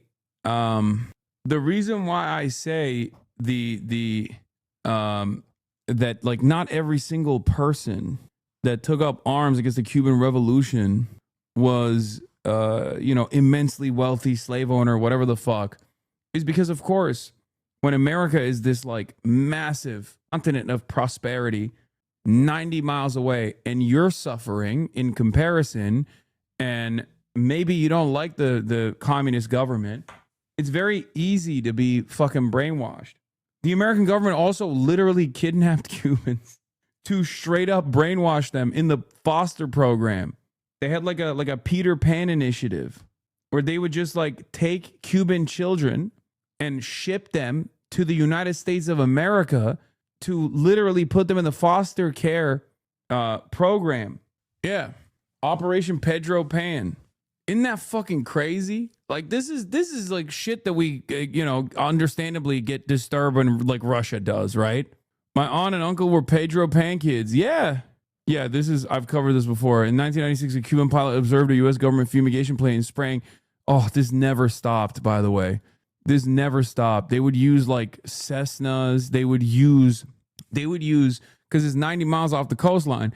So the American government would consistently arm and offer material support to like straight up Cuban American terrorists. And they'd just be like, go crazy. They would ship them off to fly over the island and just like crop dust and destroy their agricultural output over and over again. Is one of the most evil and one of the most fucked up things, dude. In 1996, a Cuban pilot observed a U.S. government fumigation plane spraying an unknown substance over Matanzas province. Shortly thereafter, an invasive pesticide-resistant insect never before seen in Cuba, the Thrips palmi, was discovered devouring potato crops in Matanzas. The Thrips palmi was later found in neighboring provinces among corn, beans, pumpkins, cucumbers, and other crops. Despite the Cuban government's best efforts to eradicate the pest, the palmy plague persisted. The U.S. provided a flimsy excuse that the U.S. pilot was marking his position with a smoke generator, something this plane was not outfitted for and would have been unnecessary because the Cuban ATC had already radioed the U.S. plane asking if they were having any technical difficulties. The U.S. plane N3093M was operated by the U.S. State Department, supposedly to destroy drug crops in Colombia. In fact, combating drug trafficking was used as cover for covert biowarfare against the Cuban people. It's so fucking evil. Like the shit that we did to Cuba is so fucking evil. That's why I always say, like, you want to know something? This is what Israel's doing in Lebanon. This is what Israel is doing in Palestine. Okay? So just understand that we haven't stopped doing this shit at all. And what Israel is doing is so close to what America has done over and over and over again. That's why it's like, it's a cold, hard pill to swallow. Can you at least give a trigger warning for all the juicers in here before you say the G word? You're hurting their sensitive ears with your foul slur usage. Oh my God. Yeah. Big Daddy Hoops, thank you for the 20 gifted subs. Hasan, is now a bad time to resub? No, it's never a bad time to resubscribe. Scoop. Let's get back to America Big Bad. Scoop. Trump administration considering deploying thousands of additional troops to the Middle East as the military prepares options for a possible next phase of the Iran war. One option for securing the Strait of Hormuz includes deploying troops to Iranian shores. Oh my God, they're going to try to take Karg Island and the Iranian coastline. Ay, ay, ay. Uh-oh, another wife condemnation incoming. Rama Dawaji, the wife of New York City Mayor's arm, I'm not sure, several posts glorifying Palestinian terrorism on all social media accounts that remain active. Dawaji also used the N-word. Oh, wait, what? This is what it is. If it does good for my cause, I'll be happy to accept death. The caption read, Khalid, longtime member of the PFLP, one of the coolest people of all time. A U.S. designated terrorist organization? Yeah, fuck you, dude. Yeah, PFLP is fucking awesome. Suck my dick. Imagine getting mad at a fucking Layla Khalid repost. Like, what are we doing at this point? That's crazy. Uh-oh, another wife condemnation incoming is so funny. Oh, I hate my chud anti-Semitic wife. Once again, maximum support to Rama Dawaji, okay, in these trying times. I hate my based ass wife, dude. This is part of the reason why I was saying, like, you can't give the Zionist lobby any fucking room, dude. You can't. You just, because they're gonna come after you over and over again. They're gonna find you participating eventually in activities personally, you know? She was also like 16 for the N-word tweet that they found. Oh my God, they should put her in jail. New York City First Lady Rama Dawaji used the N-word in an X post from 2013. Brother, it was not called X back then, okay? It was called fucking Twitter. And it was in 2013. Oh my God. Tumblr included a post blaming white people for creating Al-Qaeda. True. And disparaging U.S. troops fighting abroad as not brave, nor are they fighting for anyone's freedom. Double true. Oh my God, the more I read about her, the more I'm like, she's cooler than Zoran. She's so much cooler than Zoran. It's crazy. Yeah, no, the N-word thing is like, yeah, she's 15. I don't give a shit, okay? And neither do you. Don't even act like don't try to come at me and be like, oh my God, it's not your place. Like, come on. Okay, she was 15 fucking years old. If you're really gonna stress this, you're out of your dang mind. Okay. In July 2015, New York City First Lady Rama Dawashi retweeted a thread that said, "Fuck Tel Aviv, shouldn't exist in the first place." Yeah. She's so awesome, dude. Oh, maybe she should have ran for mayor. New York City First Lady Rama Dawashi shared these images on our Tumblr account. Left, a Palestinian woman sewing a flag, caption, photography. A Palestinian demonstrator sues a Palestinian Liberation Organization flag before a protest during the first Intifada. Can you shock your dog for me, please? I don't like dogs. No, I can't, but I can shock you. Place. Right, a Bangladesh postage stamp featured an armed terrorist with the slogan, "We salute the valiant freedom fighters of Palestine." On International Women's Day, New York City First Lady Rama Dawashi retweeted a post praising Shadia Abu Ghazaleh, another PFLP terrorist. Yo, she was riding hard for PFLP.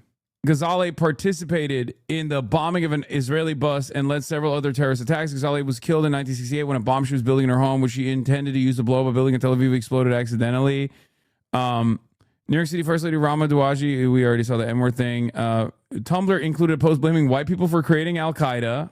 Again, correct. For more, you can read the full story here. This is just cyber stalking masquerading as investigative journalism. By the way, John Levine is a stalker-ass obsessive weirdo, finding tweets from 2013 when she was 15 years old. Her fucking Tumblr account. What the fuck is wrong with you, dude? I know. What would the perfect Zoran response to this be? I condemn my chud wife. I am divorcing her immediately, and I am marrying my true love, the nation state of Israel. Oh.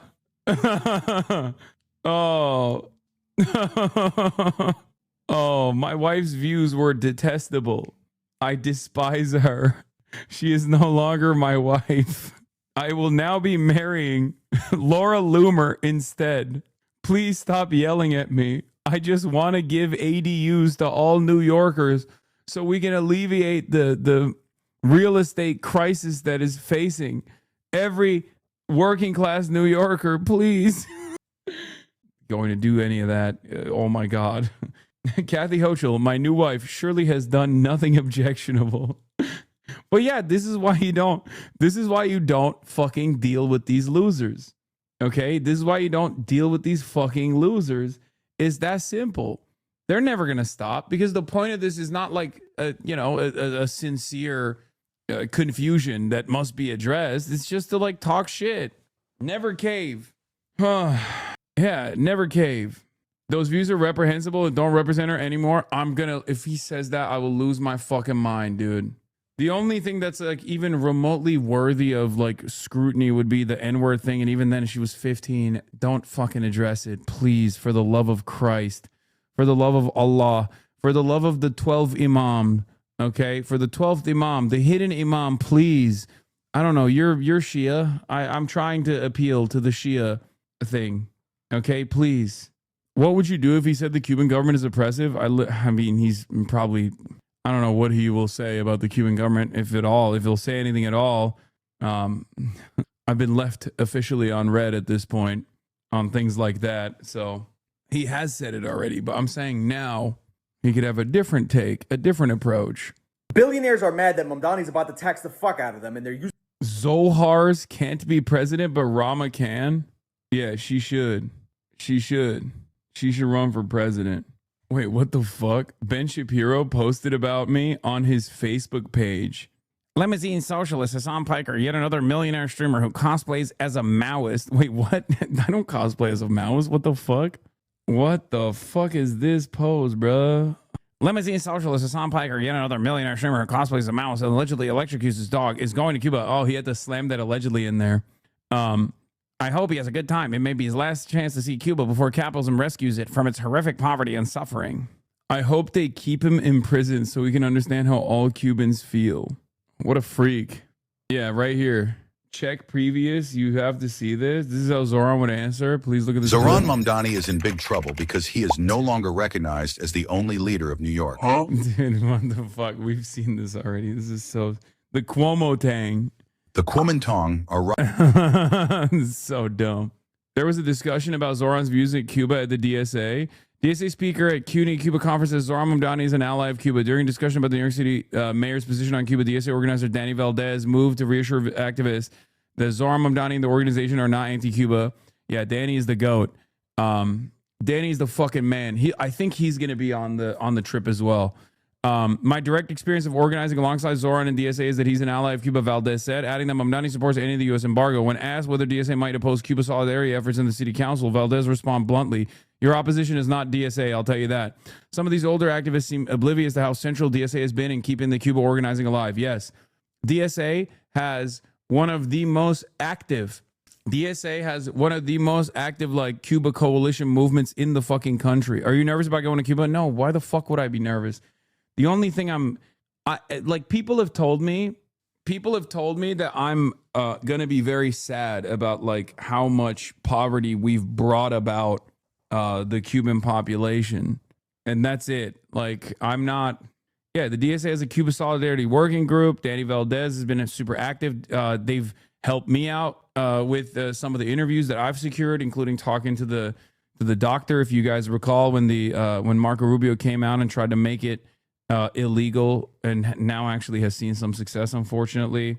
Some of these older activists seem oblivious to how central DSA has been to keeping Cuba organizing alive, including sending much of its top leadership on a delegation to Cuba. Mamdani's mid-campaign comments increasingly look like the sort of political sanitizing he needed to get through an election without putting his actual views on Cuba and Venezuela under a brighter spotlight. This is from the Manhattan Institute, by the way. These guys are saying this to be like, Mamdani lied to us by saying the fucking dumb thing that he said when he like volunteered that Cuba was a tyrannical dictatorship alongside Venezuela or something. It's so stupid. The internet will piss you off, though. There's a likelihood that you won't be able to stream. Don't worry about that, okay? I'll worry about that myself. Who the fuck thinks a limo is a height of luxury in 2026?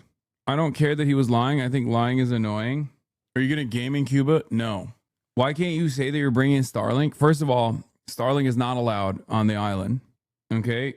Starlink is not allowed on the island for understandable reasons, although there are some people who illegally have Starlink on the island, okay? Gani49, thank you for the 100 gifted subs. Will these half-day streams be even shorter in Cuba? Yes, there will actually be much shorter streams in Cuba. That is, if I am able to do streams in Cuba at all, okay?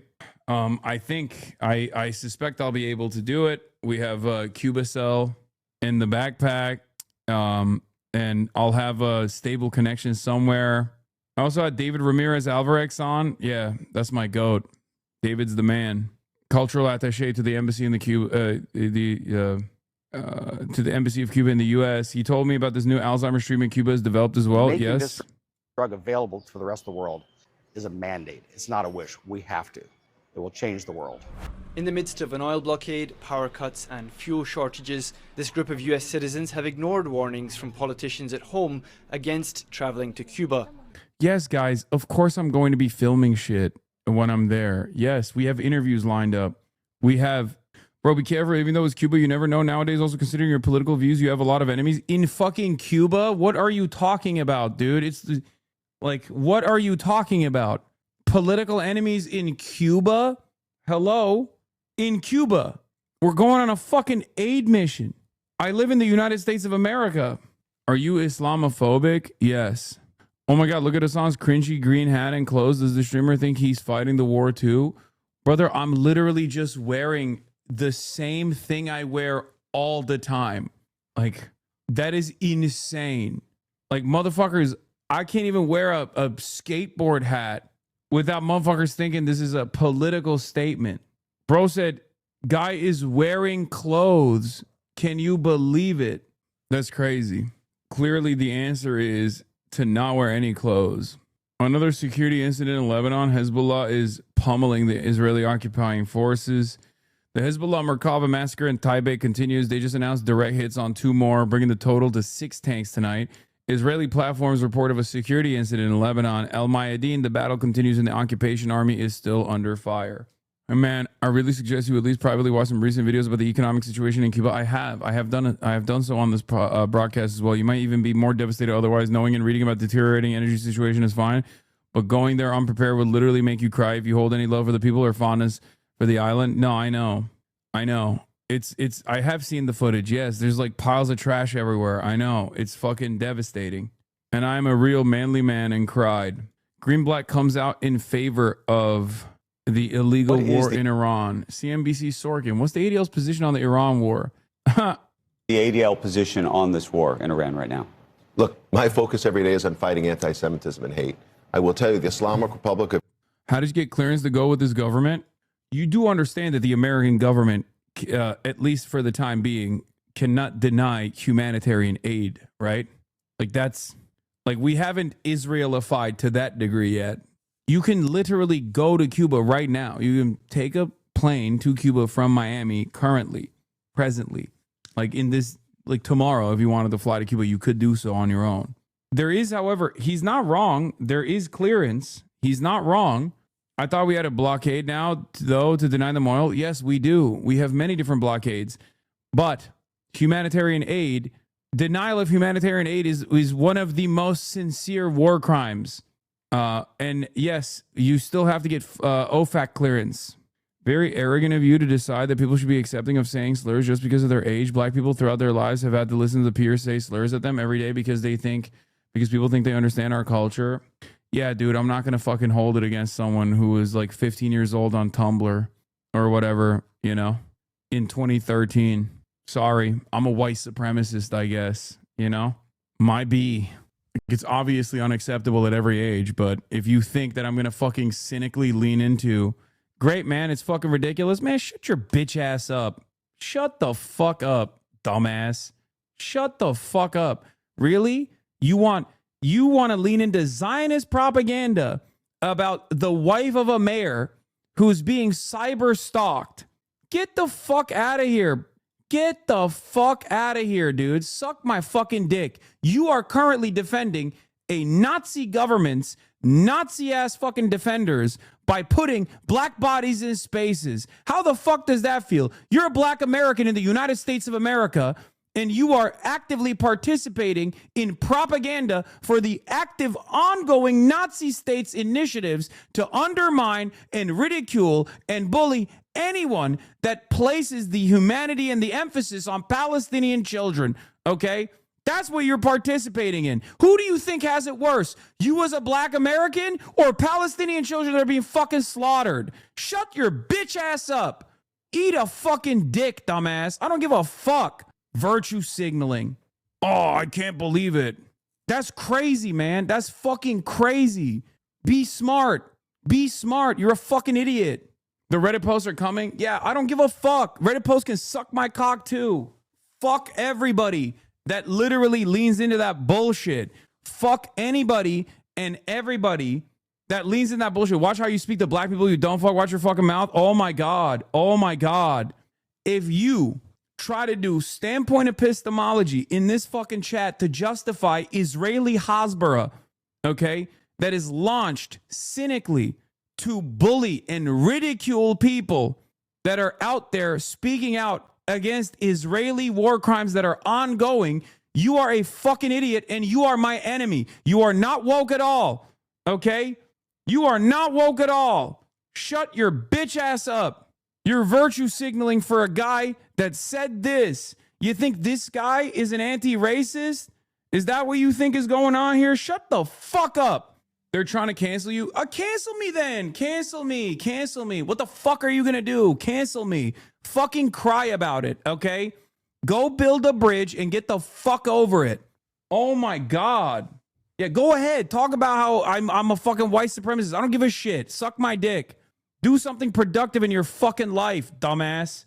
God, it is one of the most unfucking bearable moments, dude. That chatter was self-admittedly not even black. I know. But wait till you fucking see the TikTok clips. Wait till you see the TikTok clips that come out of this. They'll be like, Hasan berates black chatter who's upset about someone using the N-word. I'm wokely defending the Nazi regime of Israel and wokely participating in their propaganda campaign. What are we doing here, man? What are we fucking doing here? Get the fuck out of here. You have a blacklist, by the way? What is that? That's crazy. I mean, if he's admittedly not black, then why do we catch strays, bro? Lamau, did you catch a stray? I'm specifically referring to that person. When did you catch a stray? Was I talking to you? Are you leaning into this nonsense? Zoran's wife exposed for being a racist piece of shit in a song, calls it Israeli propaganda lol. Actual brain dead. Yeah, look at the Hasbara bots, dude. All roads lead to Rome X. Crusades are now X. Crusader guy wokely defending, taking a principled stance. How fucking malleable are dumb people, man? How fucking malleable are people who are supposed to be kind individuals, dude? Actually, God. So you are defending what she said? That's what it sounds like? Oh my God. You can be against Israel and speaking count against what she said. I'm telling you right now, sincerely, once again, I don't give a fuck. I don't fucking care. If you think I'm a goddamn white supremacist for that reason, suck my dick, okay? I don't care that Zoran's wife, that you never would have heard of when she was fucking 15 years old, used the N-word with a soft A like 13 years ago. Are you out of your fucking mind? And now it's being utilized and deployed so that dumb fucks like you can chirp about it? Are you fucking stupid? Do you have no critical thinking skills? Do you not comprehend that you are being manipulated? You're being manipulated. God damn, dude. What the fuck? It's a fucking op. Talk to me if she's still slinging it right now, okay? That's a different equation. Bro, we do not need the CIA. This is why we have outsourced it. We have outsourced the CIA. People have become agents of the American and the Israeli State Departments on their own. They are taking it on their own. God damn, this shit is so stupid. Some of the most racist institutions on the fucking planet can just literally shove their hands up your fucking asshole and move your mouth like a flesh puppet at their behest on a moment's notice. What the fuck? Why are you doing unpaid government labor? At least let him cut you a fucking check, dude. Holy shit.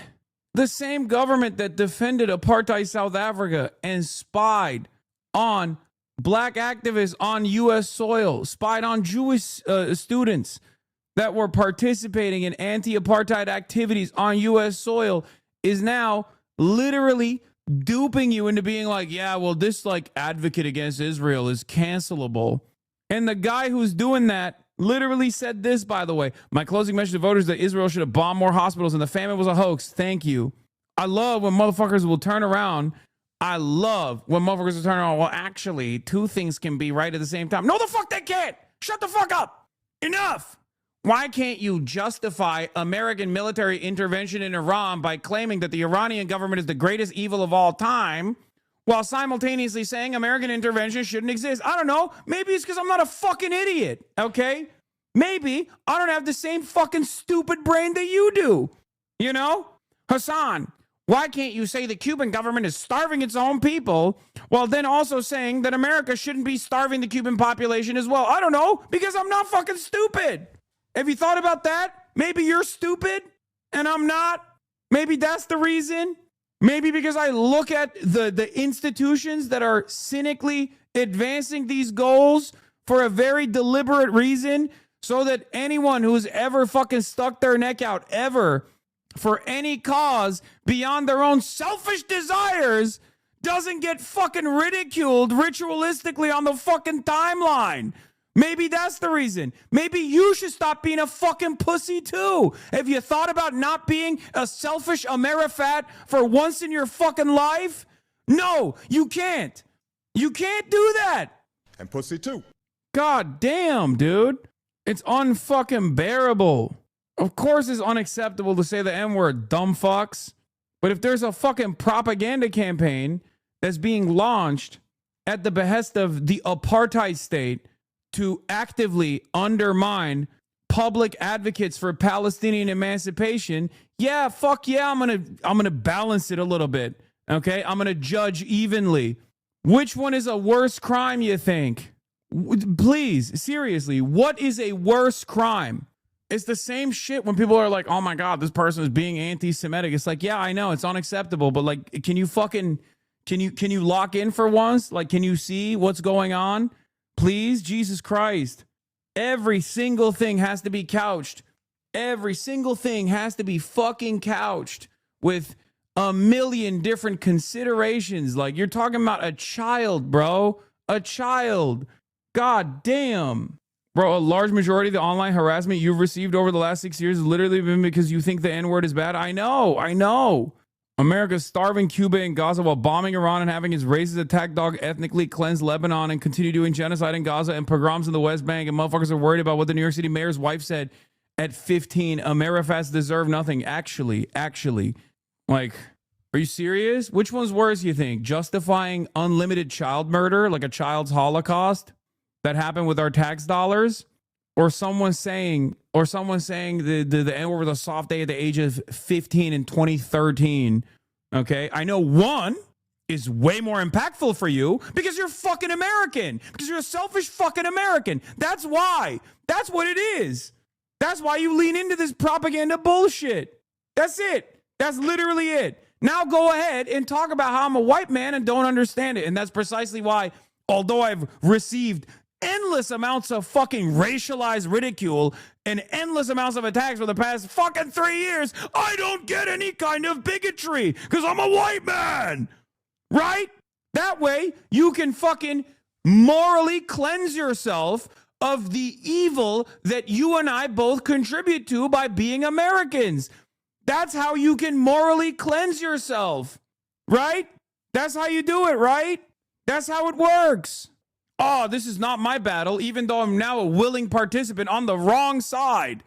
Can I put this just plainly as a black chatter? If I got mad at every single person I know who said the N-word was a soft day as a fucking child, I probably would not have as many allies. People grow up and they realize shit that they said they were a child was stupid. Can we keep our eye on the fucking prize here, please? You're doing J. Edgar Hoover shit right here. Yes, it's so fucking frustrating. We're never getting healthcare. I swear to God. Look at the retweets. They mobilize every Zio on here to pretend to care about a 15-year-old saying the N-word with a soft day. Yeah, I agree with you, but you got to be slightly less aggro when talking about stuff like this because it gets clips and make you look bad. The leftists who agree with you on 95% of things who aren't familiar with you. No, because I need them to understand that they're also fucking soft as baby shit. Okay, you can ridicule and try to reframe the argument that I'm making because it hurts your fucking feelings. But that is the reality, okay? And we need to wake the fuck up and lock the fuck in. If you want to be a competent organizer, if you want to be a competent person in general, you cannot get duped like this, okay? You have to understand that what people have done in the past is not reflective of who they are now, okay? You need to understand that sometimes people just wire you to become loyal servants of a cause, and this is one of those instances. That's it. That's it. Like, look at this shit. It's got 5K fucking likes, 1.5K retweets in like 2 hours. Yeah. Look. Mike Cernovich, Brianna fucking Wu, Michael Rappaport. Look at all the fucking quote retweets. Look at who is highlighting this shit. God damn. I think it's crazy how easily manipulated like left-wing activists are too. Like, every American's a fucking cop and a treatlerite at the end of the day. It sucks, but it's true. We all have to kill the cop inside of our brains, and we have to kill the treatlerite inside of our fucking brains. This is where it comes from, is that cop mentality. You become a fucking loyal servant of the State Department all of a sudden.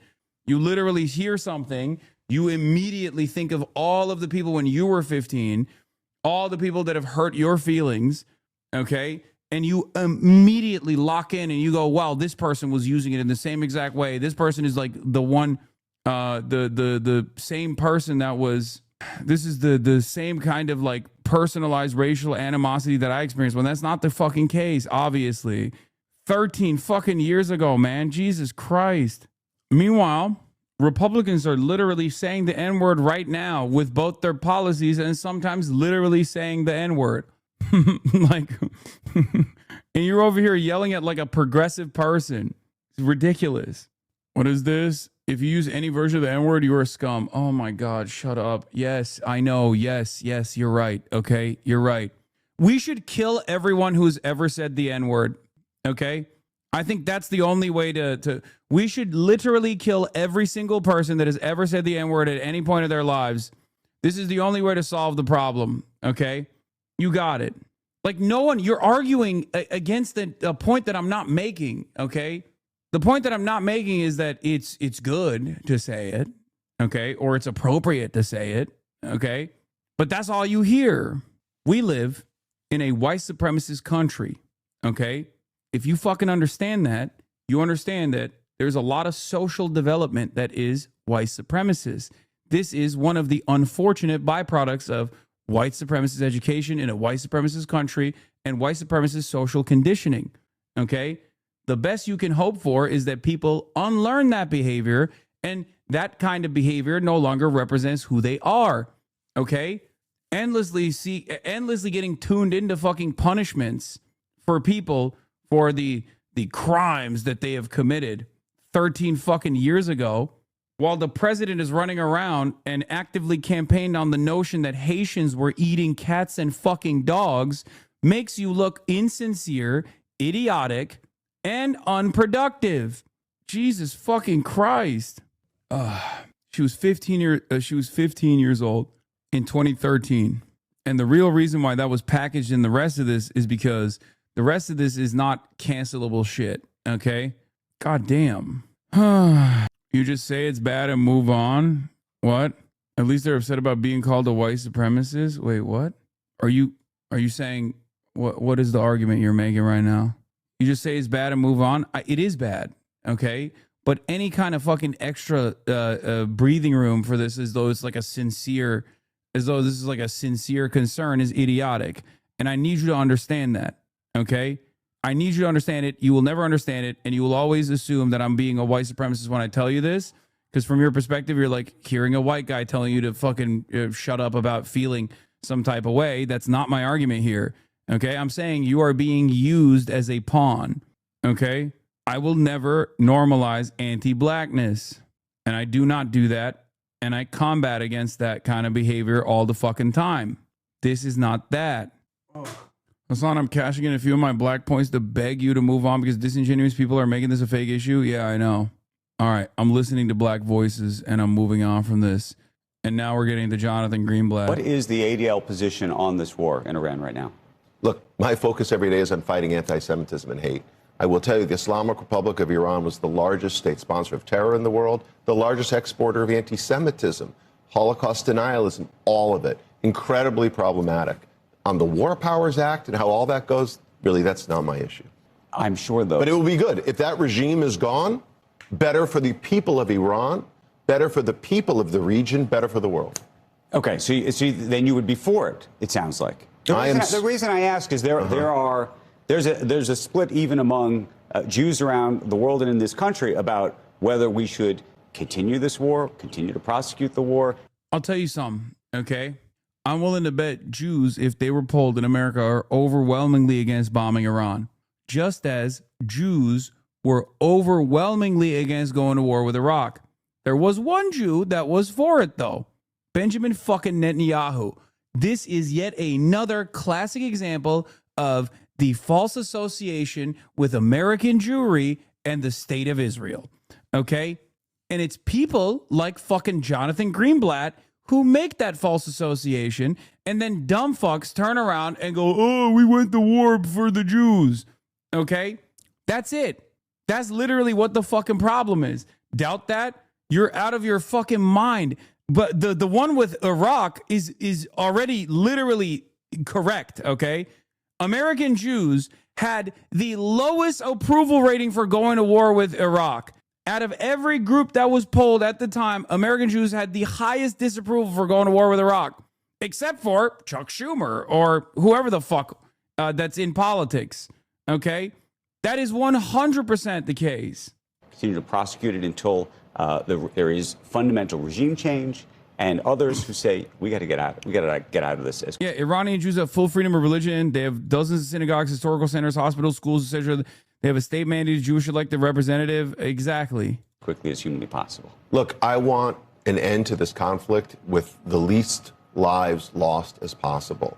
At the same time, The Islamic Republic is a totalitarian regime. They murdered 30 to 40,000 of their own citizens less than 2 months ago, like in the span of a week. The world will be safer if that regime is gone. The world is safer that Khamenei is gone. The world is safer that Larijani is gone, for sure. Jonathan Greenblatt is a raving lunatic that doesn't represent anything than American imperial interest. Fuck that guy. I agree. But honestly, I don't know if he, said any racial slurs when he was like 15 or whatever. So I can't really tell if he's a good guy or a bad guy, because that's the only way I can make an assessment. You normalize race. Oh, enfant door. You normalize racism a bit. I never heard the term permissible racism before watching your stream. I think that specific perspective you share is racist within itself to push into the lexicon, but I expect non-black people to be oblivious to the harm. I have a deeper substantive critiques, but not against you personally, but as a propagandist. Okay. When I say permissible racism, I'm not saying it's permissible for me. I'm saying permissible racism as a broader concept in America. Like, beyond a certain point, even the most racist American considers it to be fucked up. Okay, like saying the N-word, for example, with a hard R, right? Like racialized stereotypes against black people that everybody understands, like Donald Trump presenting Barack Obama and Michelle Obama as monkeys. That is beyond the point of permissible racism. I'm not saying I permit it. I'm not saying that racism beneath that point is permissible. Like here, I'll give you an example.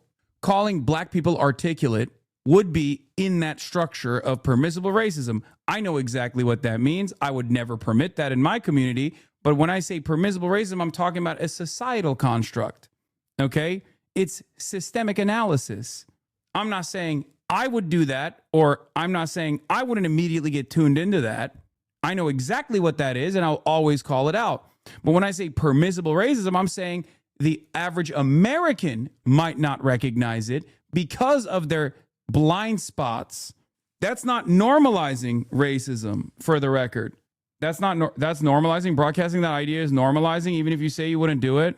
You are genuinely the dumbest fucking person on the planet if you think that's normalizing it. You are a fucking moron if you think that that's normalizing it. It's analysis of existing racialized blind spots that Americans have. You fucking idiot. What the fuck are you talking about? You literally do not have the capabilities. You're basically fucking saying you should not be able to call out systemic versions of racism and the blind spots that average people have to racist constructs because that's normalizing it. It's critique. I think it's above the average understanding of most people when you use it. I understand what you mean. I think you sometimes speak above the average understanding is all. I think it gets normalized by accident because people don't understand. That's crazy. You just said don't do critical race theory. Not enfant door. But this chatter is literally saying if you do critical race theory, it's like, you're basically normalizing it, like recognizing that Americans have racial blind spots, specifically anti-blackness, is actually just as racist as participating in it. What the fuck? This is pure liberalism. I need you to be fucking very real. This is pure liberalism. I criticize white liberals all the fucking time for this, okay? I need you to understand. It's the same exact mentality that revolves around not understanding that Ronald Reagan was a white supremacist until you hear that phone call between him and Richard Nixon where he calls African diplomats monkeys, okay? For white people, they need to hear that to go, oh my God, that's so racist. That is literally what I'm talking about when I say permissible racism, something that breaches that boundary, something that passes or crosses that fucking boundary, okay? Ronald Reagan was a white supremacist even if he never actually said that about African diplomats. Okay? He was a white supremacist regardless. He was devastating for black communities in this fucking country and black people all around the world, really. Stop behaving like this. We are now in the middle of a war in the Middle East, in Iran specifically. But there is a lot of debate among politicians, among the public here in the U.S., among some very influential voices, by the way, in the Republican Party, including people like Tucker Carlson and others, who have suggested that we have been pulled, the U.S. has been pulled into this war by Israel. And there is a view among some that unto itself creates these other questions about anti-Semitism and this sort of interconnection between those who have problems with Israel and those who have problem with Jews. So this is a good opportunity to talk about anti-Semitism, right? Some might call it... Oh, that's awesome. That's awesome. They call it the oldest hatred. Some might call it the oldest conspiracy theory.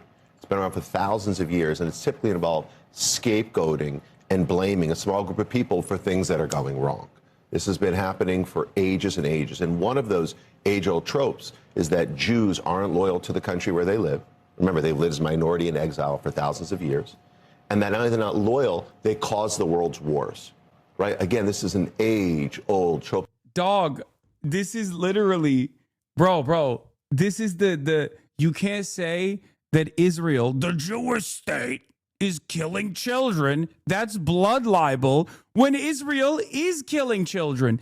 At that point, it's up to you as the leader of the premier anti-Semitism defense institution to not associate with Israel and consistently call it the Jewish state, especially when the overwhelming majority of Americans are realizing that Israel is definitely killing a fuck ton of children. Okay? It's over at that point. Like, what are you saying? You can't say this is a trope. Like, oh, it's a good time to talk about tropes. It's like, okay, yes, historically, this is an anti-Semitic trope. But what you're doing right now by associating a historical anti-Semitic trope with like something that literally happened and everyone heard it and everyone saw it and was reiterated for like the last week by not just the American president, Mike Johnson, Marco Rubio, Lindsey Graham, but also Benjamin fucking Netanyahu in Israel. Like, to turn around and be like, oh yeah, this historic anti-Semitism is being relitigated right now. That doesn't actually make people question whether or not Israel is responsible for this war. That makes people question the previous historic and very real instances of anti-Semitism. You literally end up harming the cause of combating anti-Semitism. It's fucking insane. It's actually so crazy that more American Jews are not constantly fucking yelling at Jonathan Greenblatt. It genuinely blows my mind that people aren't just like, what are you doing, man? You're fucking, you're harming my children in the United States of America with this kind of rhetoric, by this consistent association with the state of Israel, like by constantly pointing to real instances of historic anti-Semitism to suggest that the current Israeli state's actions and people complaining about the current Israeli state's actions is actually just the same as like real historic anti-Semitism. You're diluting the term. The Jews caused World War I, that the Jews caused World War II, and the Jews caused the Gulf War. And now we're seeing people like Tucker Carlson make this claim. Now look, Tucker Carlson is probably the most prominent public bigot in our lives today. Like, look, other than Hassan Piker, he has platformed Holocaust deniers. He's platformed virulent anti-Semites. He's engaged in this kind of rhetoric for a long time. So it shouldn't be surprised that he goes there. But I think, to be honest with you, there's a reasonable debate to have about this war. There's a reasonable debate to have, like, how's it being prosecuted? Do we understand what the objectives are, et cetera? But it's unreasonable to suggest that President Trump is being manipulated by a small group of people. Oh, my God. Before you accuse someone of blood libel, you might want to check if there's actual blood. If there is, it might not be a libel. It might just be a thing that happened. For instance, Netanyahu kills babies. Blood libel? ? Well, let's check if there are dead babies. There are. In that case, that thing happened. Like, take it up with the admin, big dog. You know what I mean? At that point, I mean, he's a pussy and he'll never say anything mean about Donald Trump, obviously. But it's so funny. It's so funny to just be like, yeah, every single, and I mean every single government official, Democrat and Republican alike, has openly come to the conclusion that Israel was responsible for this war in Iran. Now I'm going to get mad at people that heard that and are saying, wow, Israel is responsible with this war with Iran. And as a matter of fact, the irony here also is that there are people who are saying Israel goaded America into finally going to war with Iran, and that's a good thing, which of course is not anti-Semitic. But if you say Israel goaded America into finally waging war against Iran, and that's a bad thing, then it's like, whoa, cut it with the anti-Semitism. Whoa, what the fuck?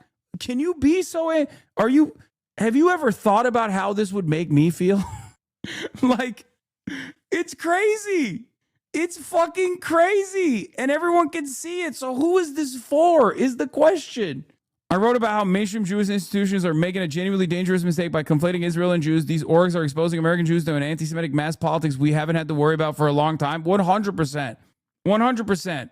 The more and more Israel and Jews are associated in the mainstream media, poll numbers like this will reflect thoughts about Jews. Exactly. A lot of these guys are fucking boomers. Okay? A lot of these guys are fucking boomers. I was actually... There is a association here that's not dissimilar to the way people say I'm like anti-black as well.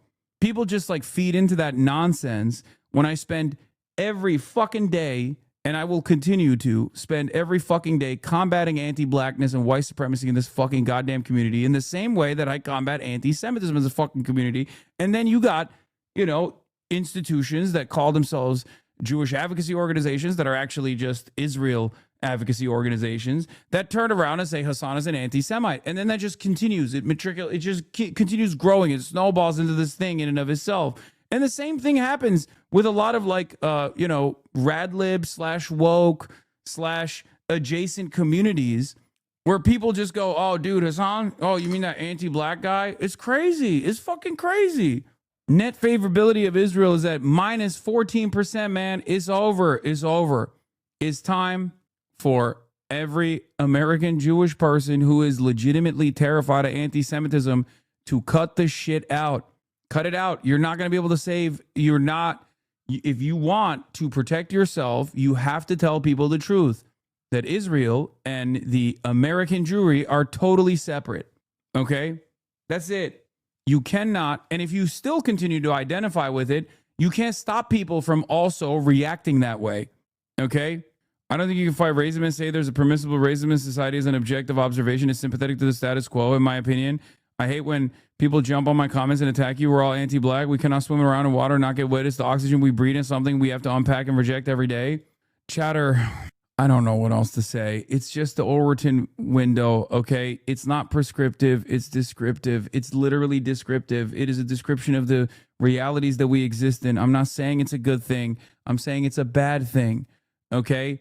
I have to be able to describe white supremacist constructs in this community as a fucking anti-white supremacist political commentator. Please.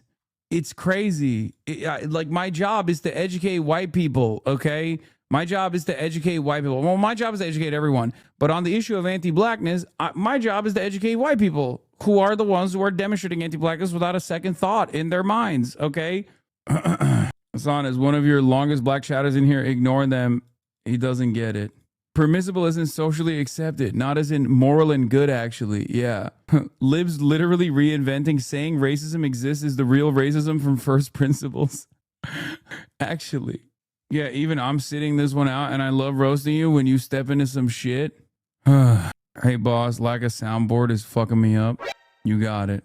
This is literally the you put rape in your movie, that means you must like rape bit? Yeah. Oh. Well, at least everyone's on that fuck Israel tip, so I'm happy. Which, of course, is deeply anti-Semitic, as you guys know. Since we're doing standpoint epistemology, right? Obviously, we got to listen. We're doing bodies and spaces. I'm doing a bodies and spaces here. I'm speaking over Jewish people and criticizing the Jewish state. For reference, the first 12 days of the war against Iran cost the United States at least $16.5 billion, according to the CSIS. The Pentagon is now asking for more than 12 times that to wage the rest of it. Scoop from Jeff Stein. The Pentagon asked the White House today for more than $200 billion for the Iran war supplemental, sources say. Some White House aides think Congress won't support it because it's so big. We'll tee up a giant battle in Congress. We're so fucking cooked. Oh my God. Incredible stuff. Me from Dvar.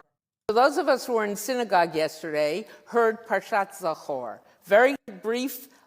This is, by the way, the U.S. anti-Semitism czar of Joe Biden. Just so you remember, it's Deborah Lipstadt, won a very famous court case against a notorious anti-Semite Holocaust denier, and then spent the rest of her life being a fucking straight up neo-Nazi herself, but for Israel, so it's different and totally fine. Let's take a look. From Deuteronomy, from Dvarim, about Amalek. What Amalek did to you when you were leaving, when you were tired and weary, they attacked you from behind.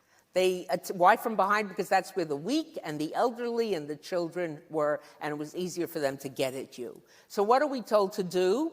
Al tishkach, don't forget, zachor, remember, and timche, wipe them out. Nazism is crazy because you'll have like from afar, if you didn't know who she was, there is no shot that you would expect her to have such fucking heinous words. Okay? The thing is, what she's talking about here obviously is connecting the story of Purim to what Israel is doing currently, which is ironic because that's precisely what Benjamin Netanyahu did in the lead up to, in the aftermath of October 7th. Okay? And it's wild because, like, if you never heard her speak, could you possibly, from afar, I know it's hard because you know her as a demonic figure, okay? But would you ever assume that she would have such heinous thoughts? Yeah, all the people in this country whose official job involves fighting anti-Semitism seem to all be working overtime to directly associate Judaism and Jewish life in America with mass murder and overwhelmingly unpopular wars. What an odd strategy. It's different from the Purim story. Sorry, Purim story. I just want to know why these people keep going on these recorded live stream talks and saying shit like this. You think after the first couple of times you'd realize it's probably not a good idea? I don't know either. Back in the day, ironically enough, neo-Nazis had to lean into like the 8 Kahanists that were hanging out in like a basement in New York being like, oh, all the Goy are cattle and they're all of our slaves. And it was always like the same fucking Vaseline covered lens, the phone camera video that they would point to be like, see, this is how all the Jews think. Okay. That's what it was like. I remember those videos and I'd be like, dude, this is ridiculous. It's like, you know, listening to fucking David Duke and being like, well, this is how every white person is, right? Like, this is how every white Christian is, right? Something post October 7 shifted in the discourse where unironically, every single prominent like person tasked with combating anti-Semitism just keeps going in front of as many cameras as possible, okay? As many cameras as possible and being like, well, as a Jew, I love controlling the media, okay? Like lying about the power that they may or may not have. They don't, right? And also, I love manipulating the American government into waging my wars. And it's like, why would you say that? Why is that a thing that you're saying? Are you fucking insane? It's not even true. Why are you saying this? It blows my fucking mind. Yes, Sarah Hurwitz was another famous case of that too. Like every other week, there's another like American Zionist conference, American Jewish Committee, and they'll sit in front of like these panels and they'll just be like, don't you guys love it when we silence pro-Palestinian voices all the time? Don't you think it's awesome? We should literally stop teaching people about the Holocaust because these fucking dumb Americans learned the wrong lesson and are applying it to the barbaric, monstrous Arabs. I mean, I'm paraphrasing here, but that was pretty much what Sarah Hurwitz said, okay? She worked in the Obama administration. What a psychotic thing to say. Like, Chuck Schumer, the only time he's ever excited is when he's sitting in front of a banner.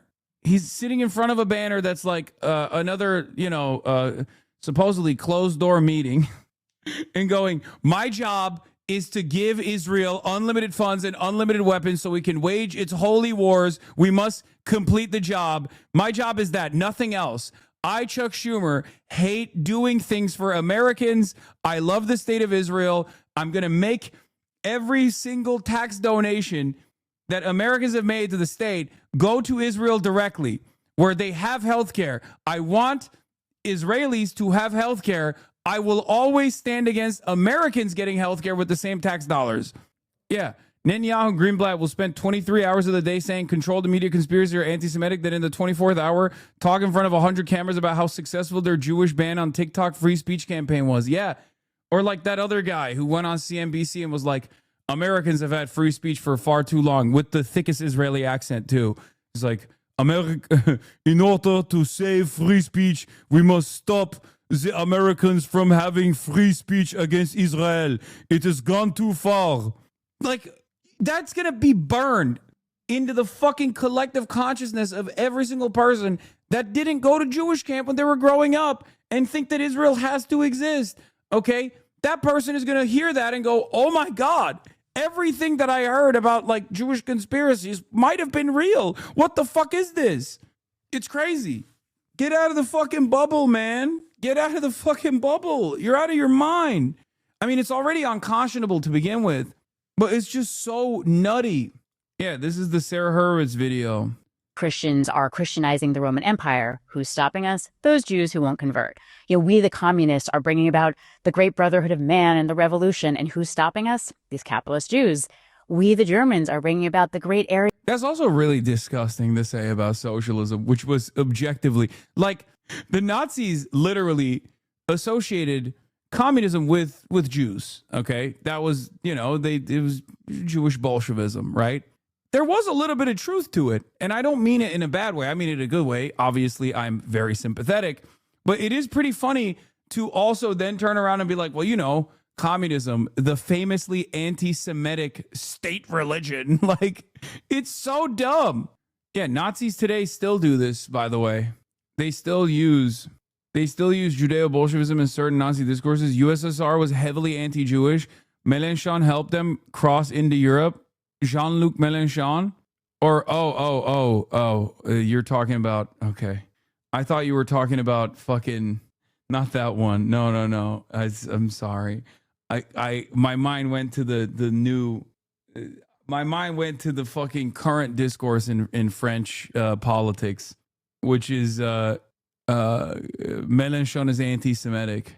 USSR is anti-Zionist, not anti-Jewish. USSR wasn't even anti-Zionist at the inception of the nation state. USSR was helpful and big L for the USSR, but they literally trafficked weapons.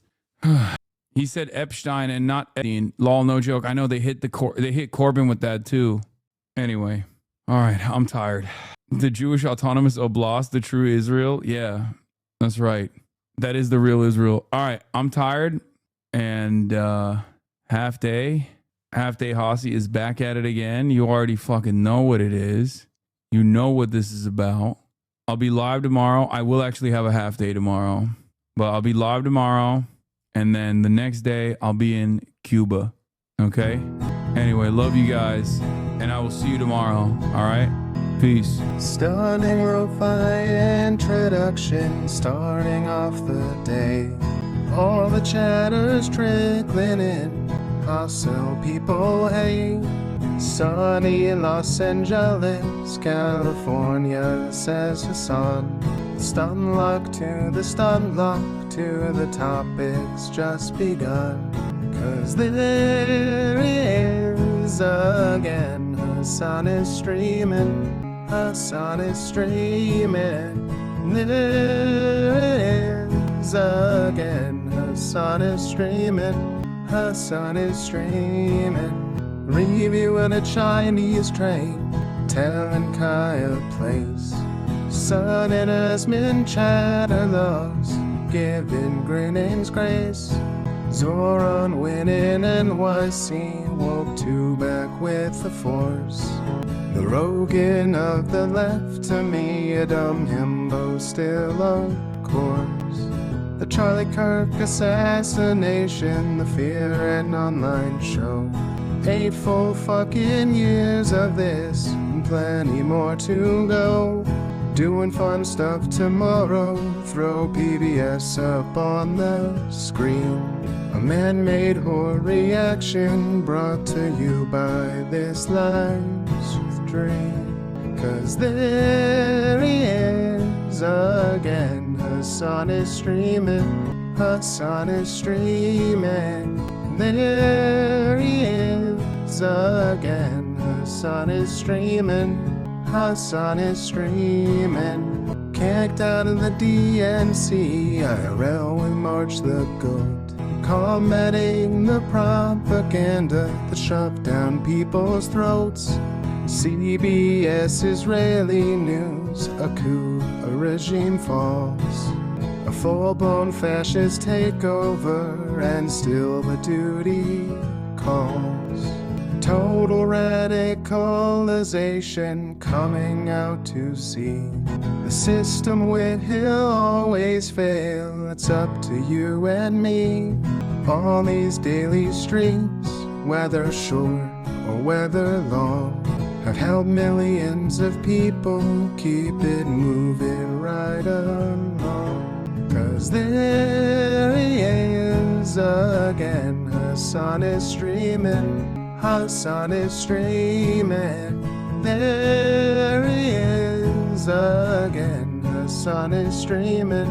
Hasan is streaming. But hey, what can you say? That's BBS for you. But he'll play games real soon, just you wait. Say, hey, what can you say? That's BBS for you. But he'll move on real soon, just you wait. Ba-da-da, ba-da-da, ba-da-da-da-da-da. Hey, what can you say? That's BBS for you. But he'll pull your lungs real soon, just you wait. Sha-da-da, sha-da-da, sha-da-da-da-da-da. Hey, what can you say? That's PBS for you. But he'll do your advice real soon, just you wait. But hey, what can you say? That's PBS for you. Brought on by viewers like you, just you